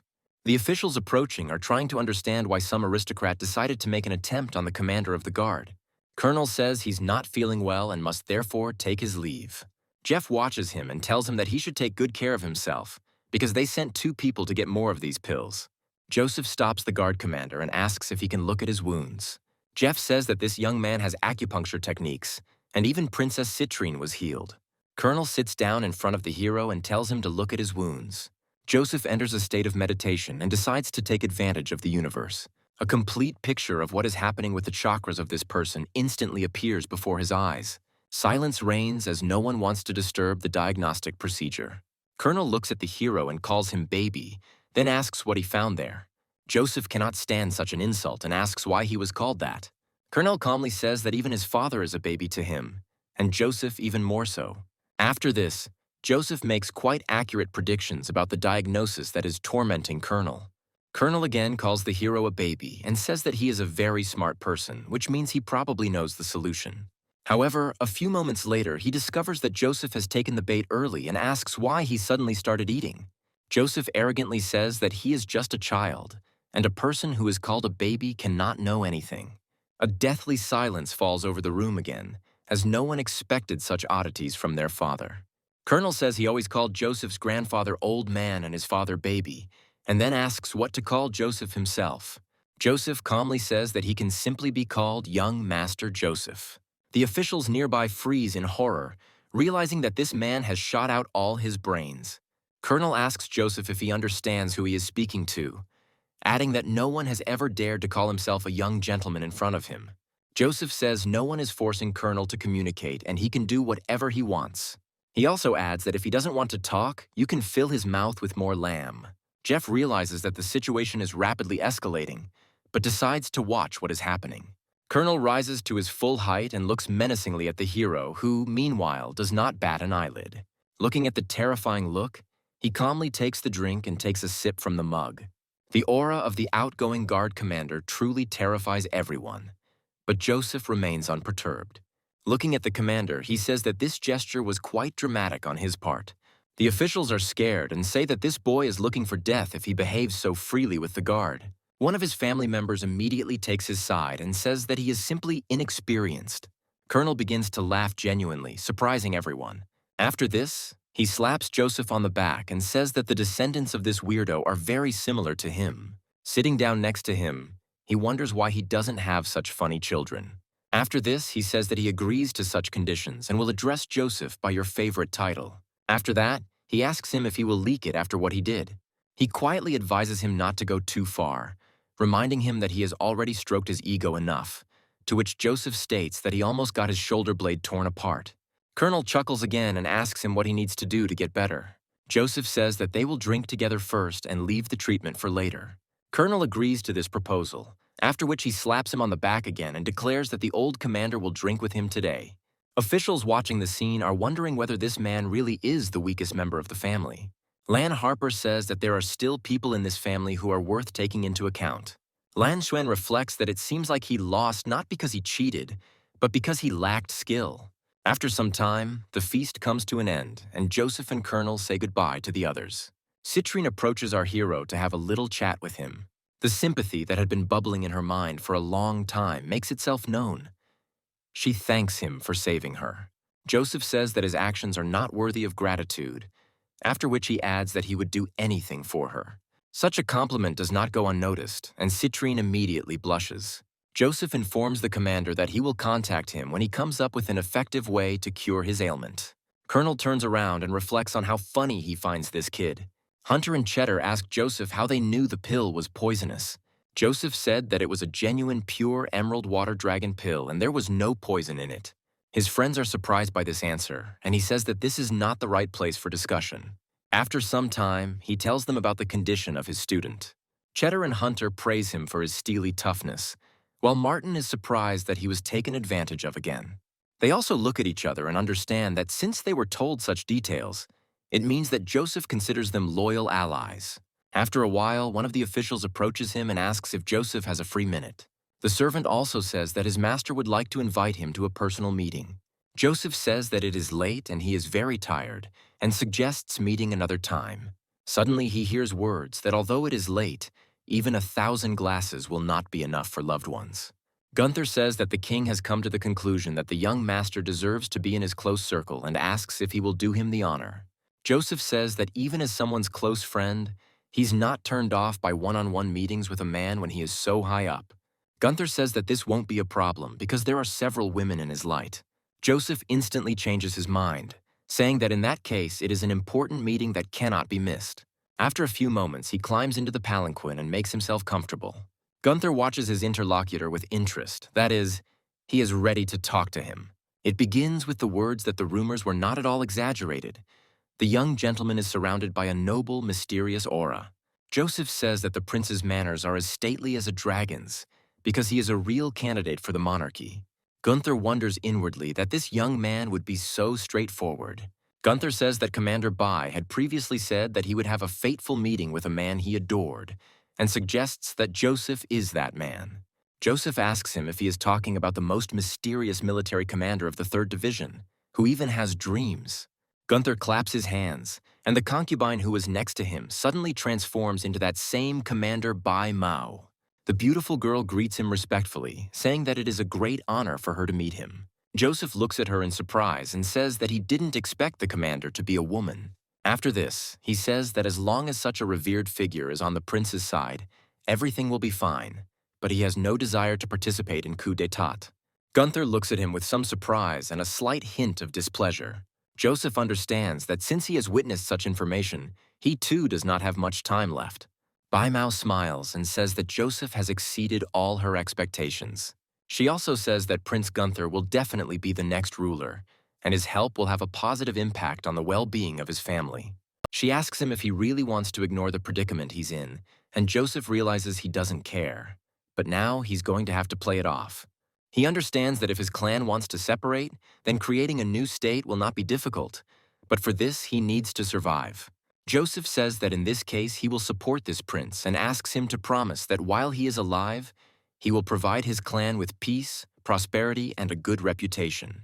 Gunther swears on his life that as long as he lives and the clan does not rebel, he will live in peace and prosper.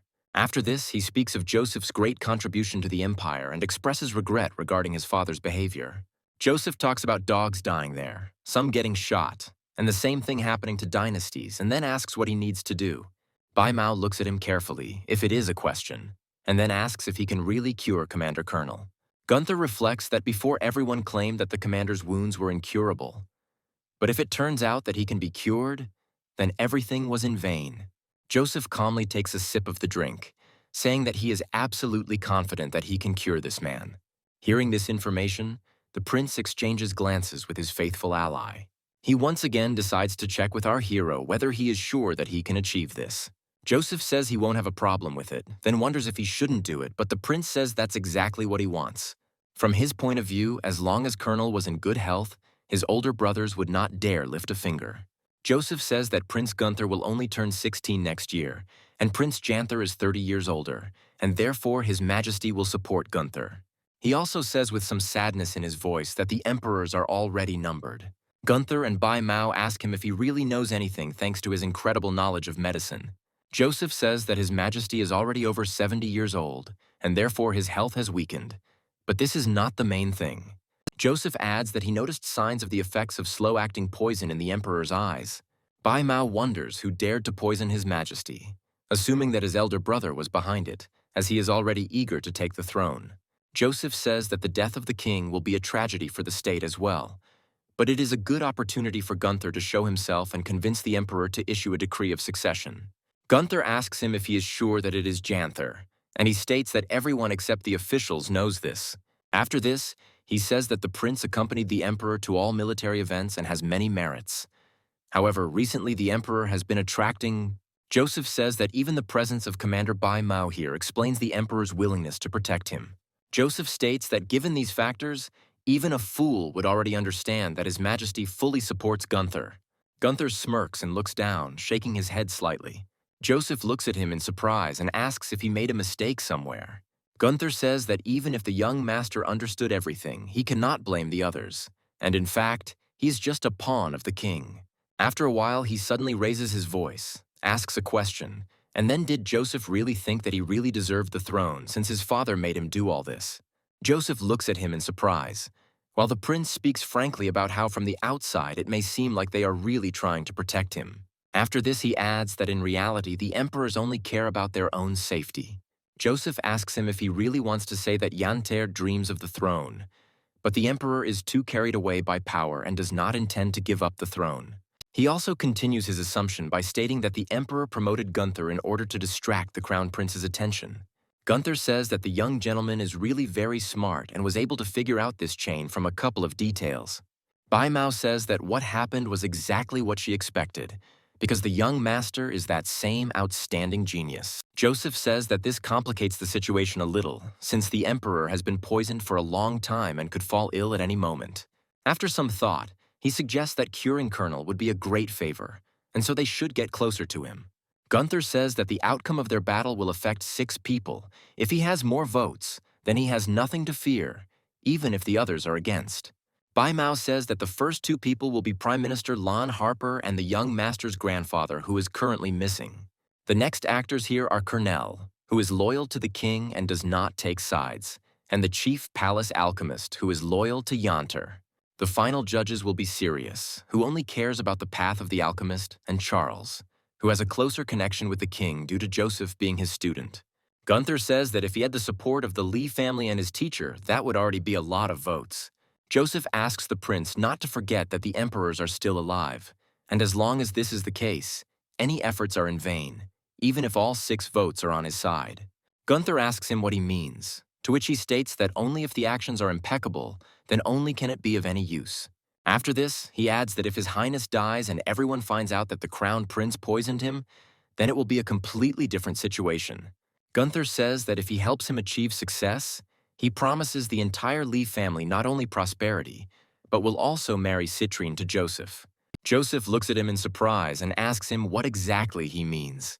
Gunther guesses that the young gentleman is the kind of talented person who, even while wandering through a precise field, will leave behind a unique aroma. He says that as a man, he understands him perfectly and will be able to quickly organize and arrange everything. Joseph reflects that I was not far from the tree if he is even willing to give up his sister. After that, he turns his gaze to Bai Mao and realizes that she is clearly not thrilled about this prospect. Gunther immediately moves away from Joseph, whom he had just been hugging quite sincerely. Joseph realizes that the relationship between the 2 people is quite complicated and says that they will talk about it later. Suddenly, he hears the guards shouting that hired killers have arrived here. The air begins to shake from the arrows cutting through it as they rush forward. Gunther remains completely unperturbed, despite the fact that an attempt was made on his life. Joseph talks about how even in the face of the enemy, the prince remains calm, and they say that this is impressive. Gunther says that under the protection and loyalty of Bai Mao, he has nothing to fear, and he is already impressed by the protagonist's composure. Joseph says that if he does not fall under Bai Mao's protection, he will have to beg for help. Gunther laughs and says that the young master can be absolutely calm since he has already been attacked many times. Joseph says that this is not a normal attack, because this time, things are not so simple. Bai Mao uses his talents to say that things are bad because they are being attacked by someone of master rank. After a few moments, she uses her special technique to evaporate into thin air. Joseph says that the commander's equipment is not very good. It is unlikely that you can really not worry about anything with it. Gunther smiles and says that today they will not spare a single mercenary. Moments later, he receives a telepathic message that he urgently needs to move aside, as their palanquin is under attack, and the energy charges instantly run into the created energy barriers. However, this barrier is not enough to contain this energy. The palanquin turns out to be destroyed, but all the people who were with it manage to escape.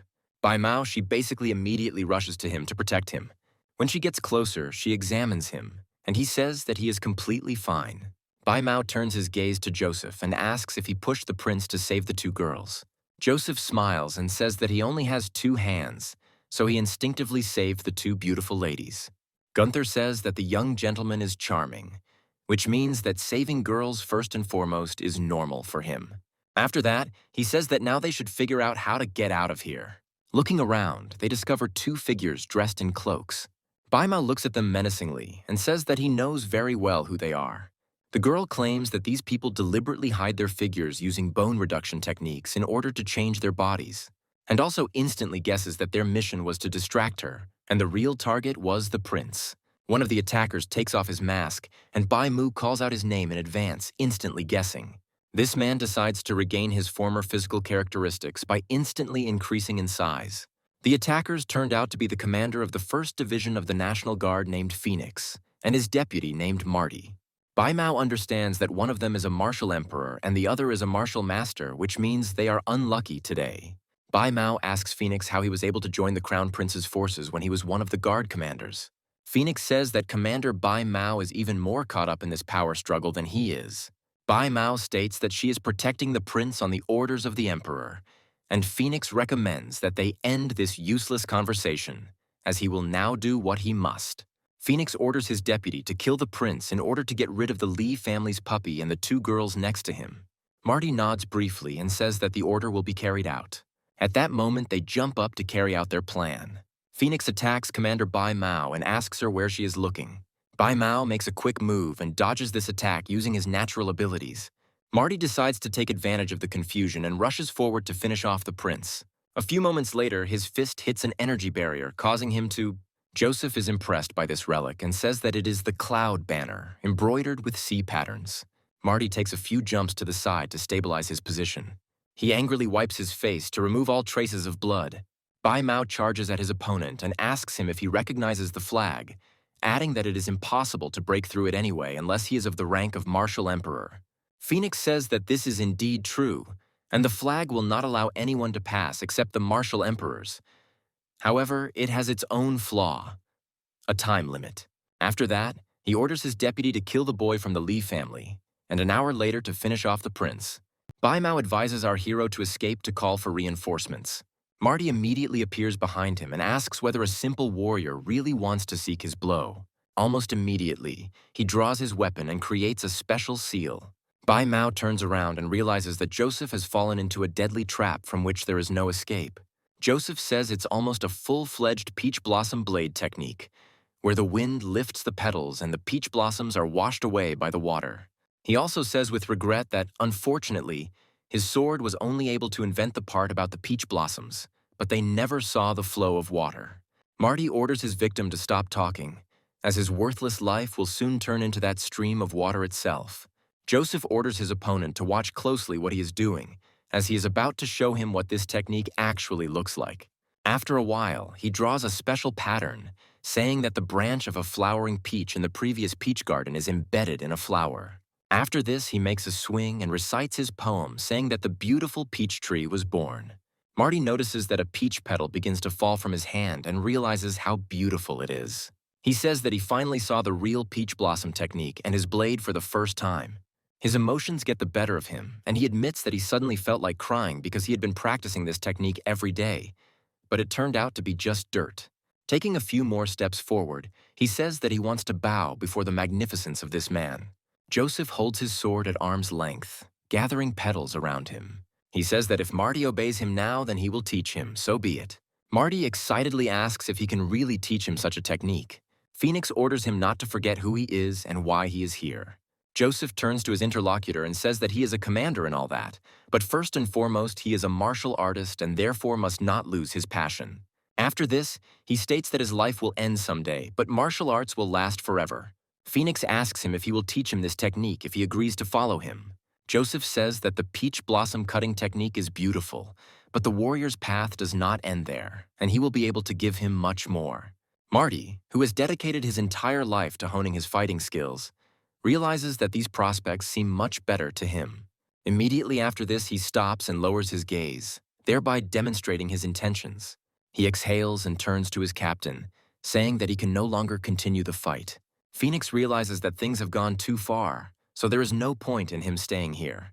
A moment later, he decides to use his energy counting skill to protect himself from the sudden attack. Having grown wings, he soars into the air and says that he will meet Bai Mo again. Bai Mao and the other heroes continue to follow him, looking closely at his path. Gunther smiles and says that heaven is indeed on his side, because he was lucky to meet the young master and Marty. Marty says that the man he is going to serve is young Master Joseph and only him. Gunther smiles and says that at the moment the young gentleman is his ally. Marty admits that he sided with Joseph today, but will leave once he masters the peach blossom slicing technique.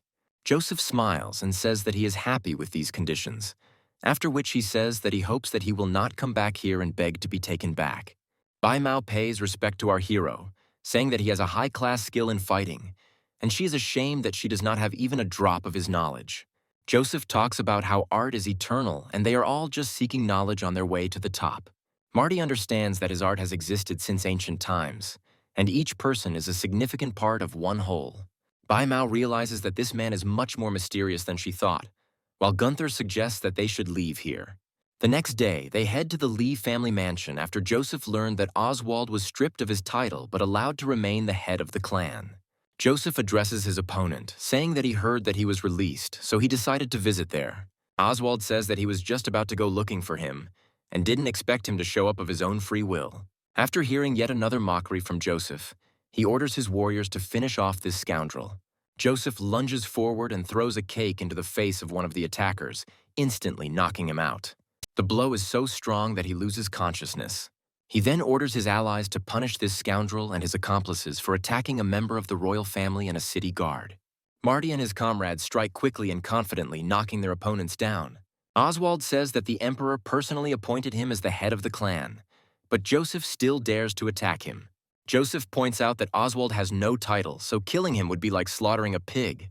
Immediately after this, Marty orders his subordinates to take this man into custody. Oswald draws his weapon and says that the damn thugs don't dare attack him. Immediately after this, he calls upon his power, stopping the attackers. Joseph is surprised that the great star warrior is in front of him and realizes that it is not as easy as it seems. Marty asks his master to intervene, stating that catching this scoundrel will not be so easy, to which he states that he must be more careful. Marty immediately follows his master's command and rushes forward using his blade. Oswald tries to defend himself and summons his spirit beast in the form of a phoenix made of ice. Marty makes unsuccessful attempts and only narrowly escapes a quick and brutal death. Analyzing his opponent, he realizes that he possesses a third-tier dark weapon. After this, he jumps to the side and prepares to continue his decisive attack, saying that he doesn't care. Together with his comrades, he again makes an attempt to attack a single enemy. Oswald says that it is an incredible shame to fight together against him alone. However, he accepts the challenge and decides to use the powers of his ball to create an ice storm. Marty fails to dodge this attack and ends up trapped in ice along with his comrades. Oswald passes them in an instant and only chuckles, hoping that luck will continue to favor him. Joseph rushes into battle and says that his opponent wags his tail well and has probably practiced a lot. Oswald grabs his ice weapon and says that a small man cannot defeat him with such an insignificant rank. A few moments later, our hero unleashes his weapon on the villain using his gravity field skills. Oswald desperately tries to block this attack, finding that his opponents have already thawed out and are rushing at his back again. The tension in his body begins to gradually increase, causing him to grind his teeth. At the last moment, he jumps to the side so as not to push his luck. True to his word, Marty immediately rushes forward to prevent his opponent from recovering. Marty almost achieves his goal, but suddenly an ice projectile flies into his sword. He looks up and discovers that the Four Elements Battle Emperor is here. An unknown figure dressed in dark clothing lands down, causing a powerful shockwave. Without wasting a single second, the man in dark clothes grabs Oswald. Oswald breaks free from his savior's grasp and says that he will first get rid of this parasite. Having prepared himself properly, he transfers his spiritual energy to his weapon in order to fire a volley. Joseph calmly closes his eyes, realizing that another ally has already come to his aid. Oswald looks up to see a huge wall of fire coming towards them. The martial emperor wonders how a person capable of creating the burning city technique ended up here. In order to at least somehow resist this skill, he calls upon his powers to cast a new spell. The staff he thrust into the ground begins to generate a massive amount of cold, which conflicts with the fire. However, the burning city's magic deals incredible damage to ice magic. The fighting emperor decides not to wait for the moment of truth, grabs his comrade and runs away. Joseph is left standing in the city alone, holding his sword and realizing that his opponents have fled. The huge amount of steam gradually dissipates, and Lola's outline becomes visible in it. The girl asks our hero why the martial arts master is hunting him. Joseph hides his weapon and says that he doesn't have a single clue as to why this man suddenly appeared here. Lola asks him what Marty and his friends are doing here. Joseph says that it is quite a long story and asks her how she ended up here. Lola adjusts her glasses and says that she heard yesterday that he performed a wonderful composition last night and would like to listen to it. Joseph says that in order to perform such a melody, you need the right time, place, and people around you, and now he does not have these conditions. Lola says that she is very sorry to hear this and expresses hope that someday he will perform this melody for her. Joseph says that yesterday, hired killers with the rank of martial emperors appeared in the capital, and this is all Oswald's tricks. Lola says that she will take care of it, asks if he can cure Colonel, to which he states that he will do his best. Lola says that in that case, she will send people to guard him while he undergoes treatment. Joseph turns to Marty and tells him to wait for him outside, because he replies that his orders will be carried out. After this, he decides to walk around the ruined estate looking around. After some time of his wanderings, he observes a destroyed building, which he decides to explore. Once inside, he says that the old man doesn't have to hide, saying that otherwise he will turn everything upside down here. No one answers him, and he decides that it is time to use force. Without thinking twice, he takes out the weapon that he had recently created thanks to an alchemical miracle. Approaching one of the columns, he makes a quick swing to inflict incredible damage. However, after a few moments, the sword stops obeying him and jumps out of his hand, leaving a small cut in the process. When the sword hits the stone, it makes a distinctive sound, and an unknown person's voice is heard in the air about how he was found. Joseph says that blood cannot be dissolved in water, and that the skill of telepathy is to blame. The doors open, and Joseph sees the silhouette of a man holding his sword in his hand. This person turns out to be an elderly man who says that everything is becoming much more interesting. This man turns out to be none other than Joseph's grandfather, Jonathan, who happily asks him if he has really opened all of his chakras. Looking closer, he takes off his glasses in amazement. After looking at our hero from all sides, he says that he has achieved the status of a warrior of 4 stars, and this is excellent, since he is much stronger than the mangy dogs who call themselves geniuses. Joseph asks him why Jonathan is playing hide and seek, saying that if he hadn't felt his personal breath, he would have thought 8,527 had finished him off. Jonathan asks him if he could feel his breath, to which he states that if he had not noticed his grunting breath, he would not have entered the battle. Jonathan says that this is already completely mind-boggling, but Joseph asks him if he knows the whole situation in the Lee family. Jonathan decides to test the puppy's motives and asks him what he would do in his place. Joseph says that Jonathan kept opening his eyes, which means he wants to keep his distance in order to monitor Jeff's actions, as well as the situation as a whole. Joseph says that at first he did not suspect this, but as soon as he felt Jonathan's breath, all his suspicions were immediately confirmed. After this, Joseph looks at his grandfather with a rather serious look when suddenly a smile appears on his face. He also states that Jonathan would break through the boundaries of the 4 elemental realms and become emperor. Jonathan is generally impressed by his grandson's incredible insight. Clapping his hands, he says that his clan finally has a worthy heir. After this, he talks about how he wanted to find out who could wield more influence among all of them when he was not around, and ended up being disappointed. Jonathan states that Joseph's actions exceeded his expectations, and then asks if he would have continued to pretend to be a jerk if it weren't for the current circumstances. Joseph says that he has no thoughts regarding the affairs of the clan, and he refuses the title of heir in advance, because he is confident in art. After this, he says that if we are talking about the state, then most likely investigative Prince Gunther will win. Jonathan asks him why he is so confident, to which he states that he now supports Prince Gunther, meaning his future success is undeniable. Jonathan looks at his grandson in surprise and tries to understand what his motives are. After covering those a bit, he talks about how things have changed since he went into seclusion, and it is no longer the empire he knew. Rising to his feet, he says that in this case he will do everything to ensure that the entire clan is on Joseph's side. Joseph looks at his grandfather with a smile, realizing that he has secured the support of a powerful warrior.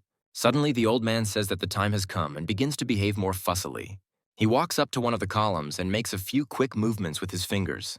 A moment later, the secret door opens, and Joseph discovers that there has been a secret path here all along. Jonathan quickly descends, silently inviting his grandson to follow him. Joseph decides to follow and finds himself in a completely unfamiliar place. Going further, he discovers that some very strange procedures are taking place here. Joseph looks carefully at the people here and discovers a third-rank alchemist. Seeing the man in the barrel, he realizes that it is the 3 stars Martial King. Sitting down on the sofas next to them, he understands that these people are very strong, and apparently, there is not quite an ordinary connection between them. Jonathan makes preparations to finally bring his comrades back to consciousness, but his efforts are in vain. Jonathan turns to the master and says that the chilling ethers that have penetrated his brother's body are gradually leaving, and with each sensation it becomes easier. An alchemist named Burroughs says that Dinkleg was poisoned with pure ice ether, and it is a miracle that he was able to maintain his condition for so many years. He sadly takes out the last bottle of painkillers he has, saying that they will last him a month. Burroughs adds that after 30 days, the forces of the First Star's fighting Emperor will no longer be sufficient to contain the effects of the gas. Jonathan asks him if he is giving up, to which he states that 5 years ago he accepted his reward and looked after him, but now his powers are running out. Dinklage addresses his brother and says that he has been a burden to him for many years, and if he had not had to transfer chi into his body, he would have achieved quite a lot by now. Burroughs decides to take his leave and says that this is the end of his powers. Joseph stops him and asks if he is really a third-rank alchemist. Burroughs experiences a fit of unmotivated aggression and says that if he were not Jonathan's descendant, he would already be dead. Joseph says that this is the first time he has seen a third-rank alchemist who behaves in such an unscientific manner. Jonathan asks his grandson to watch his behavior and not act so ignorantly. Burroughs claims that when he learned martial arts and traveled around the empire, Joseph was still wearing diapers. Joseph continues to show off, calling him a little child again and saying that some creepy third-rank alchemist is not his boss. Burroughs also continues to be angry that his age does not match his appearance, and says that now the entire alchemist guild will know about it. Jonathan asks his grandson to stop tarnishing Master Burroughs' good name, and then asks if it's time for him to go or if he'll just let him go. Jonathan looks at his colleague and asks what he wants done with this boy. Burroughs angrily says that this boy dared to insult him, which means that his punishment should be at least quartered. Joseph bleeds his face in a ridiculous grin and says that some pathetic old man dared to take offense at some joke. The blow is so powerful that the alchemist is launched into the air and begins to spin. Jonathan and Dinklage watch in shock, trying to figure out what the hell is going on. Burroughs asks the protagonist how he dared to hit a third-rank alchemist. Joseph asks him what's so great about being an alchemist, stating that he is one too and showing his badge. Burroughs asks how it is possible that a second-rank alchemist was so young. Joseph says that all people should know that there is always a bigger fish to fry, and that there is no need to show off when you have a rather modest achievement. Burroughs doesn't believe what's happening and says that the boy is probably a decorated alchemist's badge. Joseph says that it looks like his interlocutor wants to get beaten up again. Burroughs wonders in his mind how dare he hit him, knowing that there was no way to avoid this boy's blow. Joseph orders the man to get out while he is in a good mood. Jonathan looks at the badge in surprise and asks if it is real, to which Joseph replies that no one on the continent would dare to counterfeit it. Jonathan asks what all this means, to which our hero replies that he is also an ordinary alchemist. Jonathan calls his grandson a brat and asks what else he is hiding from his sight. Dinklage laughs and says that it looks like he really does have a worthy successor. He smiles and says that if his descendants had even a tenth of Joseph's talent, he would be very pleased. Joseph asks Dinklage if he is the warrior who died in the war several years ago, to which Jonathan states that it is his fault. He reveals that he was supposed to be in that battle, but due to circumstances he was in seclusion, which is why Dinklage took his place. Jonathan says that at that time several states were fighting for the place of the Supreme State Assistant to the Empire, and it was a battle not for life but for death. He claims that 5 National Guard commanders died on that battlefield, and then his younger brother fell ill. Dinklage says their nation emerged victorious from the battle, but they lost over 100 martial artists, and all who returned were crippled. Joseph says the battle for rankings could be more brutal and asks what it's all about. Jonathan states that the Huowu Empire is one of the 3 great empires of the continent, and in total supports 9 states with auxiliary troops. It is also said that if a country has a 6 Meridian Resonance Martial Master, a 4th-rank alchemist, then that country will automatically be promoted to the highest level. Joseph asks his grandfather why he has to go through such a mess for ratings. Jonathan says that in order to survive on this continent, you need great strength, and strength only guarantees resources. Dinklage says with sadness in his voice that people are like ants and are very jealous in life. Jonathan adds that military strength is determined by the number of outstanding craftsmen, so the state must hire unproduced warriors. Joseph continues to listen carefully to the story, and hears that the empire they are attached to is supported by the Tang Society. He briefly recalls that one of his senior disciples taught the son of the head of the Tang Society, but cannot remember his name. Jonathan says their leader, Federer, is a constellation martial artist and a student of Harrison himself. Jonathan says that if he ever visits that empire, he should avoid conflict with the Tang Society, to which Joseph asks if it is time for another battle. Jonathan says the battle 5 years ago took a huge toll on their troops, and it would be wise to decline participation this time. Joseph says that they must hurry, since the king is not going to refuse to participate, and he can only persuade him if Prince Gunther ascends to the throne. Dinklage is surprised by this news, to which Jonathan says that he does not understand much about the current situation. After Dinklage receives fresh information, he says that the emperor's treatment of his loyal subjects hurts his heart.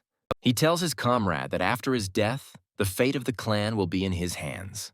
They hug and vow to always follow the tradition of brothers standing up for brother. Joseph wonders if the freezing ether really has that effect on the brain and says there's no point in whining. He adds that Colonel's health was also undermined by this ether. Apparently, they were wounded by the same person with such abilities. Dinklage says that behind all this is a great master from the state of Bai named Istred. Joseph says that the ice attack of the martial artist who protected 8,527 back then was made up of the same elements of the freezing ether. Jonathan angrily states that this puppy is protected by the king and supported by the people of Istred of the state of Bai. He gets angry and says that if he had known about this earlier, he would have killed this puppy long ago. Joseph says that they need to focus on treating Dinklage now, and Jonathan asks if he is capable of that.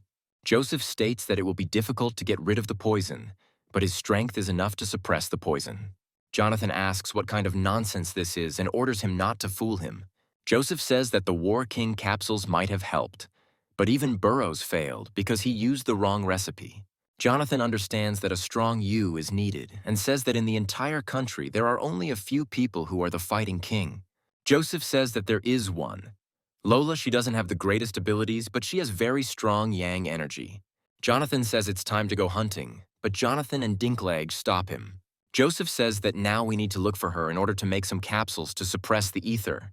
Joseph stutters about the ingredients needed, but Jonathan tosses him the key to the family storage room and tells him that all the ingredients are there. Joseph happily thinks that he really needs materials that could speed up his learning. After that, he waves to his grandfather and says that he won't keep him waiting long. After a while, he goes out into the courtyard, where a crowd is already gathering.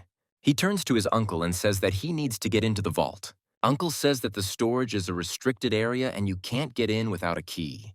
Joseph shows the key and says that he must go there on the orders of the elder. Uncle says that the order will be carried out and asks Marty to wait for Joseph here. After some time, they find themselves in front of huge doors sealed with a powerful sign. Joseph looks at the Firebird, the patron of the southern regions.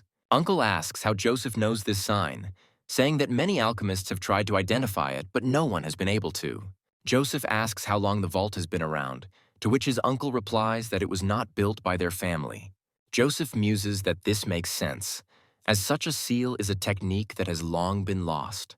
He also thinks that if one of the Lee clan's ancestors created this seal, he was one of the most powerful people on the continent. Without thinking twice, he uses the keys to unlock the gate.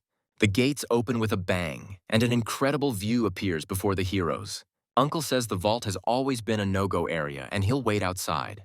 Joseph nods in understanding and heads down to get the necessary ingredients.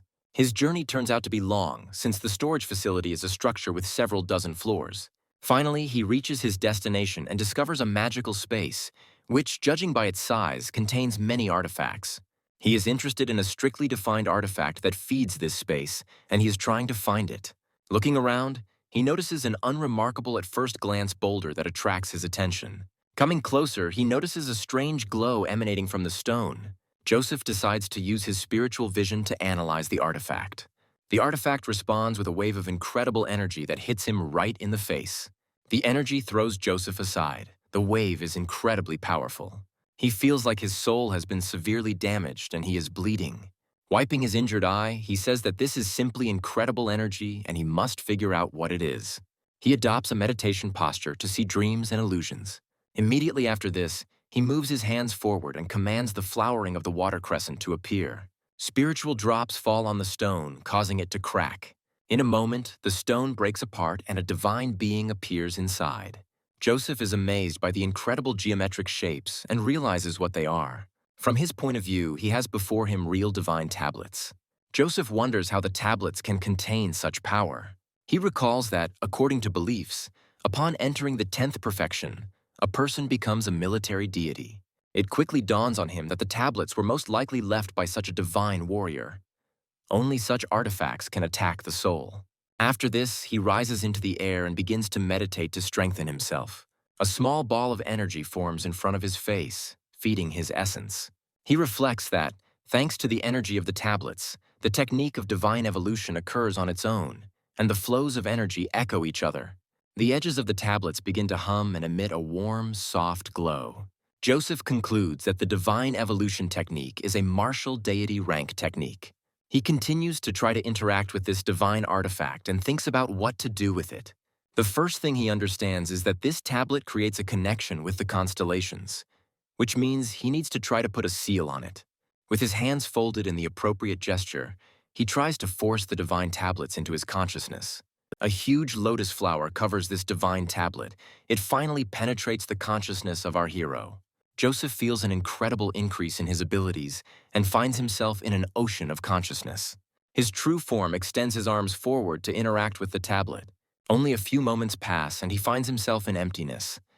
But he understands perfectly well that he has achieved what he wanted. Joseph finally opens his eyes in full realization that he has transferred the tablets into his own consciousness. It quickly becomes apparent that he changed the space around him once he absorbed the tablets. Looking around, he realizes with surprise that he didn't think the cave actually looked like this. Also, looking at himself, he understands that the tablet of God helped him to rise in rank to 5 stars at once.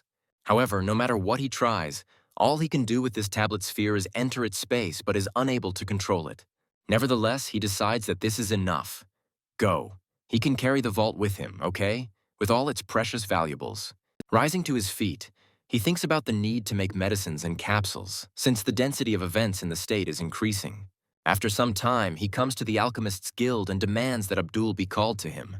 He is told that Abdul is currently in seclusion, meaning that disturbing him will at best disrupt his cultivation, and at worst cause him to lose his mind. Joseph says there's nothing wrong with that, and Martin muses that his master is going too far. Larry says that if they need help, they will be happy to provide it themselves. Joseph says that he is going to make it. He wanted Abdul to help him. Marty remembers how easy it was to deal with alchemists, but when he ordered second-class pills, he had to wait 2 months. Joseph says he has too much trouble relying on other people and asks to bring Abdul. Larry says that this is not very convenient, and Joseph begins to lose patience, asking whether he will be called or not. Without waiting for an answer, he turns around and says that in that case, they will go from here. Finally, he says that since this is the reason he won't be able to cure Colonel, this is precisely what he won't pass on to the Imperial Court. Larry says that in that case he will call Master Abdul even if he is dying. He says that the captain of the guard's injury is a matter of national importance, and Joseph is the only one in the entire country who can cure him.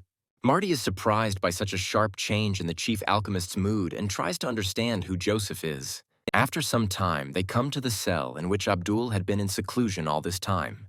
Larry turns to his assistant and orders her to come and call the man. The unfortunate girl approaches the special chamber and prepares to call the alchemist. By pressing the appropriate touch button, she addresses Abdul and says that some matters have come up that require his presence. She closes her eyes and understands that now she will come to an end, because the alchemist will be angry. Larry doesn't have time to react before the door suddenly opens and an angry Abdul flies out. He attacks the defenseless Lillian and says that he was 1 step away from becoming a second-rank alchemist. Larry asks how he was able to achieve such heights in just a few months. Abdul continues to rant and rave, saying that Larry is to blame for everything, having deliberately decided to distract him. Larry is adamant that it was Joseph who insisted on such procedures. Abdul immediately becomes more talkative, and Joseph says that he had to wait quite a long time for him. Larry is surprised that this young man speaks to everyone in such a tone. Abdul quickly turns back to Lillian and gently brushes the dust off her. After this, he again decides to attack the defenseless girl and says that she is too careless and does not value her work, since she did not tell him about it earlier. Immediately after this, he begins to court his master and says that he is very sorry that Joseph had to deal with these idiots. Marty and other observers of this situation try to hide their incredible bewilderment, but they are not doing a good job. Joseph repeats the angry curses he hurled at them and says he understands perfectly. Abdul realizes that he has said too much and says that there is nothing complicated about it. He also states that he chose a bad time for privacy and deserved to be disturbed. After some time, Abdul takes him to the largest training hall in the association building. Joseph decides to test it out by repeatedly hitting the walls. Among these techniques, he displays the sacred garden of peach blossoms to amaze everyone nearby. Marty muses that such precise strikes have the opposite effect, as if the man were carving words into the clouds. Marty begins to feel like he is in a peach field again, with petals flying around him. Joseph says that if Marty still fails to grasp the sublime idea of the peach's shadow by the time his training is over, it will prove his natural stupidity. Joseph leaves and says that in that case there is no point in following him, and Marty decides to meditate. After some time, he returns to the laboratory where the formation is located. Abdul orders Lillian not to disturb them even if the operator himself dies. Joseph says that they will work on the first batch first, then states that he should watch and learn first. Our hero states that in addition to this, Abdul will have to support him with his energy, since his strength will not be enough. Joseph happily salutes and says that he loves helping him with any questions. Having given the necessary instructions, he decides to resort to extracting his divine tablet. Joseph snaps his fingers and summons a huge number of chests with various things. Abdul looks at these chests in fascination and asks him if he has emptied all the shops in the city. Joseph says that he transferred all of this from his clan's personal storage. He also says that besides the elixirs they will be working on today, there are many other things with strong energy. Pointing a finger at his interlocutor, he says that in the next few hours they must both become second-rank alchemists. Abdul saluted and said that he understood the command perfectly. Joseph turns around relaxed and says he'll have some tea first. During Joseph's meditation, Jonathan regained control of the clan and declared Oswald an enemy spy, ordering his death. He also carried out a routine purge of all dissenters, feeding the bodies of those who resisted to the dogs. However, amidst all this fuss and senseless bloodshed, Oswald managed to escape punishment. Lan Fei and Lan Xuan's father, Lan Guang, asks his father if he doesn't think this old man's actions are frivolous. The head of the dynasty says that if Jonathan wanted to overthrow the emperor, he would not have acted so openly, and his target is just small fry. He adds that Jonathan has been keeping a low profile all this time in order to understand who is faithful and who is a traitor. Lang Guang asks whether the emperor cares at all about what happens here. Lan Harper says the emperor is taking a wait-and-see approach and is likely trying to figure out Jonathan's intentions. The old man also says that Jonathan decided to make himself known, which means he is already aware of all the affairs, and this confuses his cards. Lan Harper says that the people Jonathan went against were either enemies of the clan or supporters of the elder prince, and this infuriates Lan Guang. Lan Harper says that at this political level, especially in such mixed circumstances, decisions are not made in haste. From his point of view, no one would place such a serious bet if they were not confident of their success. Lan Guang asks his father if they should do anything about this, to which he states that it is better for them not to interfere. Lan Harper suggests that Joseph most likely does intend and has the ability to heal Colonel. Lan Guang says that he was declared incurable by all the masters of their country, but Lan Harper says that in times of crisis one should never reveal one's cards. After some time, the scene moves to the residence of Yanter, who receives some not very pleasant news. Suddenly he hears a familiar voice saying that it has come here to save him from his plight. Yanter is angry and says that this voice belongs to a spy who dared to appear before him at such a time. The doors open and Yanter says that in this case he will remove the head from the shoulders of the scoundrel who failed everything. Oswald smiles and says that His Highness is on the verge of defeat. There is no point in rattling weapons. He wonders why kill the only one who is willing to help in this situation. Oswald calmly says that the prince is in a delicate situation, but Janther says that spies should be killed. After some time, two hooded figures next to Oswald create a frost field. Phoenix says that these martial artists are very strong, and even Oswald himself is at the level of a martial artist. Oswald smiles and says that if the dear Crown Prince still wants to accept them, it will cost him quite a lot even. Yantar makes a gesture with his hand to drive his warriors away. He asks Oswald what his plans are, and he states that they can help with three things. Oswald confidently says that they can throw Jonathan out of the capital, kill Colonel, and finally subdue Charles. Yantar asks why they would want to kill Jonathan and Colonel if they had such power. Oswald says that if Joseph can heal Colonel, then Gunther will immediately receive support from both him and Charles. Yantar thinks that after the appearance of this boy, the situation went from favorable to dangerous. He asks his accomplice if it would be easier to simply kill Joseph, to which Oswald states that the previous attempt on Gunther and Joseph was unsuccessful. Yantar notes that the mercenaries did indeed behave poorly, and they also lost the vice commander of the guard. Oswald says that if they kill Colonel, another commander more loyal to Yantar will immediately take his place. The young man says that this commander will be a natural barrier, and the country's military forces will serve in the Bai settlement, which is nearby. He lays out a tactical plan, the purpose of which will be to encircle Jonathan and then destroy his army. Oswald states that this will all be a perfect plan and a great moment to begin action. Yantar says that if the two cities are occupied, the eastern part of the state will be occupied by attacks from the Bai state. Oswald says his concern is understandable, adding that it is unlikely that this state can compete for the position of Supreme Supporter State in the coming battle.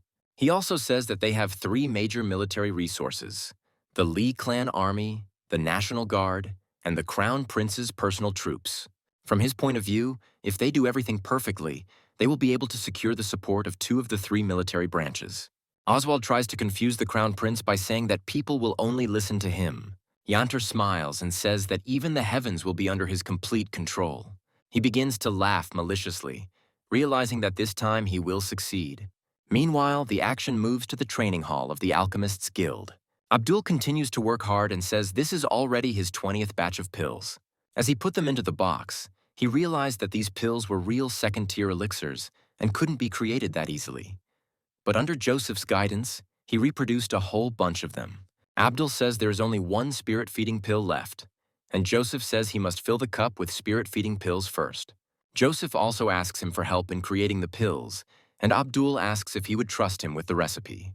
Joseph asks Abdul why he is so happy, since these are low-grade elixirs that can be bought on the street. Abdul replies that such elixirs cannot be found in ordinary shops, since they are 3 times more effective than those sold on the street. He also understands that the recipe for 1,000 birds is unique. Taking advantage of the moment, he notices that the elixirs magically stimulate their spiritual and physical strength at the same time.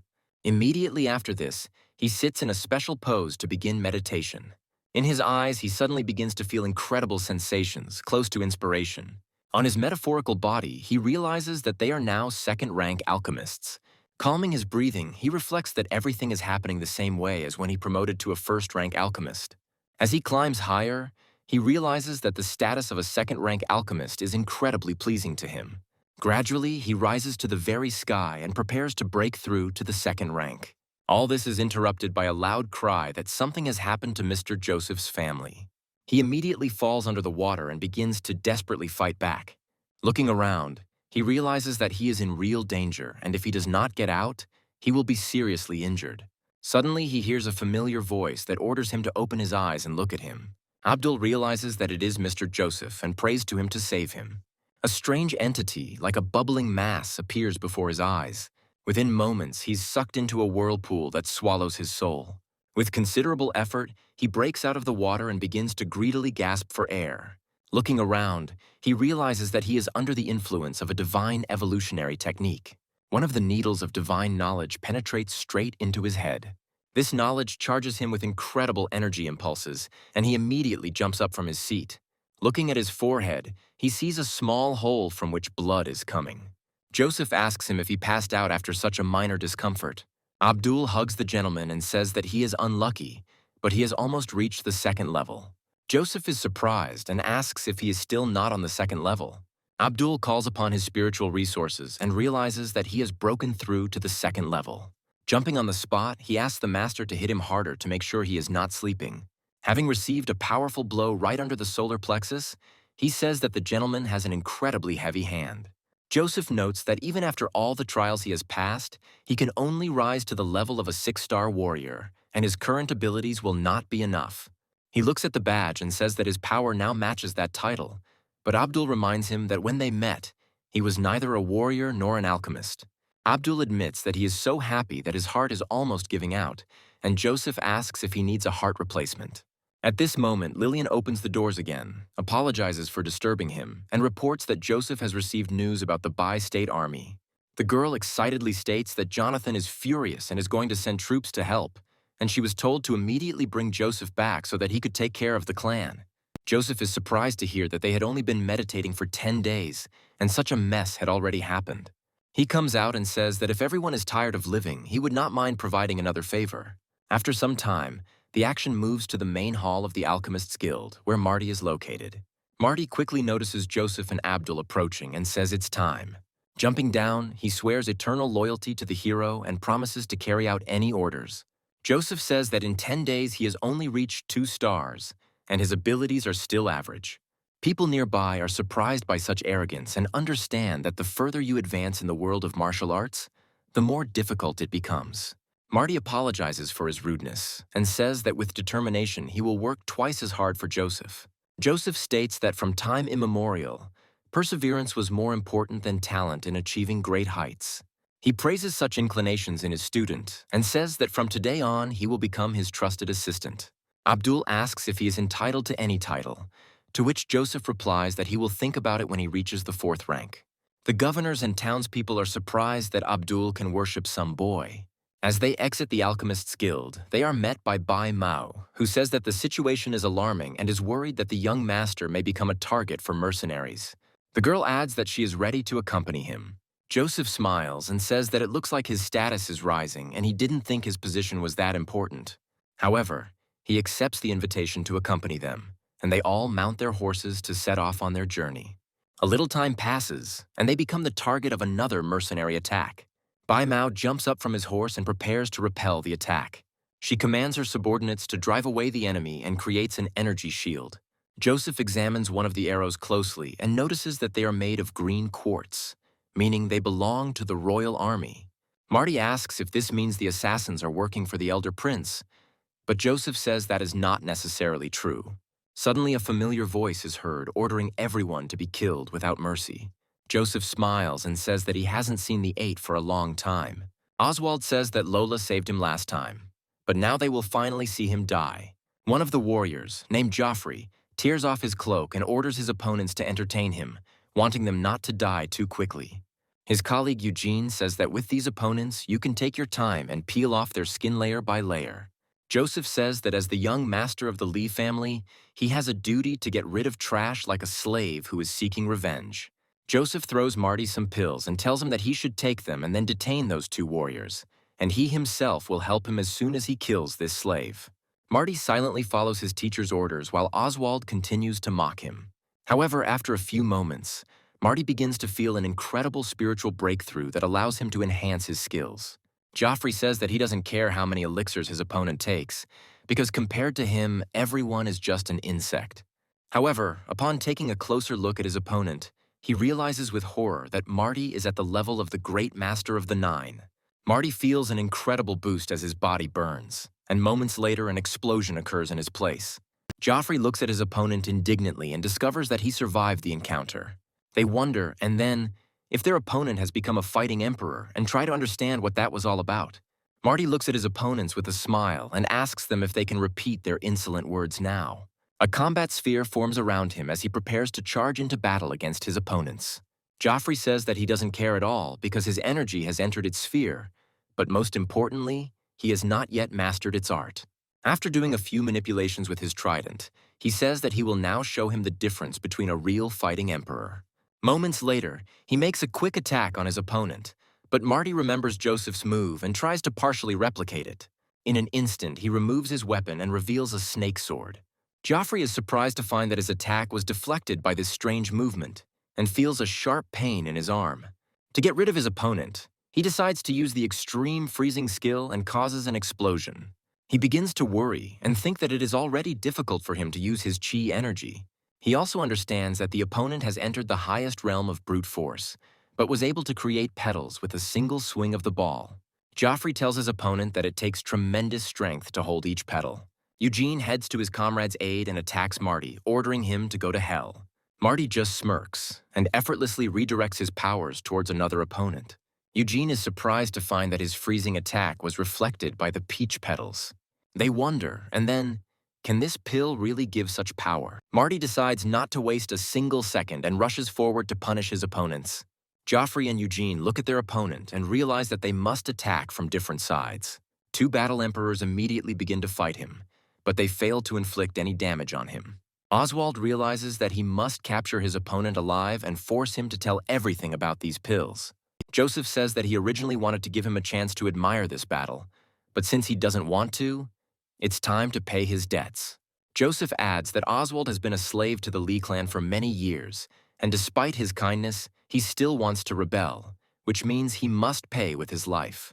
Oswald comments that his opponent is overconfident and summons a Tier 3 dark weapon. Abdul rushes to warn his master of the danger, saying that he will not be able to resist this power. Joseph accepts the challenge, saying that third-tier dark weapons are extremely powerful, but their true strength depends only on the wielder.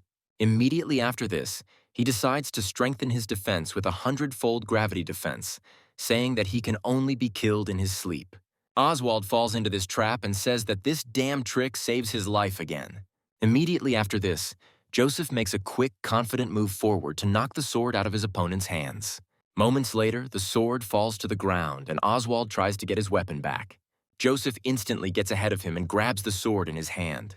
Looking at this weapon, he says that it is not worth much, but he will still take it for himself. Oswald looks angrily at Joseph and curses him out loud. After this, he decides to use the divine freezing strike and orders the sword to be returned to him. Joseph takes a fighting stance and says that if Oswald wants the sword back, he must collect it by force. Immediately after this, he delivers a powerful, quick, confident blow that breaks his opponent's attack. This attack creates a shockwave that shoots forward like a razor blade. Oswald somehow manages to block the attack, but it immediately breaks his shield. Oswald asks how he knows this technique, to which Joseph states that such a low-level technique can be repeated with just one glance. Oswald says that if he is so smart, he should get his ice sword back, to which Joseph states that he himself has a third-tier dark weapon. Turning to his ring, Oswald summons the spring water sword to use. Oswald says that it is indeed a Tier 3 weapon and asks where Joseph got it from. Joseph says his opponent is asking too many questions today, trying to delay his death. Immediately after this, he begins to recite an intricate quatrain in order to carry out a powerful blow. Once he gets into the air, he decides to use his yin energy and spring water skills to double his power. Oswald looks at his opponent with an unpleasant look and understands that the time has come for the final battle. He realizes that he can somehow use two dark blades at once. He recalls that it is not easy even for martial emperors, yet somehow this man still possesses such skills. Oswald rushes forward and says that the difference in their skills is still noticeable and he is unlikely to be able to bridge the gap. Joseph says that if Oswald were at least an emperor, he would be able to settle accounts with him, but the current gap in power is truly undeniable. He looks at his slave and orders him to look him in the eyes. Immediately after this, he decides to use the demon moon technique to subjugate the soul. Oswald is hopelessly trapped and falls to his knees, unable to move. Joseph smiles and says that he must kneel and experience the sharpness of his swords. Taking advantage of the enemy's immobility, he washes away the air and prepares to carry out the execution. Oswald manages to pull his body away, becoming a victim of only one of his hands. However, this blow is so painful that his loud screams are heard in the air. Joffrey and Eugene look at their comrade and understand that they need to quickly get out of here. They instantly decide to stop fighting the enemy and rush to Oswald's defense. Joseph miscalculated his strength, which is why he is unable to give chase. Marty tries to stop them, but they quickly rush into the sky, taking the form of a comet. Joseph puts away his weapon and says there is no need to chase them. He reflects that the soul subjugation technique requires too much time and spiritual power, so he should be more careful. Some time passes and they finally return to the ambush site, finding only Bai Mu there. Bai Mao says that they were ambushed, which forced them to fight at a very disadvantage. Marty walks past the bodies of the fallen guards, looking each one in the eye. Joseph asks if these guys are Marty's subordinates, and he replies that they are. Looking at one of the soldiers, Joseph says that this warrior was only 27 years old, and he always praised him for his talents and predicted a bright future. Joseph says that a guard's duty is to obey orders, meaning they died with honor, but Marty argues that they died rather ingloriously. Joseph says that not all soldiers meet death on the battlefield, but if they did their duty, then they were worthy guards. Marty and his colleagues decide to honor the fallen soldiers and stand in a respectful stance. After some time, they find themselves in the reception hall of Jonathan's residence, who irritably says that 8,527 is still in the capital. Gunther says he didn't expect his brother to decide to work with an enemy spy to oppose the Lee clan. Joseph tries to understand what is happening and asks what the hell happened here. Jonathan states that 5 days ago, information was received that the Bai army, consisting of 800,000 soldiers, attacked the settlement and then occupied the village of Kun. Gunther says these two towns are natural barricades and the fall of these cities would be a disaster for the entire country. Joseph also receives information that his father is trapped and asks Jonathan what he thinks. Jonathan mentally marvels at how his grandson manages to remain so incredibly cold-blooded. Jonathan says that the settlement of Kun is quite easy to defend, which means Father Joseph has a chance of a successful defense. Joseph says that if the entire Lee clan had left the city, then Yanter would have been able to do everything he had planned, and then it would have been too late. Jonathan says that Joseph's way of thinking is simply excellent and praises him for being his grandson. Joseph asks what to do if the reinforcement question is genuine and they are not being confused. He suggests that there is a possibility that this is indeed a combat alert. Jonathan says that if such a large number of soldiers led by his father are unable to do anything, then his father deserves to suffer. Jonathan also says that he cannot leave the capital, and Joseph understands perfectly well that it is about caring for Dinklaga. Joseph says that such thinking is too simplistic, adding that the Bai had been building their state for hundreds of years, but this time the large army had easily advanced into the interior. Joseph says they don't know the enemy's tactics, but they can't just ignore requests for reinforcements. Jonathan says that Yanter is crazy to have decided on such a desperate and vile step. Joseph says this man has long coveted the throne, and now the cards are finally on the table. Gunther states that his older brother is acting too selfishly, because he is ready to sacrifice the people for his own benefit, after which he decides to simply give him the throne. The advisor tries to stop him, saying that if Janther gets the throne, the future of the people will be clouded and billions of people will be in danger, and Gunther changes his mind. Abdul watches what is happening and says that it seems awfully familiar to him. Jonathan tells the advisor that if he is concerned about the country and the people, he can go with 300,000 soldiers as reinforcements. Bai Mao interrupts the conversation and turns to the protagonist, asking if he has any ideas. The advisor speculates that Jonathan is trying to raise his grandson's status in Gunther's eyes in order to ensure a good future for himself. Joseph says he has a good plan, but it's too crowded here right now. One of the advisors says that everyone here is a close relative or trusted person. Joseph says he doesn't trust the others very much, and they take offense. After that, he says with a cold look that if they can swear on their lives that not a single word will leak outside the room, they can stay. He also says that this applies to everyone, and if they want to stay, they must be prepared to give their head to the current. The minister tries to understand who he is and why he has such a cold look. Gunther sees off the ministers, saying that they have worked well and can rest in the pavilion. After some time, the room remains almost empty and free of strangers. Bai Mao asks if he's ready to lay out the plan now, or is he waiting for Yi to leave here too? Joseph says there is no need for this and states that in his view, it would be better to defend on two fronts at once. Gunther says he thought about it, but they have limited resources, and if Jonathan leaves the city, he won't be able to resist Yanter. Jonathan says that many important military positions have been given to people working for the Elder Prince, so only the Central Army can help. Gunther looks at this proposal carefully and says that things are not that simple. Jonathan agrees with him and says that Yantar is at the head of the army, and it is impossible to force him to send his own soldiers there. Jonathan also says that he can use his reputation to gather some troops, to which Gunther states that there are urgent matters here. Joseph says that Jonathan should remain in the capital and can send him alone as reinforcements. Jonathan says that even if he can gather troops, these people are reckless, but they are disciplined, and only he can keep them in check.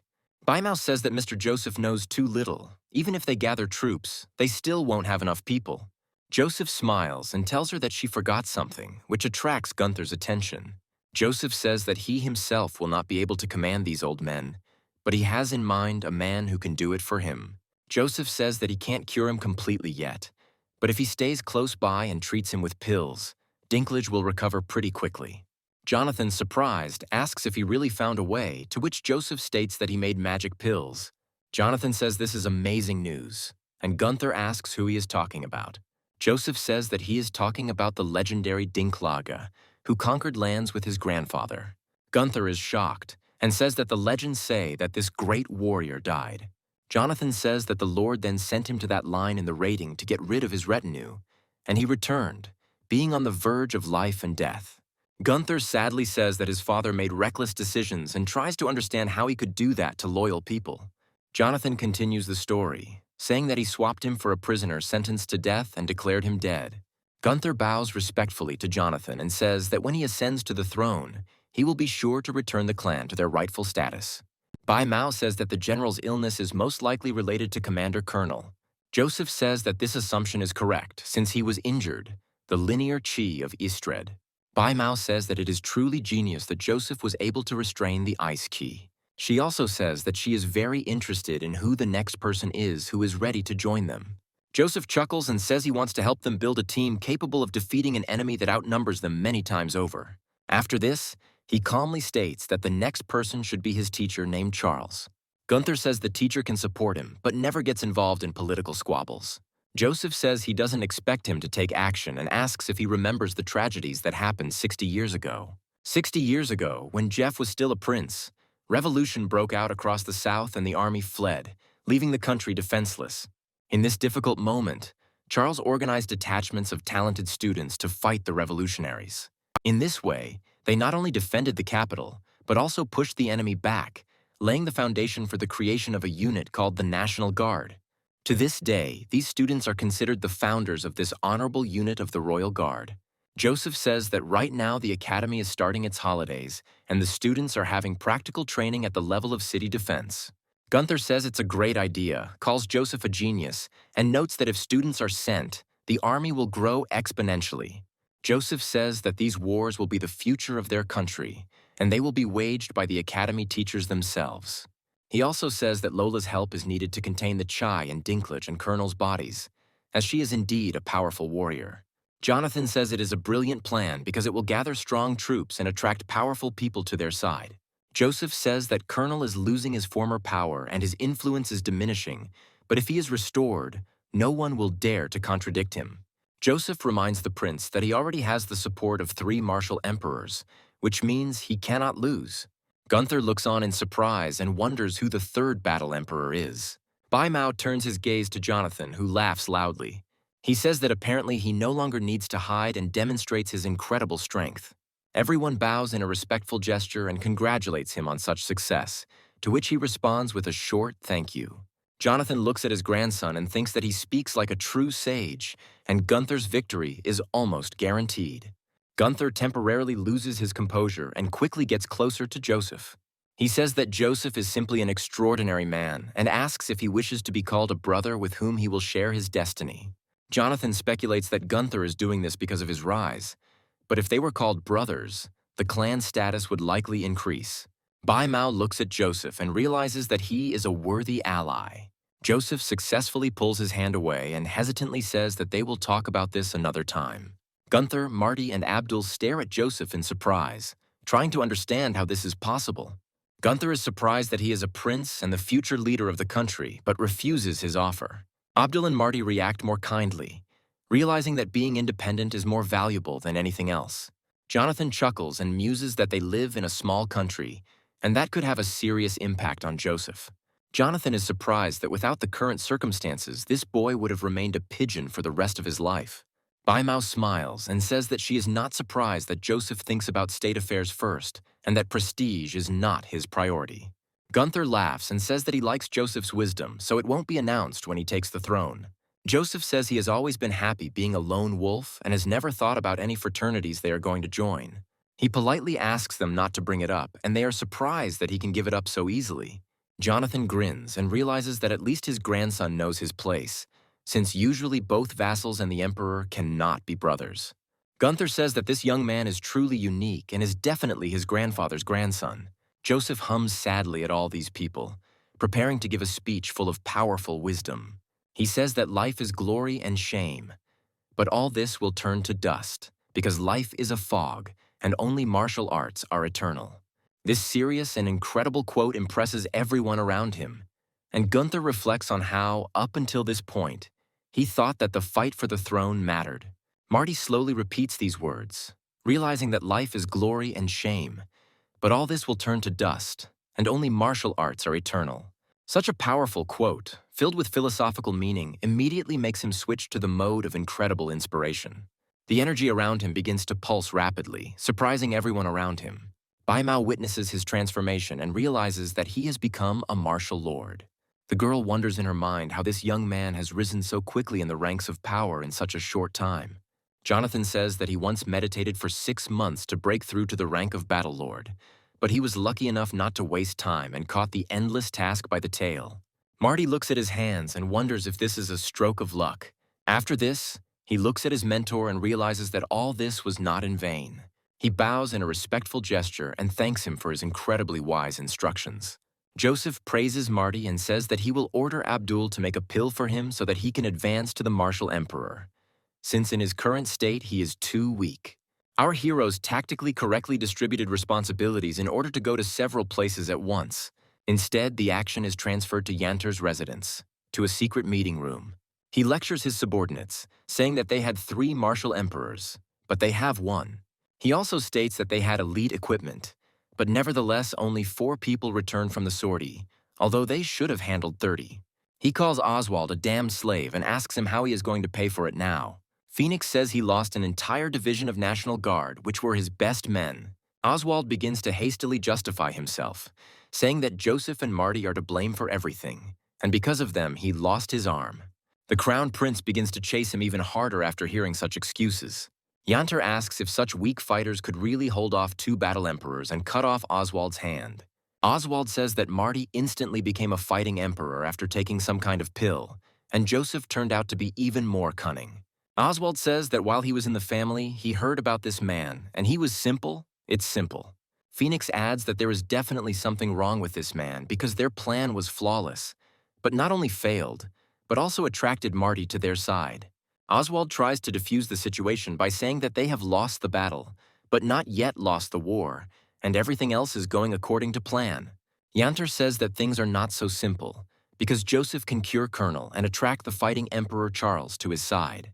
Oswald smiles slyly and says that when the time comes, his boss will send people, which means Colonel will definitely not be left out.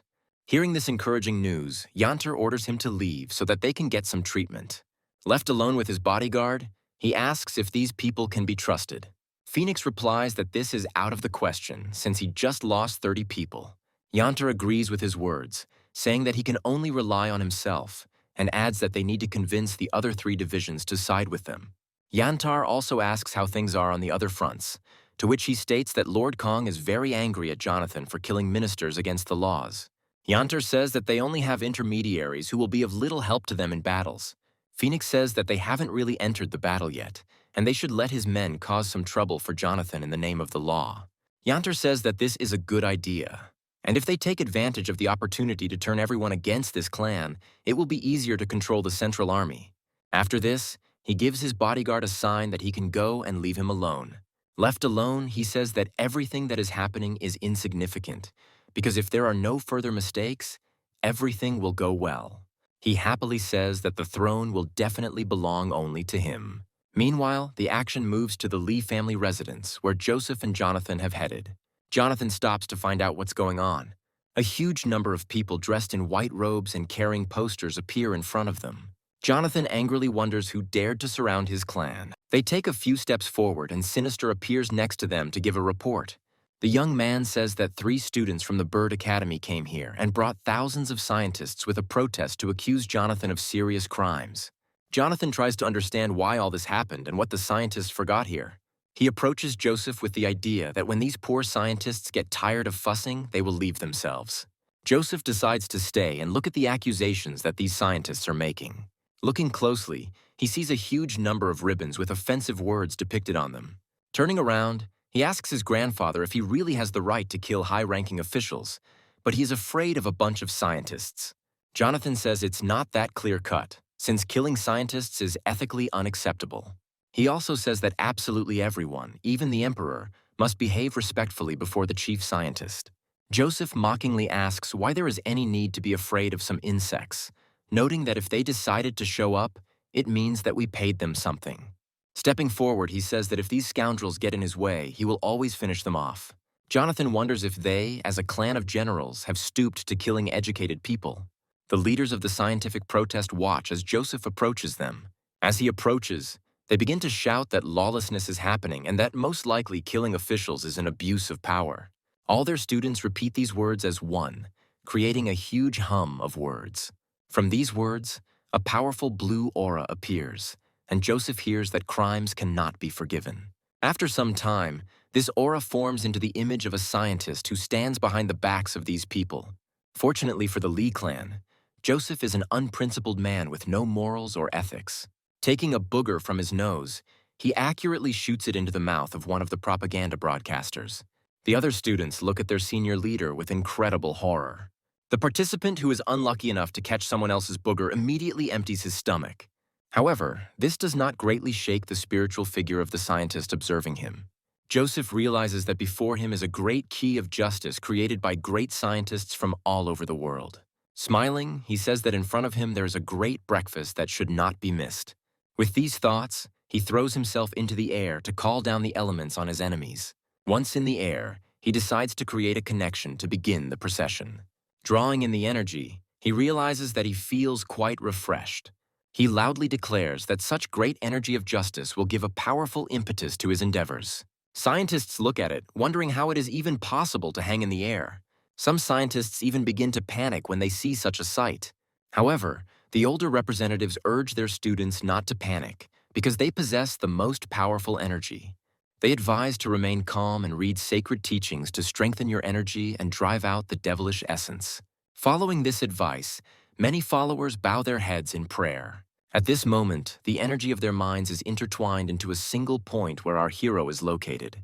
Sinister asks his grandfather if everything is okay with the young master, and someone says that one must know the boundaries.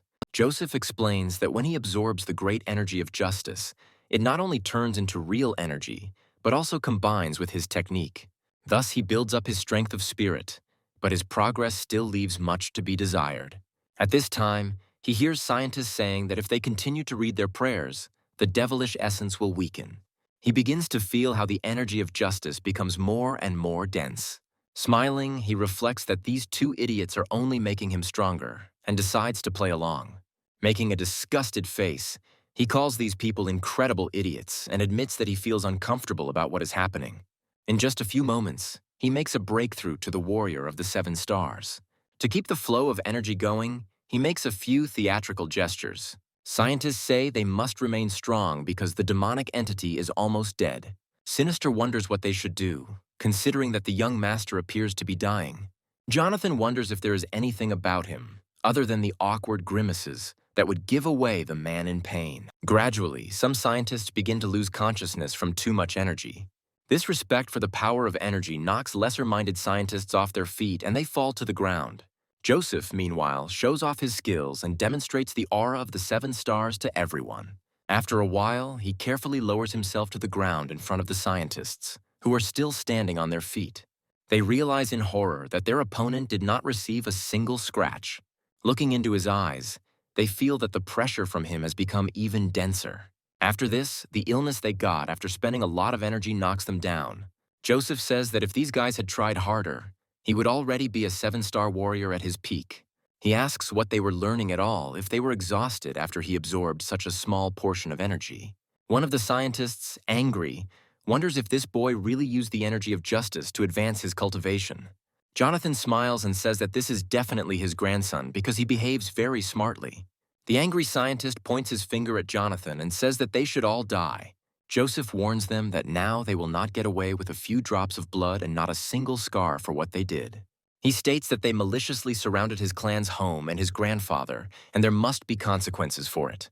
The scientists feel incredible pressure and ask our hero what he is going to do. Joseph asks them if they really came to joke if they still don't understand what he's going to do. One of the scholars says that the Lee clan also committed great crimes that cannot be forgiven. Joseph asks the scholar if he means to say that all the emperor's loyal followers, faithful servants, and trusted assistants turned out to be absolute bastards. Another scientist says there is no need to dramatize everything so much and apologizes for the context. Joseph says that such damage to his clan would mean the death penalty, but since they helped him rise, he chooses mercy. One of the scholars stands up in a particularly arrogant manner and accuses Joseph of savagery, claiming that they are his followers. He also states that if Joseph even touches them, he will face serious consequences. A few moments later, Joseph's hand appears in front of his face, and the scientists don't even realize that their lives will be decided at that very moment.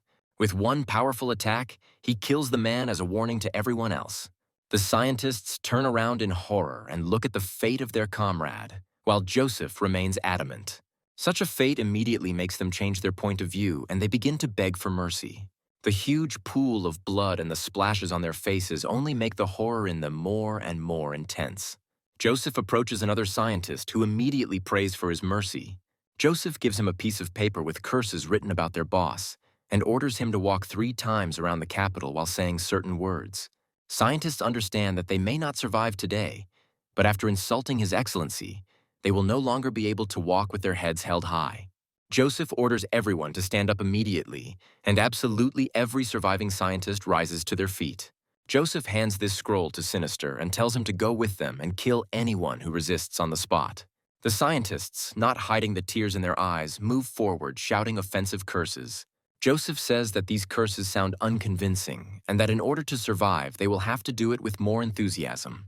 The scientists realize that their situation will only get worse if they stop following this man's orders. Sinister walks at the head of the column, and the scientists begin to revile their boss with even greater passion. Ordinary people are watching this process and trying to understand what the hell is going on here. After some time, Joseph and Jonathan return to the secret room where Dinkleg is located. Joseph quickly examines it and comes to the conclusion that things are worse than he expected. However, he says that since he will be the one treating Dinklega, he will not be able to die even if he wants to. Jonathan looks at his friend and asks how soon he will come to his senses. Joseph smiles and says that the moment has already arrived, as Dinklega opens his eyes. The crippled warrior looks around, trying to figure out where he is. Dinklega says he passed out again and was lucky to wake up because he doesn't know if he'll be lucky next time. Joseph looks at his comrade and says that he should try to get back on his feet. Dinkleg looks at him with some understanding and says he hasn't stood on his feet in over 5 years. However, after a few moments, he suddenly feels that he can move his legs. Dinkleg grabs Joseph's hands and asks how he did it, to which he replies that it was pretty easy. Joseph explains that the ice inside his adventures is suffering, and to get to the root of the problem, it was necessary to neutralize its sides, nothing more and nothing less. He adds that the mystical pills can do it, but since they are only second rank, it won't be that easy. He also says that to fully get Dinkleg back on his feet, someone with strong yang energy is needed. Dinkleg immediately hugs his comrade in arms and says that so many years have passed, and he can still stand. He also praises his grandson Joseph, saying that he is simply a genius and even makes him slightly envious. Joseph says that in a few days they will have to lead the army and lead it to the east. Dinkleg was very surprised and asked again if he would really be given command of the army. Laughing loudly, he says that all that remains is to sit here, remember the past and army money. Joseph says he's willing to bet he'll be in peak physical shape very soon. Dinkleg turns his head towards Jonathan and asks if the man is serious. Jonathan tells Dinkleg that he is forced to ask him for this favor, even though he is not fully recovered. Dinkleg takes this information in with awe, and tears come to his eyes. He happily says that he could not even dream of this, because now he will put on his armor again and take to the battlefield. He thanks his friend for this opportunity, and he recommends that he think it over carefully at his leisure. After this, Joseph smiles eerily and looks at his grandson, getting his attention. Coming closer, he says that he has proven that he is indeed a second-rank alchemist. After this, he adds that he will probably find a lot of interesting things. Checks. Joseph asks his grandfather where these things could have come from, but he is immediately silenced. Then his grandfather bombards him with a ton of questions about where all the treasures his family has accumulated over the centuries have gone. After some time, he takes some things that belong to him and says that today he will not rob to the last thread. After all, it is not ethical. After that, they come to the room where Lola and Colonel are already waiting for them. Colonel looks at his comrade in surprise and asks Jonathan if he will really become emperor. Lola also watches in amazement as new heroes emerge with incredible powers. Dinklage greets Colonel and asks if he's still alive or has not died from the severe poison. Jonathan says that this story is best left for later, as it is quite long. Nevertheless, they decide to tell everything in order to bring clarity to the ranks of their allies. Colonel asks Jonathan why he didn't ask for help, since he would have helped anyway. Jonathan reminds the guard commander that he too was seriously wounded back then. He also states that he had no way to truly help his friend, so all he could do was hide him. Colonel says that it seems that young Master Joseph has found a cure, and the hero replies that he has made a pair of magical fire pills that can suppress the effects of the poison. He also says that for the final cure, Teacher Lola's strong yang energy will be needed. After that, he snaps his fingers and says that if they want to cure Colonel too, he would like to get help. Colonel nods and says that in order to receive the treatment, he will have to do something in return. He says that he can agree to 3 things, but asking him to do something that is impossible is not worth it, to which Joseph replies that this suits him. Lola asks him how he was able to make a second-tier potion, to which he states that he was just lucky. Lola says that her student hid his talent so well that even she was able to fool him, but now she can rest assured about his future. Joseph smiles and thanks the teacher for everything she has done for him, promising generous rewards, to which Lola states that it is her duty and rewards are not needed. After a short pause, she says that if inspiration ever comes to him, she would like to hear from him the very melody he played then. Joseph smiles and says that he will do everything in the best way for her, and she doesn't have to worry. Jonathan says that everyone present here is a dear guest. They can rest for now, and tomorrow they will go to the Emperor's palace. After some time, the scene moves to the training room where Joseph continues to improve himself. He is clearly unhappy that he is still at the level of a pathetic 3-star warrior and decides to fix it. With the help of the technique of his consciousness, he again rushes towards the divine charge. Once inside his consciousness, he discovers that it resembles a crystal peach orchard. Walking through the space, he says he saw many people creating spaces inside the dark weapon by combining different objects. He notices that the space created during his meditation looks extremely interesting, like a living magical world. After thinking for a while, he realizes that throughout the entire country there are close to 0 people capable of creating such a monument. He also understands that this moment stabilizes his consciousness, preventing him from falling out of the meditation process. He smiles as he realizes that his spiritual strength can be strengthened as his body absorbs natural energy. By acquiring this artifact, he must now train both his body and spirit at the same time. In the real world, he uses one of the most severe techniques of hardening the body, while spiritually he continues to meditate intensely. With his weapon, he decides to use 30 times the gravity to strengthen himself. At this time, the spiritual consciousness experiences incredible sciences, pain and suffering, and the body experiences physical torment, but this does not prevent it from continuing. Our hero's meditation becomes such a serious undertaking that almost no one can repeat his training. While standing on one hand and meditating in his spiritual world, he can simultaneously cut through crystal with his sword. The Russian crystals suddenly stand up and try to absorb the energy that they have. Joseph reflects on the thousands of subtle connections between the body and mind, and he could not imagine that he would be able to absorb the energy of 8 crystals at once. He considers it a special achievement that he can do this simultaneously, because in a past life it would have been lucky for him to absorb the energy of at least 1 or 2. By training both his body and mind at the same time, he achieves levels of strength that even he himself in his past life could not have dreamed of. Finally, he realized that when he returned to the 9 high heavens realm, there would be no one on the entire continent who could compare to him. The hope of becoming the strongest man in the universe drives him forward, and he continues to absorb energy. At this point, he makes a small mistake. He absorbs too much energy, causing his body to begin to expand. He concentrates, tries to calm down, realizing that if he makes a mistake, his body will explode. Luckily, he manages to assume a meditation pose in time and calm his body. He experiences a strange feeling and tries to figure out whether it is because his body could not withstand it and became exhausted. However, after a while, he shakes himself off, realizing that now is not the time to give up. Using a new technique to unite consciousness and body, he says he can't stop here. The energy begins to bubble and rush straight into his face, but he remains determined. His determination pays off many times over as he reaches the level of an 8-star warrior. A joyful Joseph says that he has finally achieved his desired goal. He's still alive. As he rises to his feet, he reflects that this was too dangerous. After getting dressed, he realizes that he can't play with his life like that because if he dies, everything will end. Jonathan comes into the room and says he doesn't mean to disturb you, but there's an emergency. After a few moments, he cuts off and looks closely at his grandson. He says that he himself has reached the level of 8 stars, and Joseph decides to embellish the situation by stating that if he had not been worried, he would have made it to the level of a martial artist.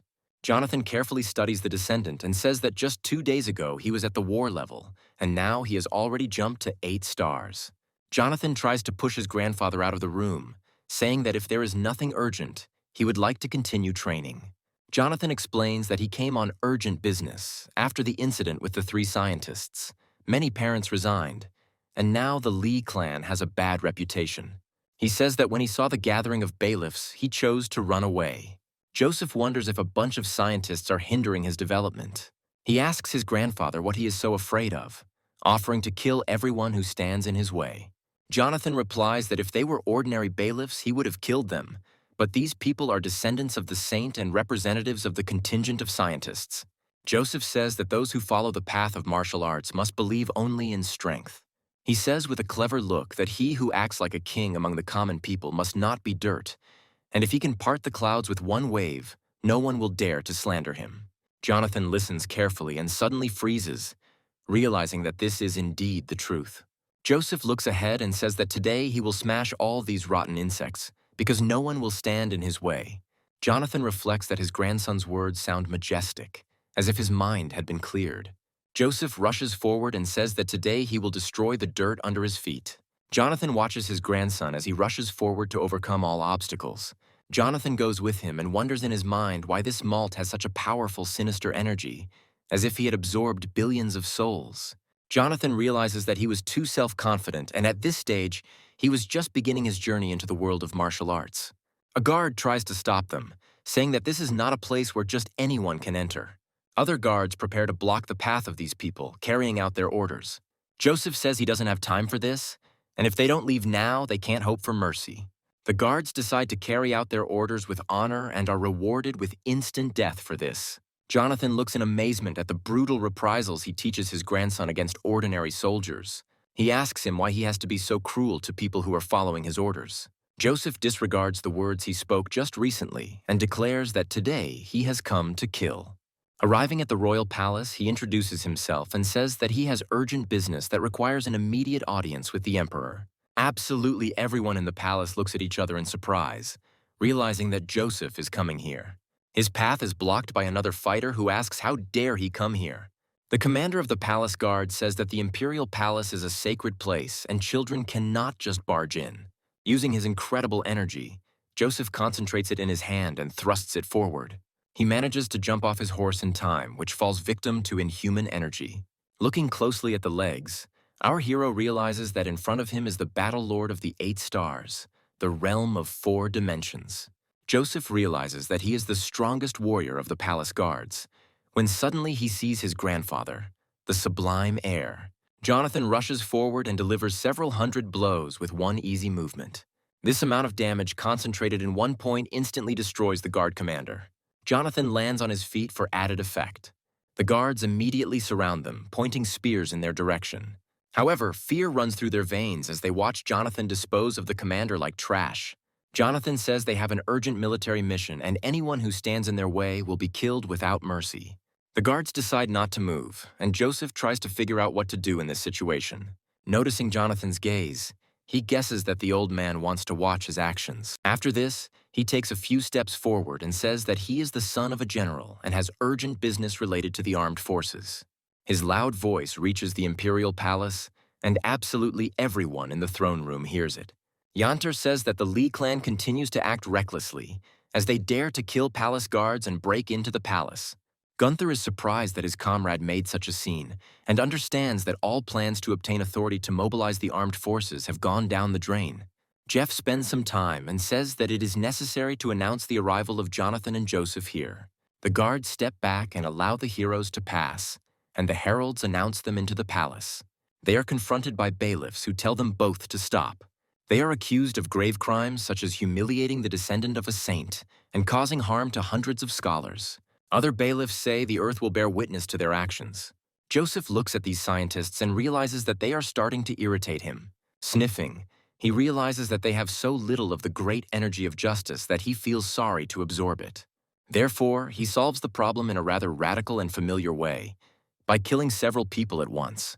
With one swing of his sword, he kills several scientists and silences everyone else. They begin to fear, realizing that the same fate could await them if they utter another word. The most daring claim that Joseph committed the murder right in front of the imperial chamber. Joseph says that such curs should not poke their noses into state affairs, and if they call themselves scientists, then they have been too easily fooled. He also says that if Eugene was a great benefactor, he would not have sent them to defend the palace, as they are just cannon fodder. After some time, the action moves to the main palace, where several scientists are guarding Eugene. When the heroes appear, Eugene rises on the stretcher and looks at them angrily. He turns to the Emperor and asks for help to kill these idiots. Jeff asks Joseph how he dared to kill guards and scientists right in front of his palace. Joseph engages in mental gymnastics and says that he killed them solely out of respect for the Emperor. Yanter declares that this is complete nonsense and that this man must be made to pay with his life. Joseph asks the prince if he knows what the imperial law is. Yanter replies that he is the crown prince of the country and, of course, knows about it. Joseph says that in that case he will need the help of the Minister of Chins. After some time, the minister arrives here and asks what business the young gentleman has for his humble service. Joseph greets the minister respectfully and says that he is unsure about something and asks for enlightenment. The minister replies that he will answer any question, and our hero asks about the punishment for obstructing communication about urgent defense matters. The minister says that urgent matters of defense are related to national security, so obstruction of their resolution is punishable by death.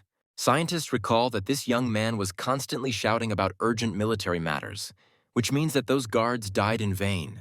Yanter says that even if these guards committed deadly crimes, it does not wash away the blood of the academy professors. He claims that each of these professors was incredibly well-read and not usually involved in politics, and Joseph simply went and killed them. Joseph is asked by the minister what the punishment is for slandering high-ranking officials, to which the minister replies that if slander is proven, it is punishable by death. Yanter is surprised that the state passed such a law. Eugene says that if ordinary people were slandering officials, they should of course be killed, but these people were high-status members and were telling the truth.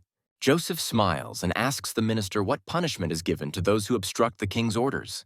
The minister calmly says that anyone who opposes the king's order must be killed along with his family. Scientists understand that apparently their colleagues also died in vain. Joseph says that one of the dead was Eugene's nephew, which means he too is subject to capital punishment. Eugene tries to get out of this situation, but fear prevents him from making unfounded accusations. Finally, he bows before the emperor and asks for a fair trial. Jonathan looks at what is happening in surprise, trying to understand if this man is really his grandson. He recalls that he was always a descendant of a military clan, and they did not possess the art of oratory.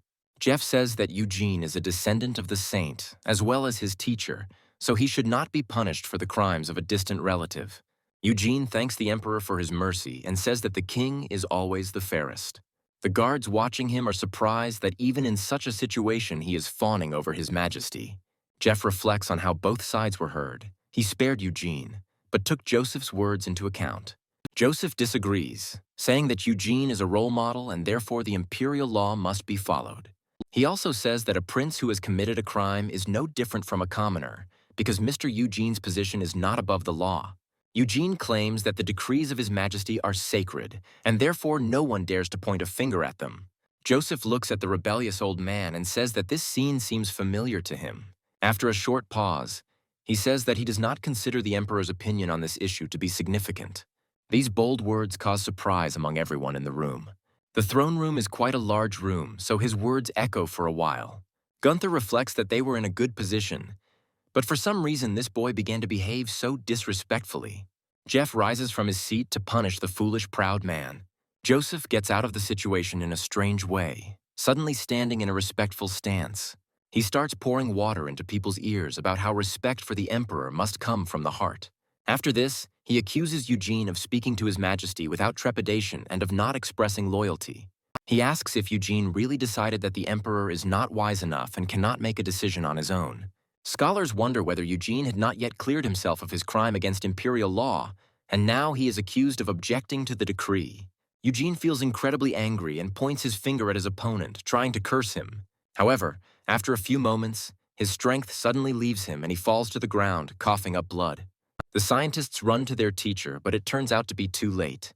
Coming closer, they realize that their teacher has gone to the heavenly kingdom, leaving his affairs behind. They wonder in their minds whether such an unrivaled scientist could die of anger. Joseph says with a smile that after all, this man was a descendant of the saint and died to atone for his sins. Scientists understand that this man is too cruel and it is better not to mess with him. Jeff clears his throat, realizing that there was no point in hurting the Lee family for the sake of a worthless dead man. He says that Joseph is right and adds that Eugene was an outstanding scientist of his time, so they will choose a date for his funeral and declare national mourning. After this, they ask Joseph and Jonathan what urgent news made them run here, killing everyone on the way. Joseph takes a few steps forward, preparing to read the report. With his hands in a special gesture, he says that they have lost Bai City and the enemy army has surrounded Kun village. He asks His Majesty to send reinforcements with his troops, causing a dead silence to reign in the hall. Jeff looks at the heroes with interest and asks what will happen next with the news. Joseph says that's all he wanted to say and imagines that he will now wait for orders to send reinforcements. Jeff states that this news is not urgent at all, since he already knew about it. Yanter says that Joseph punished the guards and professors for such nonsense. Joseph replies that if he is so smart, he should go to the front to fight the enemy army and not waste time on internal enemies. Yanter understands that the boy has a gift for talking, so it's better not to continue the argument. Joseph smiles and says that the Golden Lion Legion under Yantar's command has already been defeated. Yanter turns to his father, realizing that something is wrong here. He thinks that the circumstances are shaping up to be suspicious, and his father will definitely understand that something is wrong. Jeff calmly says that the village is defended by Joseph's father with an army of 400,000 men, which means this petition is a fake. Joseph objects, saying that if this is true, the enemy army will move south and all 13 major cities will be captured. He wonders if the Central Army will be able to resist the enemy then. One of the scientists says he understands Joseph's concerns, but the fears should not be based on emotions. Joseph calls the official in front of him a moral crook. Jeff asks how dare he draw his blade in front of the emperor. Joseph says he will cut off this scoundrel's head before the army moves. Bringing the weapon closer, he burns the villain's skin with incredible frost. Joseph says he brought urgent news from the front. In his haste, he forgot to remove his armor and apologizes for it. But in doing so, he discovered an immoral rogue. Yanter claims that Joseph is playing with the lives of important officials and, as if he had gone mad, is creating such scenes in the palace, which means he must be executed. Before he can utter a few more curses, he gets punched right in the face. Our hero's grandfather, Jonathan, enters the fight, delivering a powerful knockout blow. The impact is so strong that Yanter's body penetrates several tens of meters of rock. The angry generals wonder who dared to execute Yanter's grandson. Yanter falls to the ground, trying to catch his breath. He has suffered serious damage to his respiratory organs. He glares at his opponent and knows he won't get away with this so easily. Joseph, meanwhile, painfully destroys one of the officials with his blade. Yanter takes a closer look and sees an expression of mass horror on the official's face. Jeff notices that Jonathan has a much more powerful energy than before, and apparently all these years of loneliness were not in vain. Joseph asks Jeff why he hesitates between the life of an old senile man and the fate of an entire country. He says that if they don't agree, they can simply go home, and when the government changes, all these useless sacks will remain in office, which cannot be said about him. Smiling, he adds that this is all the loyalty of his servants that he received during the years of his reign. Ministers speculate that these two are a real problem, one with a sharp tongue, the other with frightening strength. Yanter rises to his feet with difficulty and moves closer to the imperial throne. Gunther thinks that this is a message that if Jeff refuses to deploy troops, a change of power in the palace will not be long in coming. Jeff spends some time thinking, then agrees with Joseph's ideas. He initially appoints Jonathan as the commander of the army, but immediately states that he will find a worthy replacement since he is no longer as strong. Yanter understands that there is some kind of catch here because his grandfather is at the level of a fighting emperor. After some time, he reunites with Gunther and Bai Mao and asks the prince if he wants to take a look at the academy selection.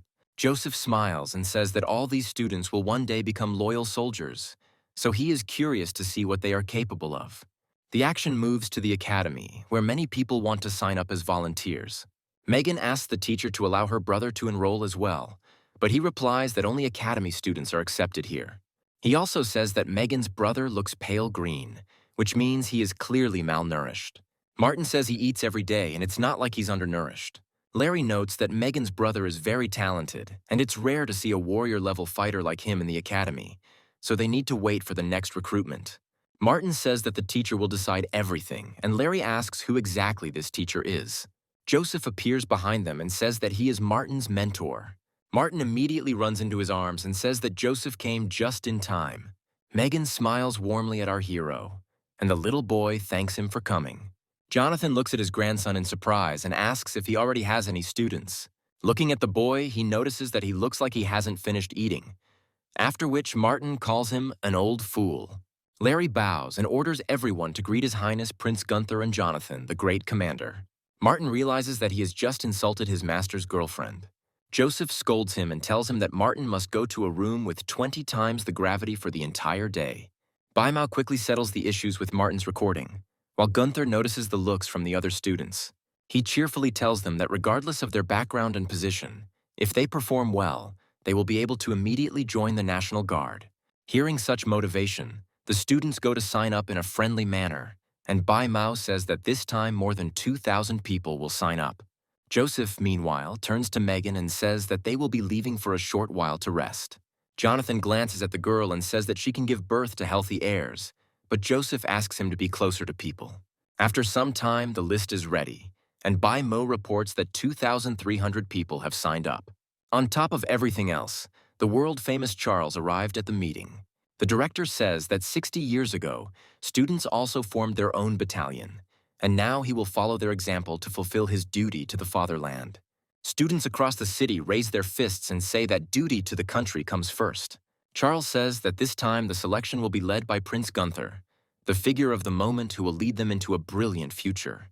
Charles looks around and suddenly notices Jonathan.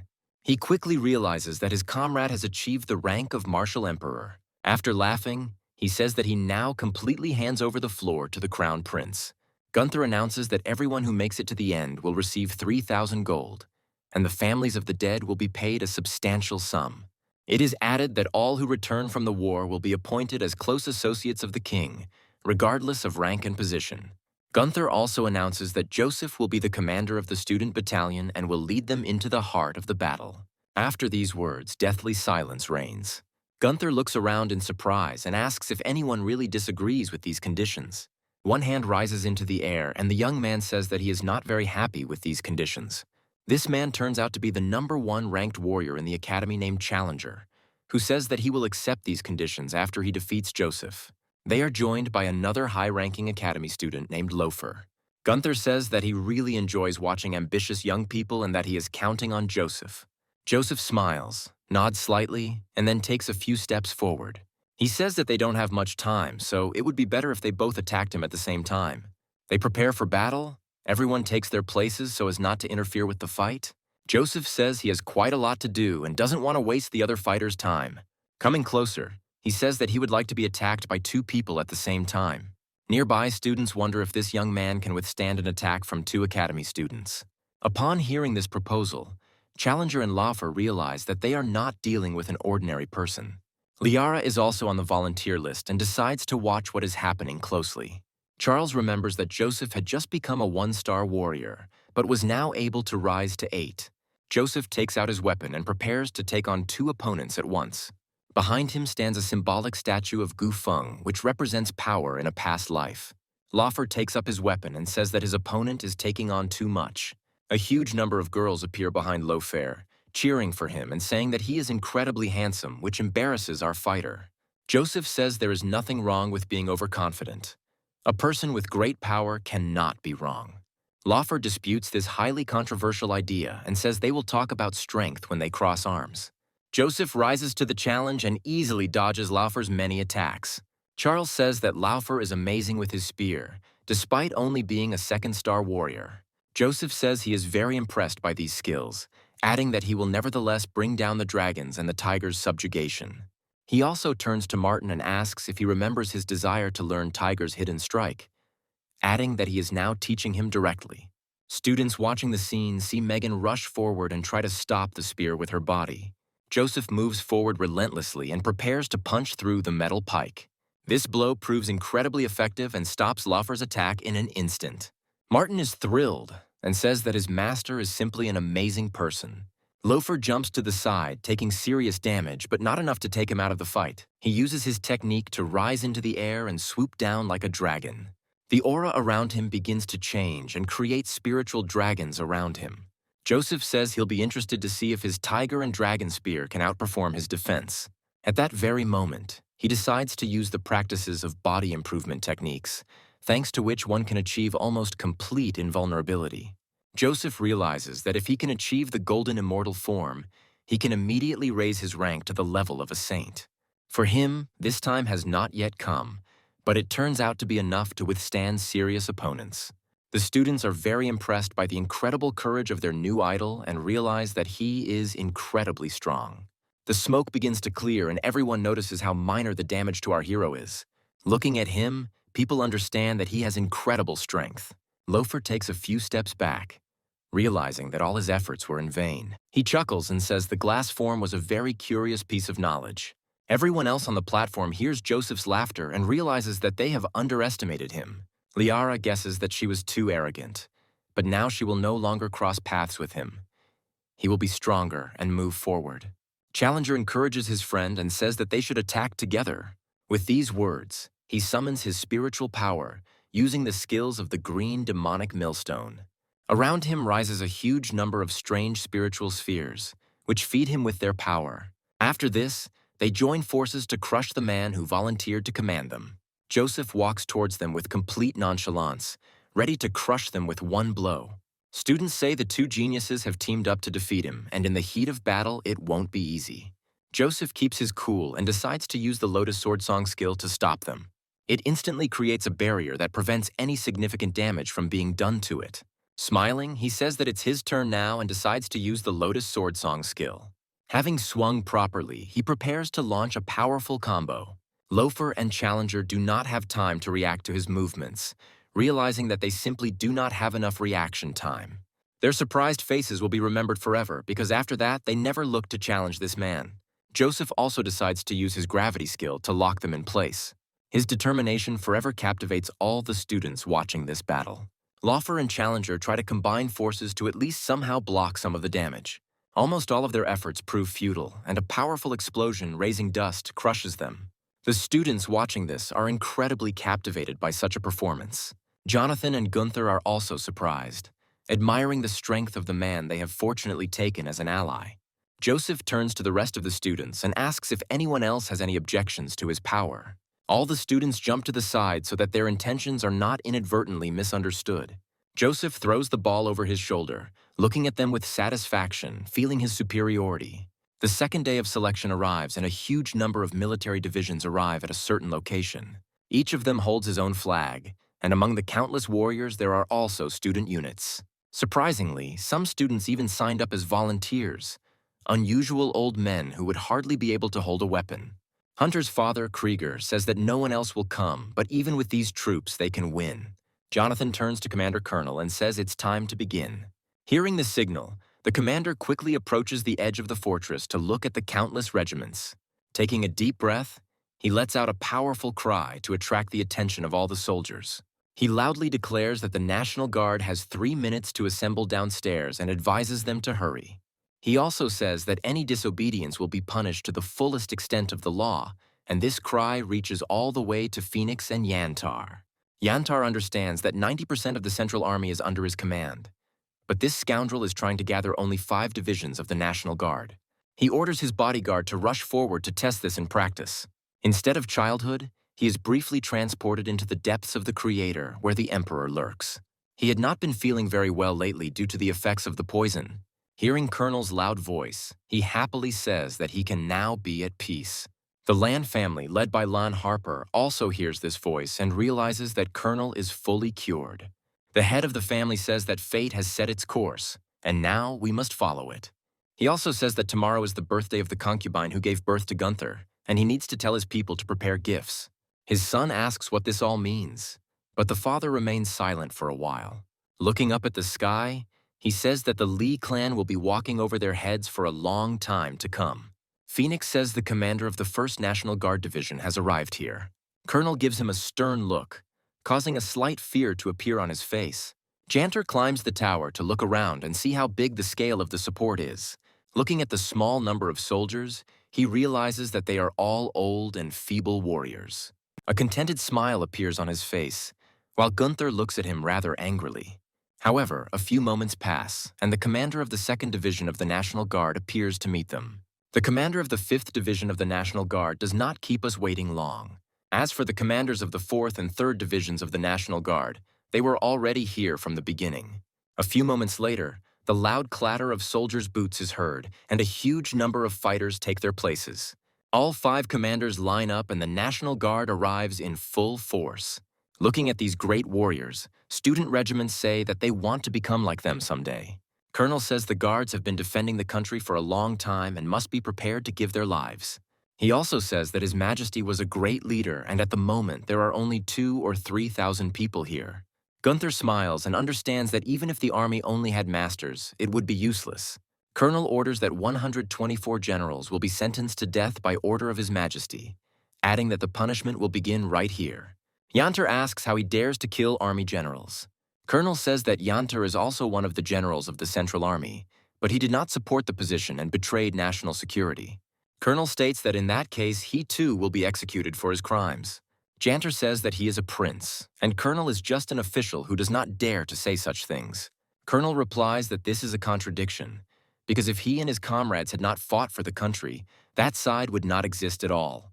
Colonel adds that their family only appears in the 5th school in history, and he was its Emperor of the 8 stars and no one dares to challenge him. Yanter looks in horror at this man, who says that killing him is like strangling a dog.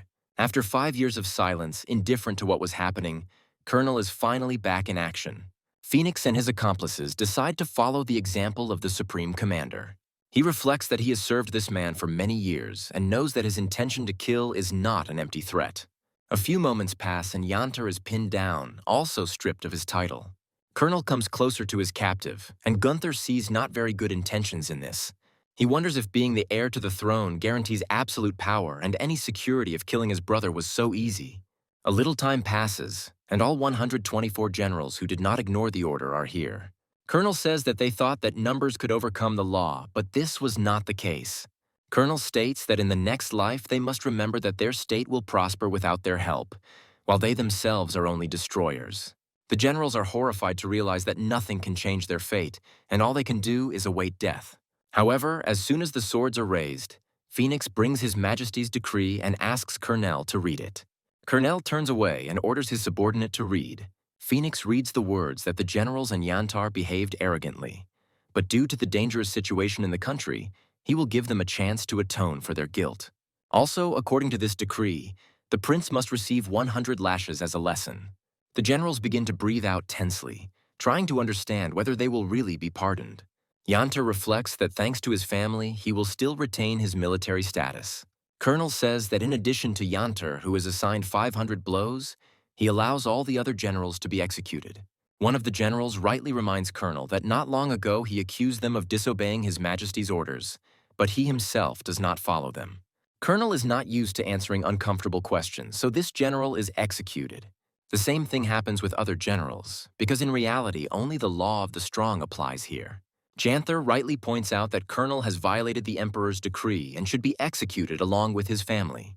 Colonel makes faces and says he doesn't leave him any choice. After this, he says that this scoundrel must be brought in and beaten with a whip 500 times, and also that all the general's assistants must be gathered. Colonel doesn't think about the fact that he has just literally decapitated his army, depriving it of its leaders, and moves forward.